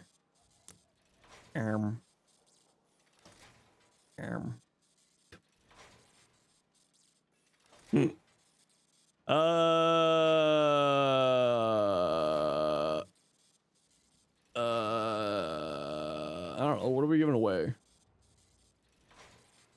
What am I giving away, chat? You're right. I'm giving away a Sabagoth. All right. To thank your Lucky Clover for the raid. Type exclamation point join to get in for a Sabagoth Prime Blueprint bracket. Where do you get Kuva? From the Kuva store. And Fire Fist Ace X. Firefist, are you here? And are you online? Oh, and we're just gonna run some ads here while you're joining the giveaway. So type exclamation point join if you want in for the giveaway. And yeah, we gotta run ads every once in a while because Twitch makes me. So here you go. How to tell if Zenos is sick? Yeah, we gotta run ads. Sorry. You don't get the full spiel.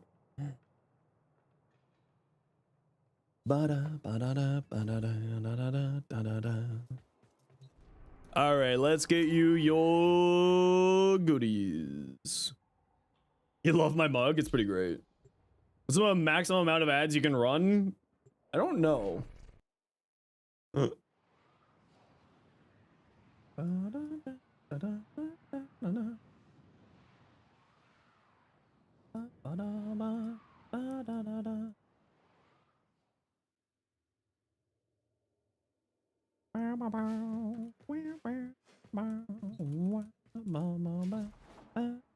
No, I'd wait for like a primetime raid and then run 6 hours of ads with 20,000 people. Pay for all of the year. Hit them with 20 minutes of ads while they can't see. That would just be rude. That would just be rude. All right, Riaz. Yeah, I think I went over your Corinth, and I didn't think there was really anything here except for the 60-60. Switches over to 60-60, and I probably wouldn't use shotgun vendetta. You're very rarely going to be so close enough to enemies. Usually, you're doing the alt fire with the Corinth. That's why I say that. So, like, I would probably go for something other than shotgun vendetta here. But I would probably also swap this out for a 60-60 rather than the blaze. Just blaze.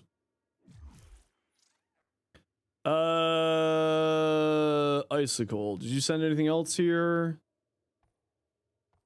Your Cora. You didn't know till this day that you could build Zaku for health tanking? Honestly, I didn't know that you could build Zaku for health tanking until yesterday. I didn't know that you could do it until yesterday when we were going through the augments. And then I realized that you could do it. What's a good Dagath build? You build her and you don't really enjoy her, TBH. She's in a weird spot. She has no place for you currently. I will be putting out a Dagath video next week. I'm hoping to. If I'm too sick to do a video, then I'm not going to be able to. So, but I plan on putting out a video for Dagath builds.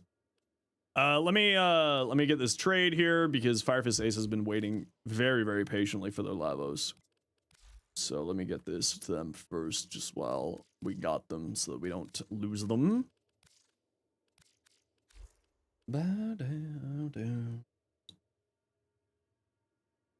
I think it's finally happening. I'm finally going to order the chair. I just need to do it.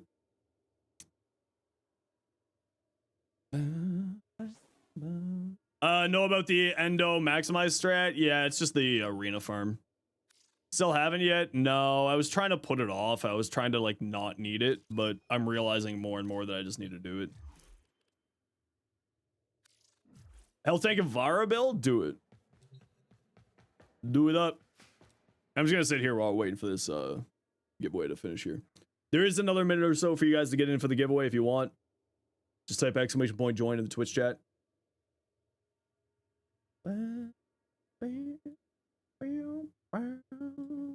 More than happy to, Firefist. More than happy to. Warframe released on Android in 10 days. It releases on Android in 7 days for Canada. And then the rest of the world on the 18th. Because it's next Wednesday. Core Prime, just going back over here, Icicle. Probably some more range if I'm being honest. But like that would be dropping this or dropping this. Some more range would do you well. Also like auger mods that you have shield gen stuff. Did I do the mastery test? No. Chris 2345. What is your in-game name?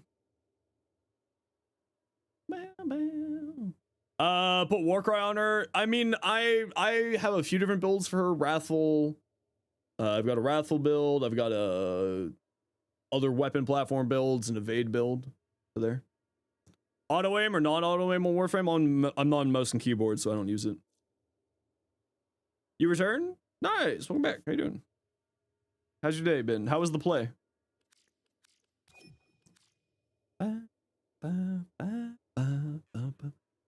Whip Claw. So I don't like running Condition Overload on Whip Claw. I like running Prime Pressure Point just because I find you're not usually status priming people very much. So I prefer to just run the other version. You're running Melee Vortex instead of Influence. Vortex is perfectly good. Blood Rush, Weeping Wounds. Yeah, the rest of this all looks good. Nothing else to say. Looks good to me. Silver the Panda. Hey, Glad, how you doing? Thanks for the follow. Welcome in. Okay, so important thing to note, it needs to be base only toxin here. Silver Panda. So because you have your toxin going into viral here, right? Primary Blight won't activate.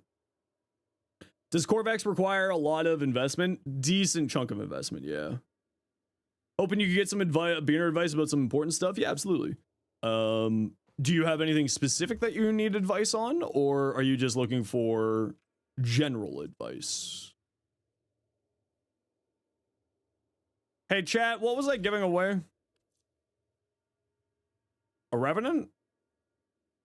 Sevagoth.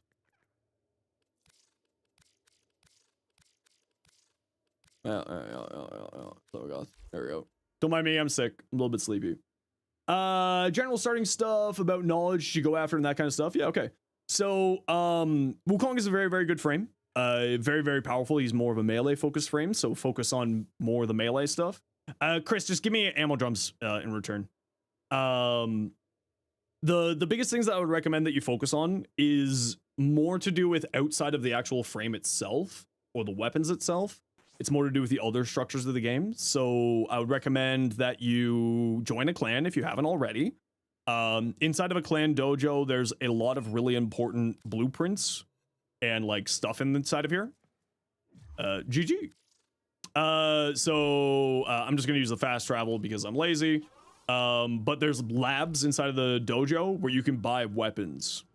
It's the blueprints for the weapons, but then you can craft them inside of your orbiter, including frames. Now, you may already be in a dojo because Wukong is a clan dojo frame. But there's other ones here like Volt, Zephyr, and all that jazz. The other thing I would recommend that you do is your quests.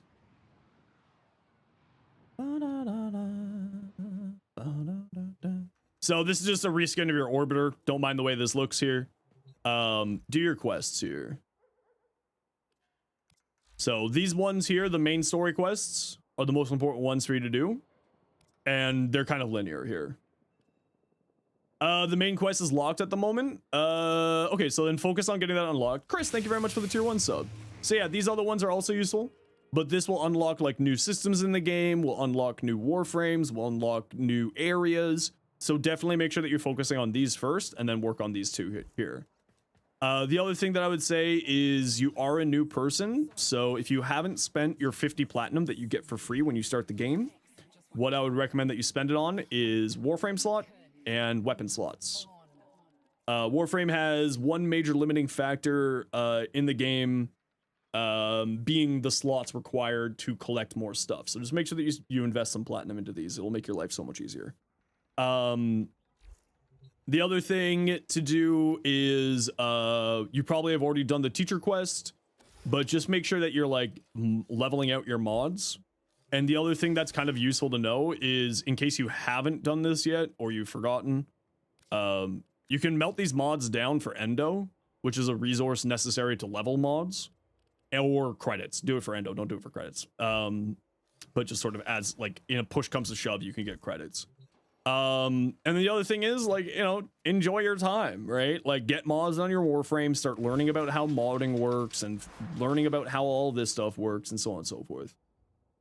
Would you suggest unlocking all nodes on starting planets to have access to auto resource farm? Yeah, so you should still clear out the nodes on here, absolutely. Not necessarily for the resource stuff, but more to do with the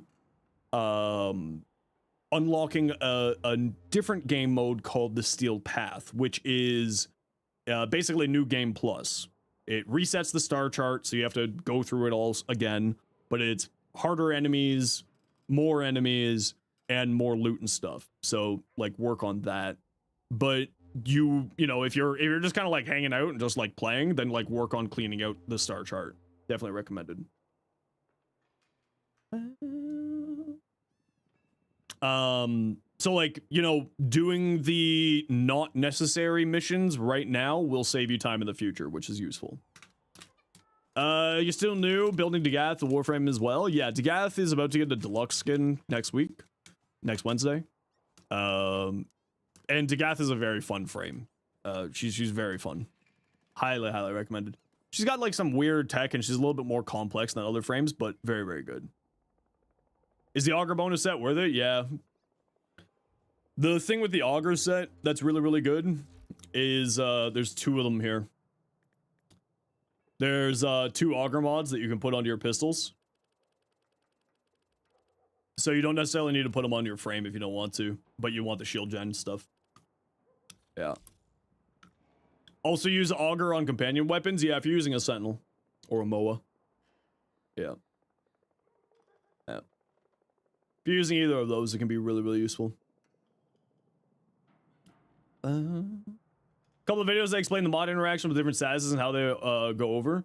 I would probably recommend Kengineer for that, Glad. Kengineer does very good. I haven't done a video on breaking down that stuff, but I would recommend Kengineer's videos. He does a very good job at explaining the more complex stuff in simple to understand terms, but also getting into the nitty gritty so that you can find more information. I would highly, highly recommend Kengineer. Yeah. What's best for shield gating? Aegis. The others aren't good. Just Aegis. Guardians for armor. Armor doesn't affect shields. Barrier is just not that good anymore. Aegis is what you go for. Also with Dagath, you probably don't need to go shield gating. Realistically speaking. Yeah, so that's called a Riven mod, Glad. Riven mods are RNG mods. They're more of an endgame oriented thing, so you don't need to be too worried about that, but we'll explain it here since you asked. You have to do a challenge in order to unlock it. So, for instance, destroy 5 Dwargons in flight using a bow during aim glide, so it'll give you a challenge to unlock it. And then once you unlock it, it'll give you... It will apply to a specific weapon. So, for instance, this pistol ribbon turns into an Akjagara ribbon. And once you have this ribbon, then you can use a separate resource called Kuva, which you can farm in a few different ways. And so you got a random rolled ribbon here. You roll it again. It's completely RNG. And then you get to choose between these 2 ribbons. In which of these 2 that you want. So, for instance, if I like this one, I take that one. If I liked my old one, I take this one. And then you can roll again. Hey, Screaming Pirate, how you doing?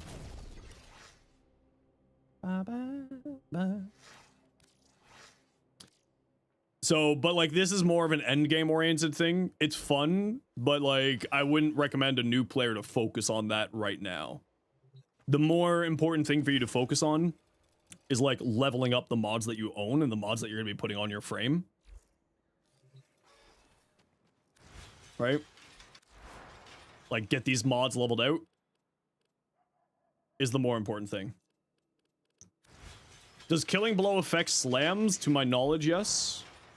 But I don't do slam builds, so I am very, I probably don't have the best information. I just don't like slams.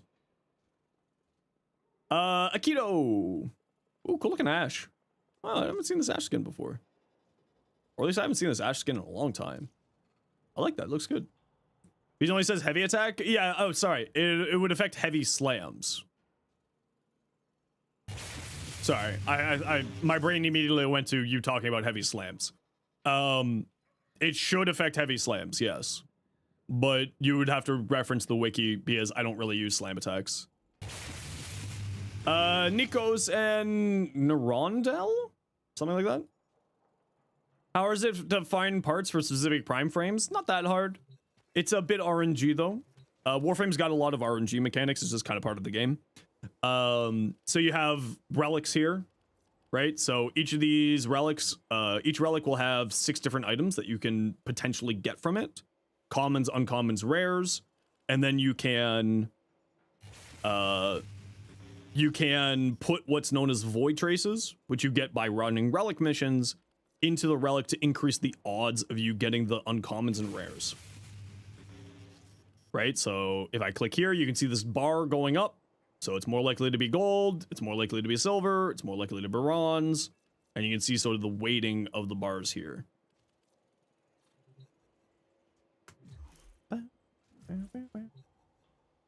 And so it's not like difficult, but it's just over time. The one thing that I would really recommend for new players is to go into these fissures solo, like in a public party, and then people will you know, you get to choose. So at the end of the mission or at the checkpoint, if it's an endless mission, you can choose items from the relic from your allies. So let's say you, me, and 2 other people are playing at the end of the mission, at the checkpoint or at the end of the mission. You can choose the items from my relic. You can choose items from your relic. You can choose the item from someone else's relic, and so on and so forth. Right? It's up here. Void fissures. Any DE people, you have 2 favors to ask? Don't do that here, so no. They're only, when DE people are hanging out here, they're viewers just like you. So no, if you have something to ask or anything to talk to about the DE staff, do so through the forums or official channels, please. What do you do with her too? Do you even need to use it? Yeah, Doom is actually really good, Ludo. And you probably don't want a helmet over it.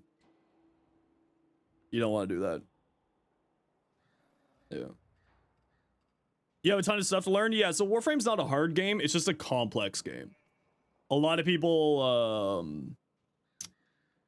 misconstrued the complexity for difficulty.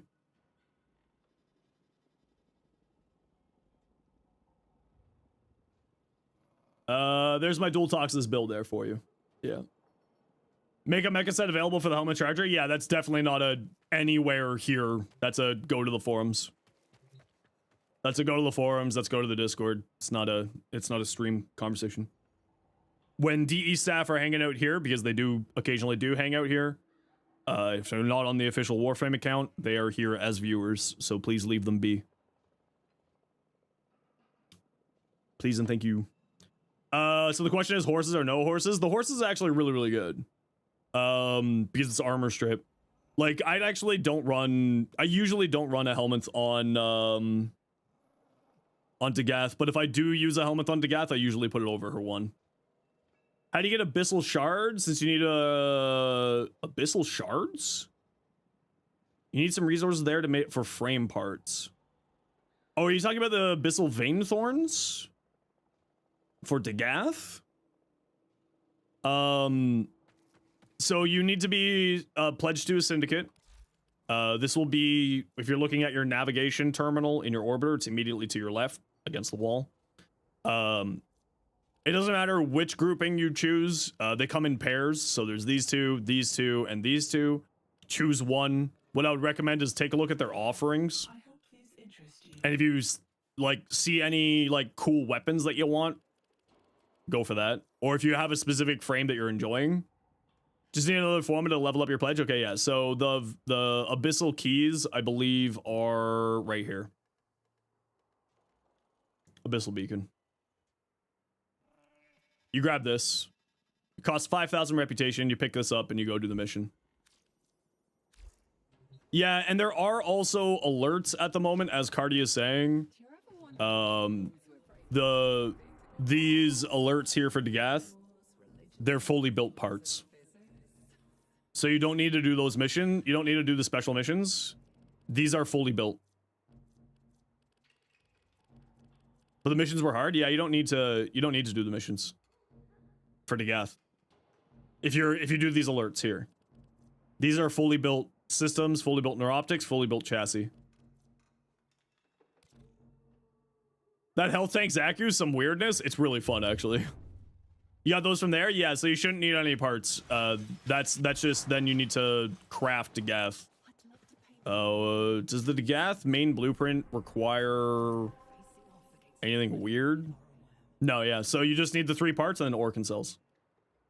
So you don't need to do the rest of this. Like, you don't need to do the Vainthorn missions. You get the fully craft. These are fully crafted, so you don't have to do anything.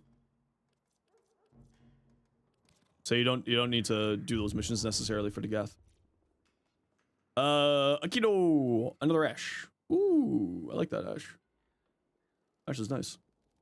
Good golly gumbo. No, you need to send me a message in Twitch chat. I don't pay attention to in-game chat. Come on. Come on now. Come on now. Degath, nourish over the 1, catalyzing shields, Aegis, multi augmented brief for spite. Yeah, looks good to me. I would argue you probably don't need Aegis. It's nice for comfort, but it's not like super necessary.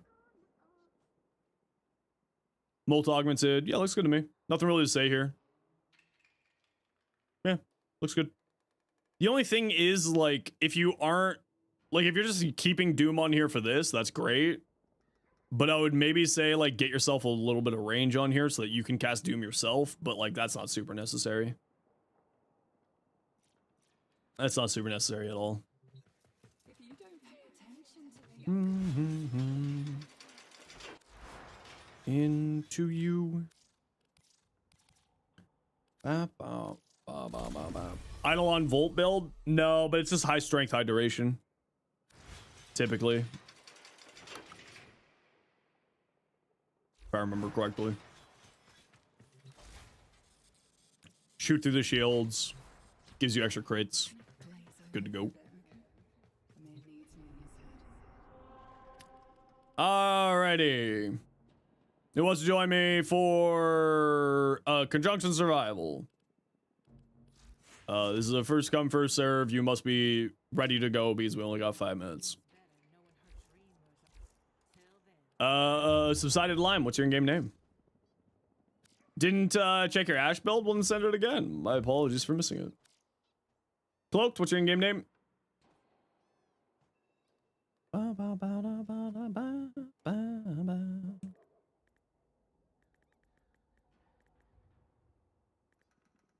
Adversarius. I know someone was on deck, but we need to get going here. Types of damage so you can understand what kind of weapon builds. I believe that Kengineer does. I would recommend Kengineer on YouTube. I don't have a video out yet explaining the status elements. I've been meaning to do that though. Who are we missing here? Cloaked. Cloaked, did you get the invite there? Yes, you did. We are full up at the moment here, Glad. So we won't be able to grab you for this one. Also, we're doing on the Steel Path at the moment. But I usually do run a few times a day non-Steel Path relics. So I'd be more than happy to, next time when you're around, to do that with you.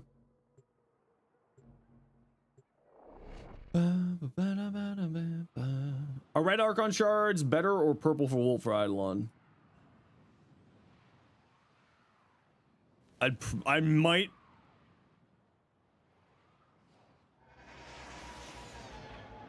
If you're using the purple one.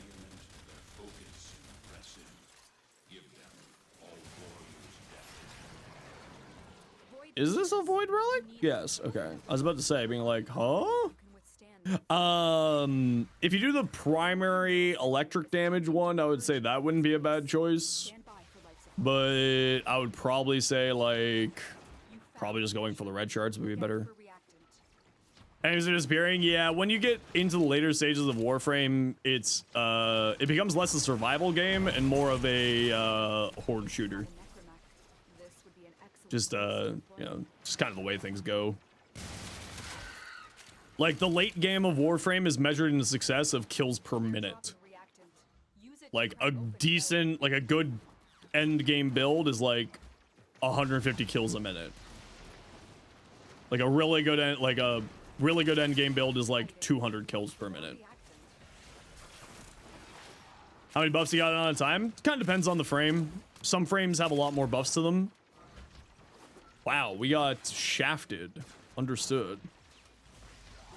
We have no good rooms. We can hang out here.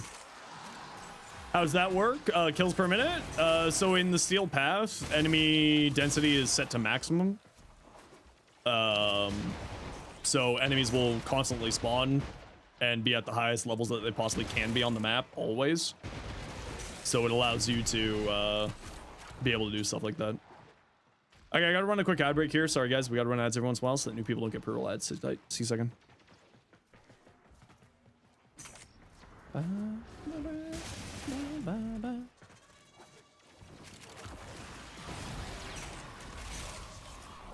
Yeah, that's right, you die. Let's see if we can find ourselves a better room. We got it. Squad, come over here.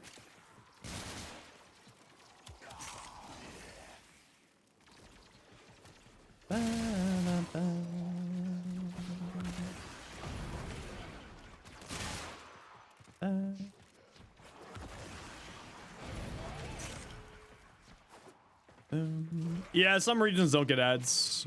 Just kind of part of the thing with Twitch.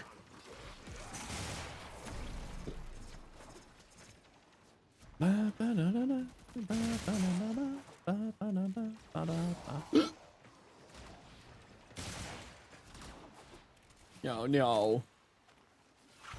No, no. Where's the enemies? That is a little slow.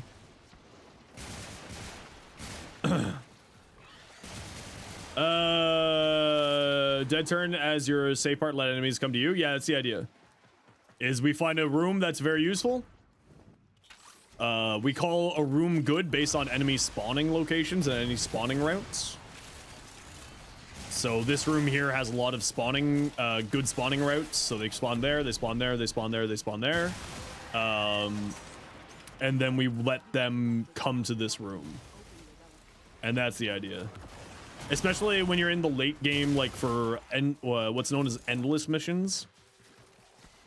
So missions that, technically speaking, you can stay in for as long as you feel like.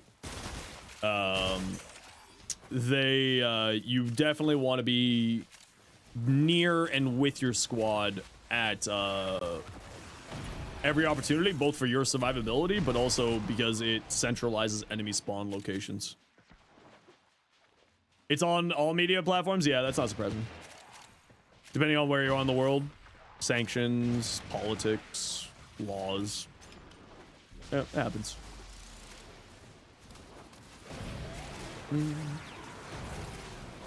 Can melee weapons be as strong? Melee weapons are some of the strongest weapons in the game, so yeah, not even a problem. Wukong is actually, the later game versions of Wukong is one of the stronger melee frames in the game. It's not just ranged weapons. The game is actually in a fairly balanced state right now where, like, you know, maybe not every single weapon works amazingly well, but any type of play style works amazingly well.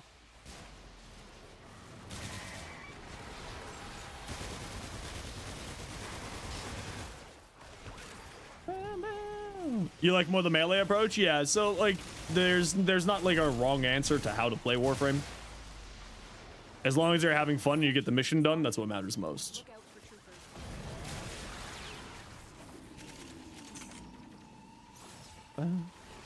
Gotta go. No worries, Cardi. We'll catch you later. Hope you have yourself a good night tonight, and we'll catch you tomorrow. I think Borrow's tomorrow. Ooh, Borrow. That Kuva corrupt one, as Session said. I think they're more talking about like the idea of, you know, absolute power corrupts absolutely more than Kuva itself. I don't know if Kuva itself would corrupt you, but I also I haven't really paid attention to Warframe's lore in a long time. I need to go and relearn Warframe's lore a little bit more. I actually really like Warframe's lore. It's very good. Very, very well done.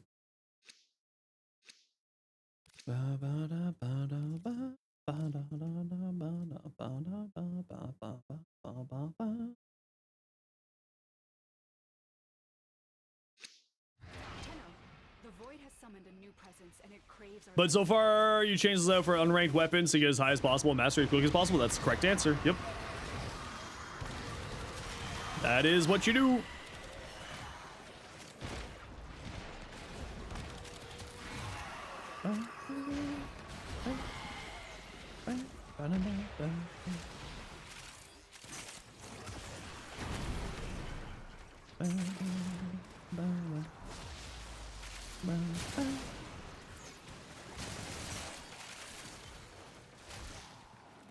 Because so mastery rank is basically just a measurement for how big of a collection you own.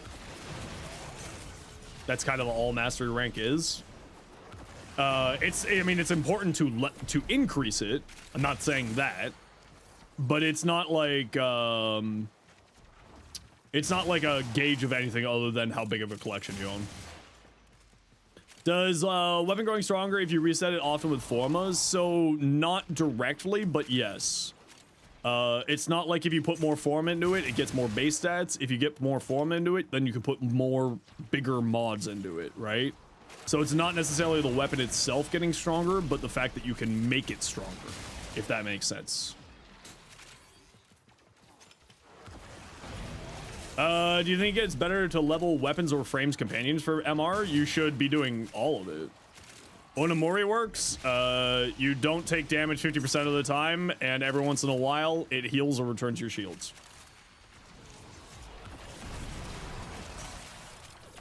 Talking about the gamble mechanic with ribbons, you have 2 Torrid ribbons to sell, to roll.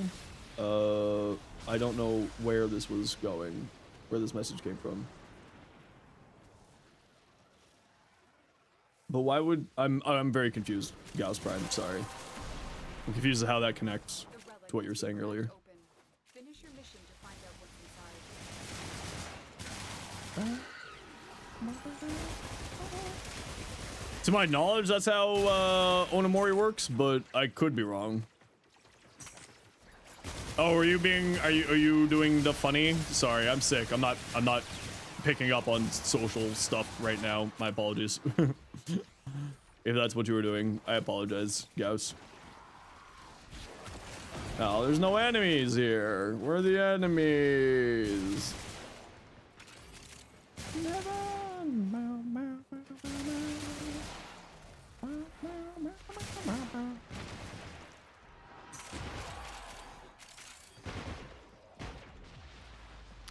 How come your frame can hold so much energy? It's just there's a mod in the game. This isn't a lot of energy, but there's a mod in the game called Flow that will increase your energy maximum. And then there's a primed version of it as well called whatchamacallit? You have other frames effects disabled. Actually, it's very specifically that ability doesn't show up for your allies. Are you talking about Demonium or Brimstone? Brimstone just doesn't show up for allies.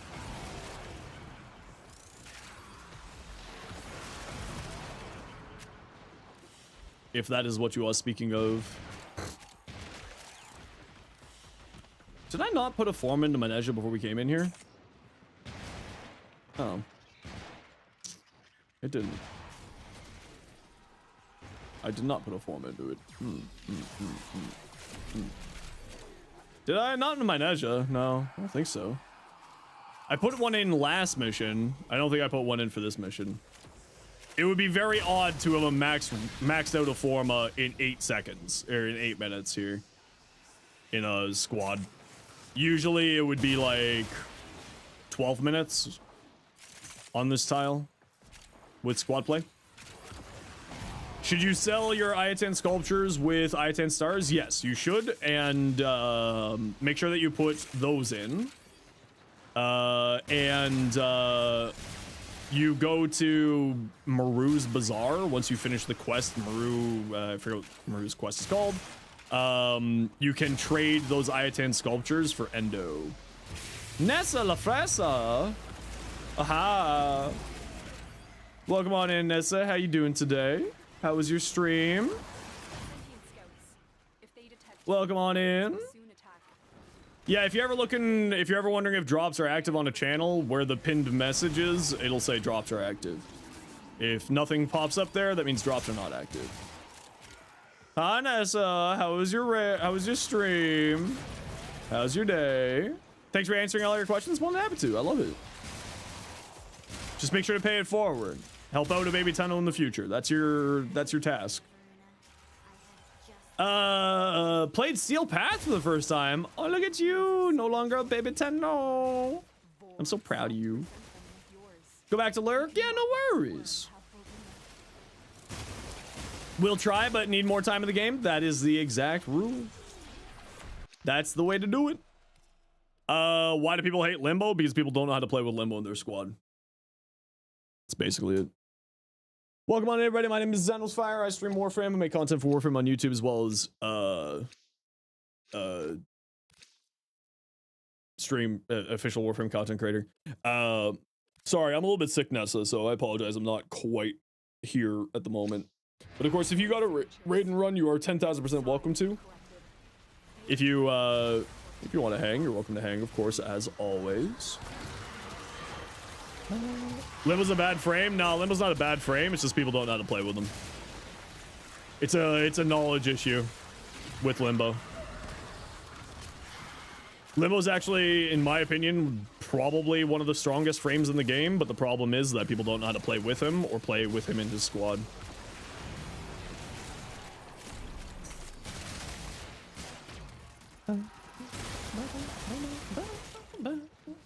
He's outdated? Yeah, he needs some love. I agree. You look like a physics, history, or bio teacher. I was actually going to be a teacher. I was debating it. None of the frames are bad, just people don't know how to play them correctly. Yeah, exactly. It's also personal preference, though, Lost. It's not just there's no bad frames. It's personal preference. Like, I don't like Limbo. Right? Or, sorry, not Limbo. I don't like Revenant. So I don't play a Revenant. I'm not a big fan of Saren, so I don't play Saren. Doesn't make them bad, just makes them not fit my playstyle. But you just play Araxia? Word. Araxia is so good. Main issue for Limbo is people don't know how to build them or when to use this for. Yeah, exactly. It's people don't know how. It's a knowledge issue. Precisely, yes. As I said, it's a knowledge issue. Finding all the drift mod rooms for the Construction Survival, you can only find one, maybe two. I don't know if they all spawn every mission. I don't think it's a guarantee to have all of them spawn in a mission, and I also don't think all of them spawn in survival. It's a little bit of a, you gotta fish for them.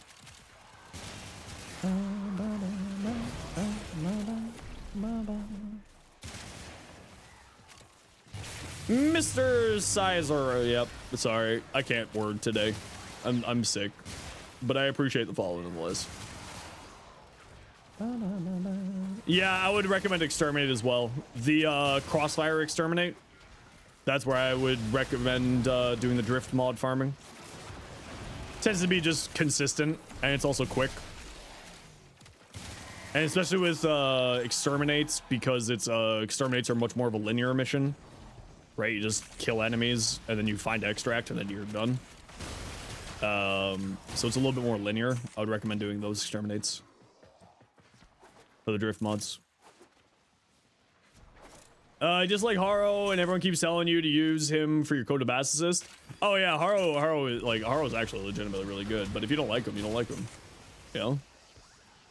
At the end of the day, you know, it's always about. Oh. It's all about personal preference, right?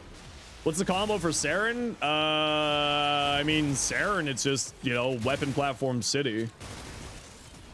Throw Roar, Zada's Whisper, or Mirage's Eclipse, or Nourish over her 4.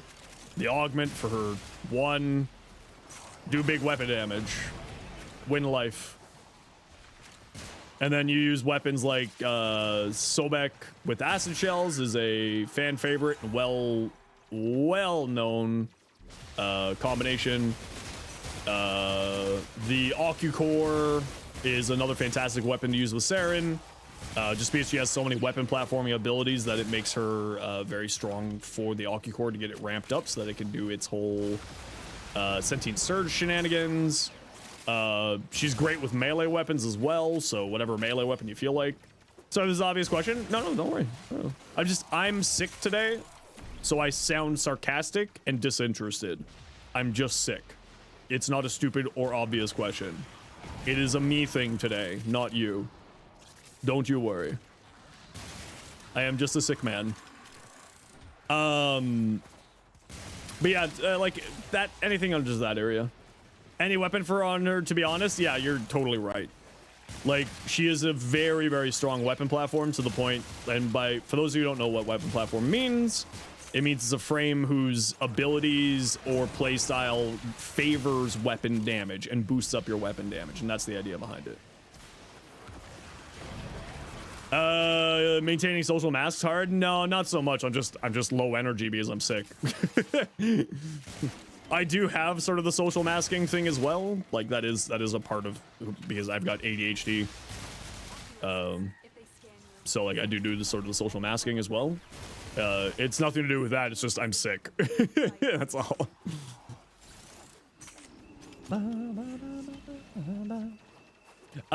Just got the Guandao and saw a build based on combo counter. What do you think? I mean, most builds these days are based around combo counter, unless you're doing a heavy attack build, and even then, usually it's also based on combo counter and just doing combo heavy attack efficiency and initial combo counter stuff.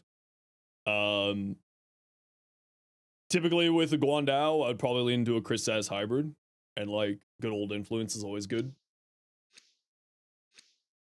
You know what I mean?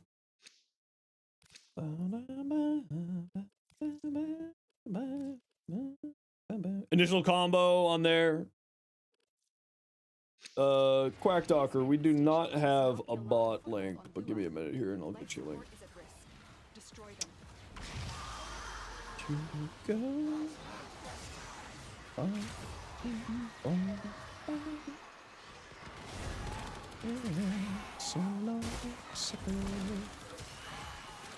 Any other dickheads? You love the Nadarok bow? The Nadarok is really good. Building a Vara with the Kuva Chalker? Ooh, that would be fun. All that sweet headshot multiplier shenanigans? Yes. I hate it. I hate that I'm sick again. This is like the 4th time I've been sick in the past like 2 months. Friggin' hell. Is there a bow better than the Nadarok? Paris and Dread Incarnates are better. Sinta's got some really cool tech that makes it really strong. Daiku Prime's got some really cool tech that's also really strong. The Nadarok is like the easiest bow to use, other than maybe the Brahma. Because it doesn't shoot arrows, it shoots telephone poles. Strep, but feels more like the flu. I don't think it's strep, but like it is scratchy throat. I hope it's not strep. I'm gonna be really pissed off if I got strep throat. I'm really gonna be pissed off. I'm actually already pissed off that I'm sick because I'm supposed to be getting lunch with my stepmom on Sunday. And I haven't seen her in a while. I haven't seen her since Christmas, so I really would like to see her.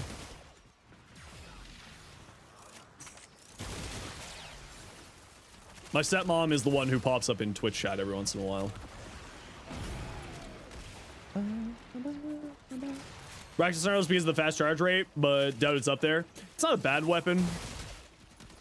You know, like every weapon can be good except for the Stug. We hate the Stug. I'm joking. Even the Stug can do damage cap. You have strep and you're a little pissed off too? I really hope I don't. I'm very much hoping I do not. Well done, Tenno. My hands, sucker.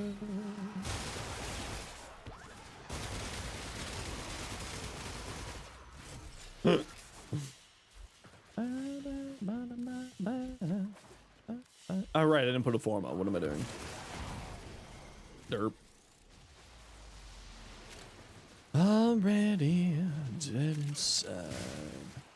What's strep? It's just a throat infection. Just a viral infection, just like, you know, a cold or something.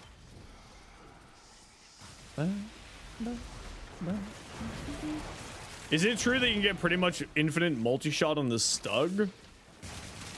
I don't know what you're, whatchamacallit, referencing to there.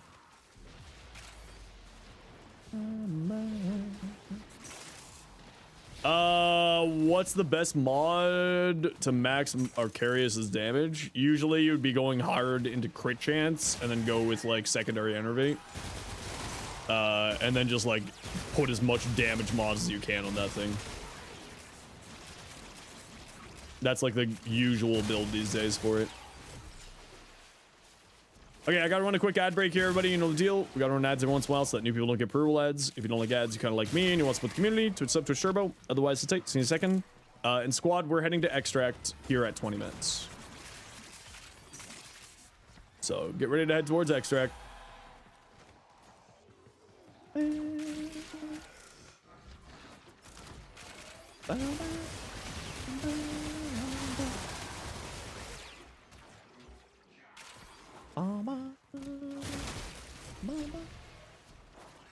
Oh, my insides. Brah.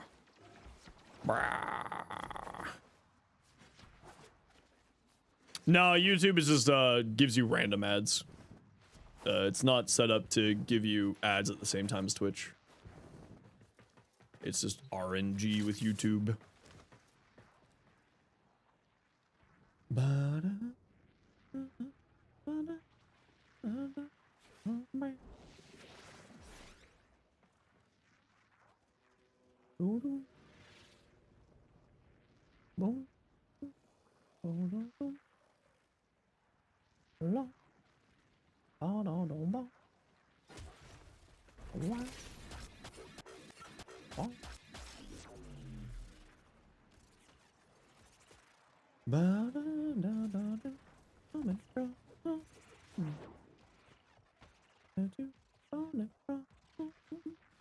The treasures of the Oricon. Put them to better use than needed, Tenno.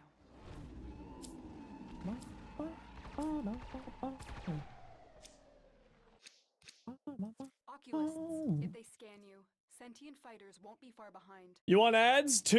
Well, I can't help you. I'm sorry. You can come over to your Twitch if you want, Sleepy. And then you can have ads. I need to order more. Well, I need to go buy more halls. Avoid manifestations drawn to this cursed place of Because I need to strem this week. Yes. You gotta love it when they all spawn together in a nice little pocket together. Convenient. We love to see it.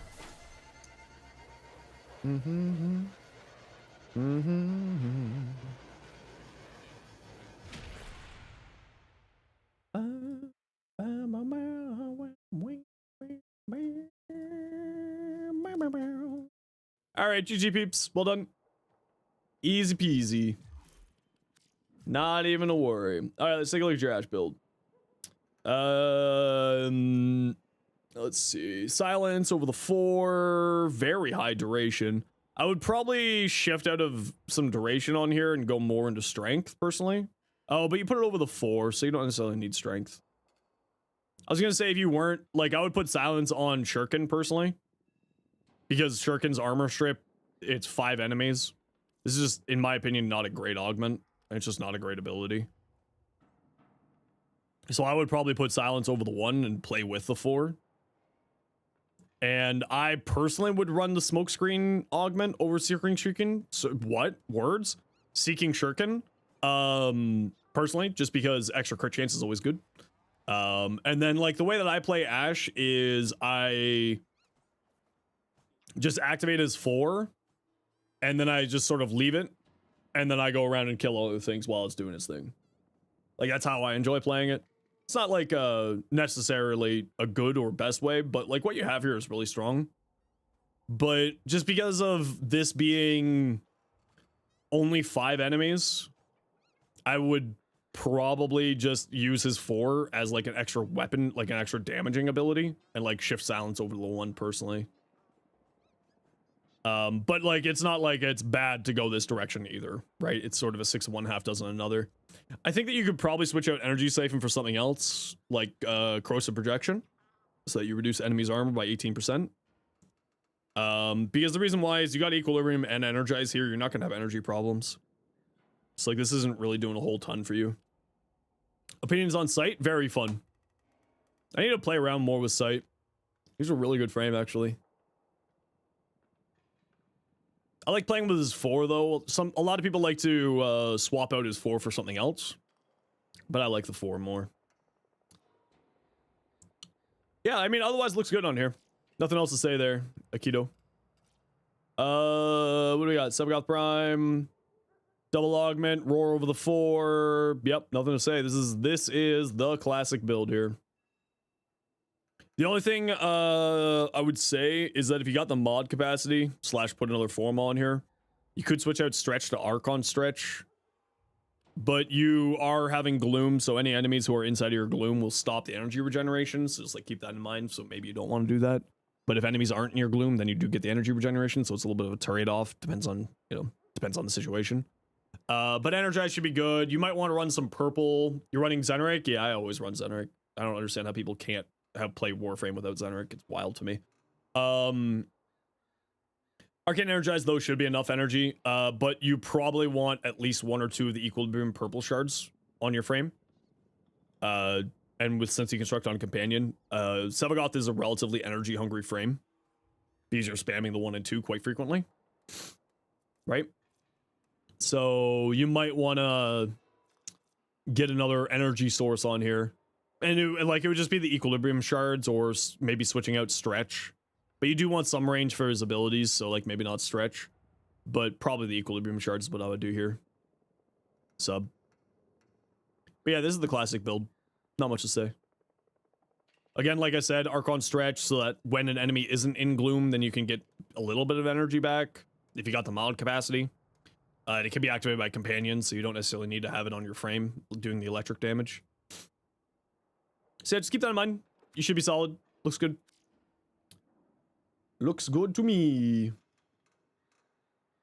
Which ability would you replace it with? I would remove... Speaking a language you don't understand. Hey, I got bad news. Mom, I got bad news. We might need to talk about Sunday. I'm coming down with another whatever the hell this keeps hitting me with. But I'll shoot you a message later. Just got the bow. What's the next best? Tower on strike to get? Probably Madurai. Or, not Madurai, sorry, Narman. Is Veruna good? Oh yeah, Veruna's crazy good. But she's good baseline, but like, she scales really well with mods. Really, really well. Second ability? Yeah, if I'm putting a helmet on, I'm putting it on the second. His other abilities are all too good. Right? 100% armor strip from his 4 and good decent damage out of it. Razor Gyre is like really good. And his minions, right? You're not his only ability that's like a potential subsume slot is his 4. Or not his 4, sorry. Is his 2. Second, not that good. It's not that it's not good, it's just that it's the least good of his abilities. Right? It's not that it's bad, it's that everything else is so good. Right? It's just kind of one of those situations where it's like, it's not necessarily bad, it's just the others are so good, so it's like the opportunity cost. The 4 is an AoE lingering effect armor strip. The 2 groups enemies. Or the 1 group's enemies, and the minions are the minions. Like, what do you, like, you know, that's the whole point of playing Caliban these days, really. Yeah. It's kind of the point of it.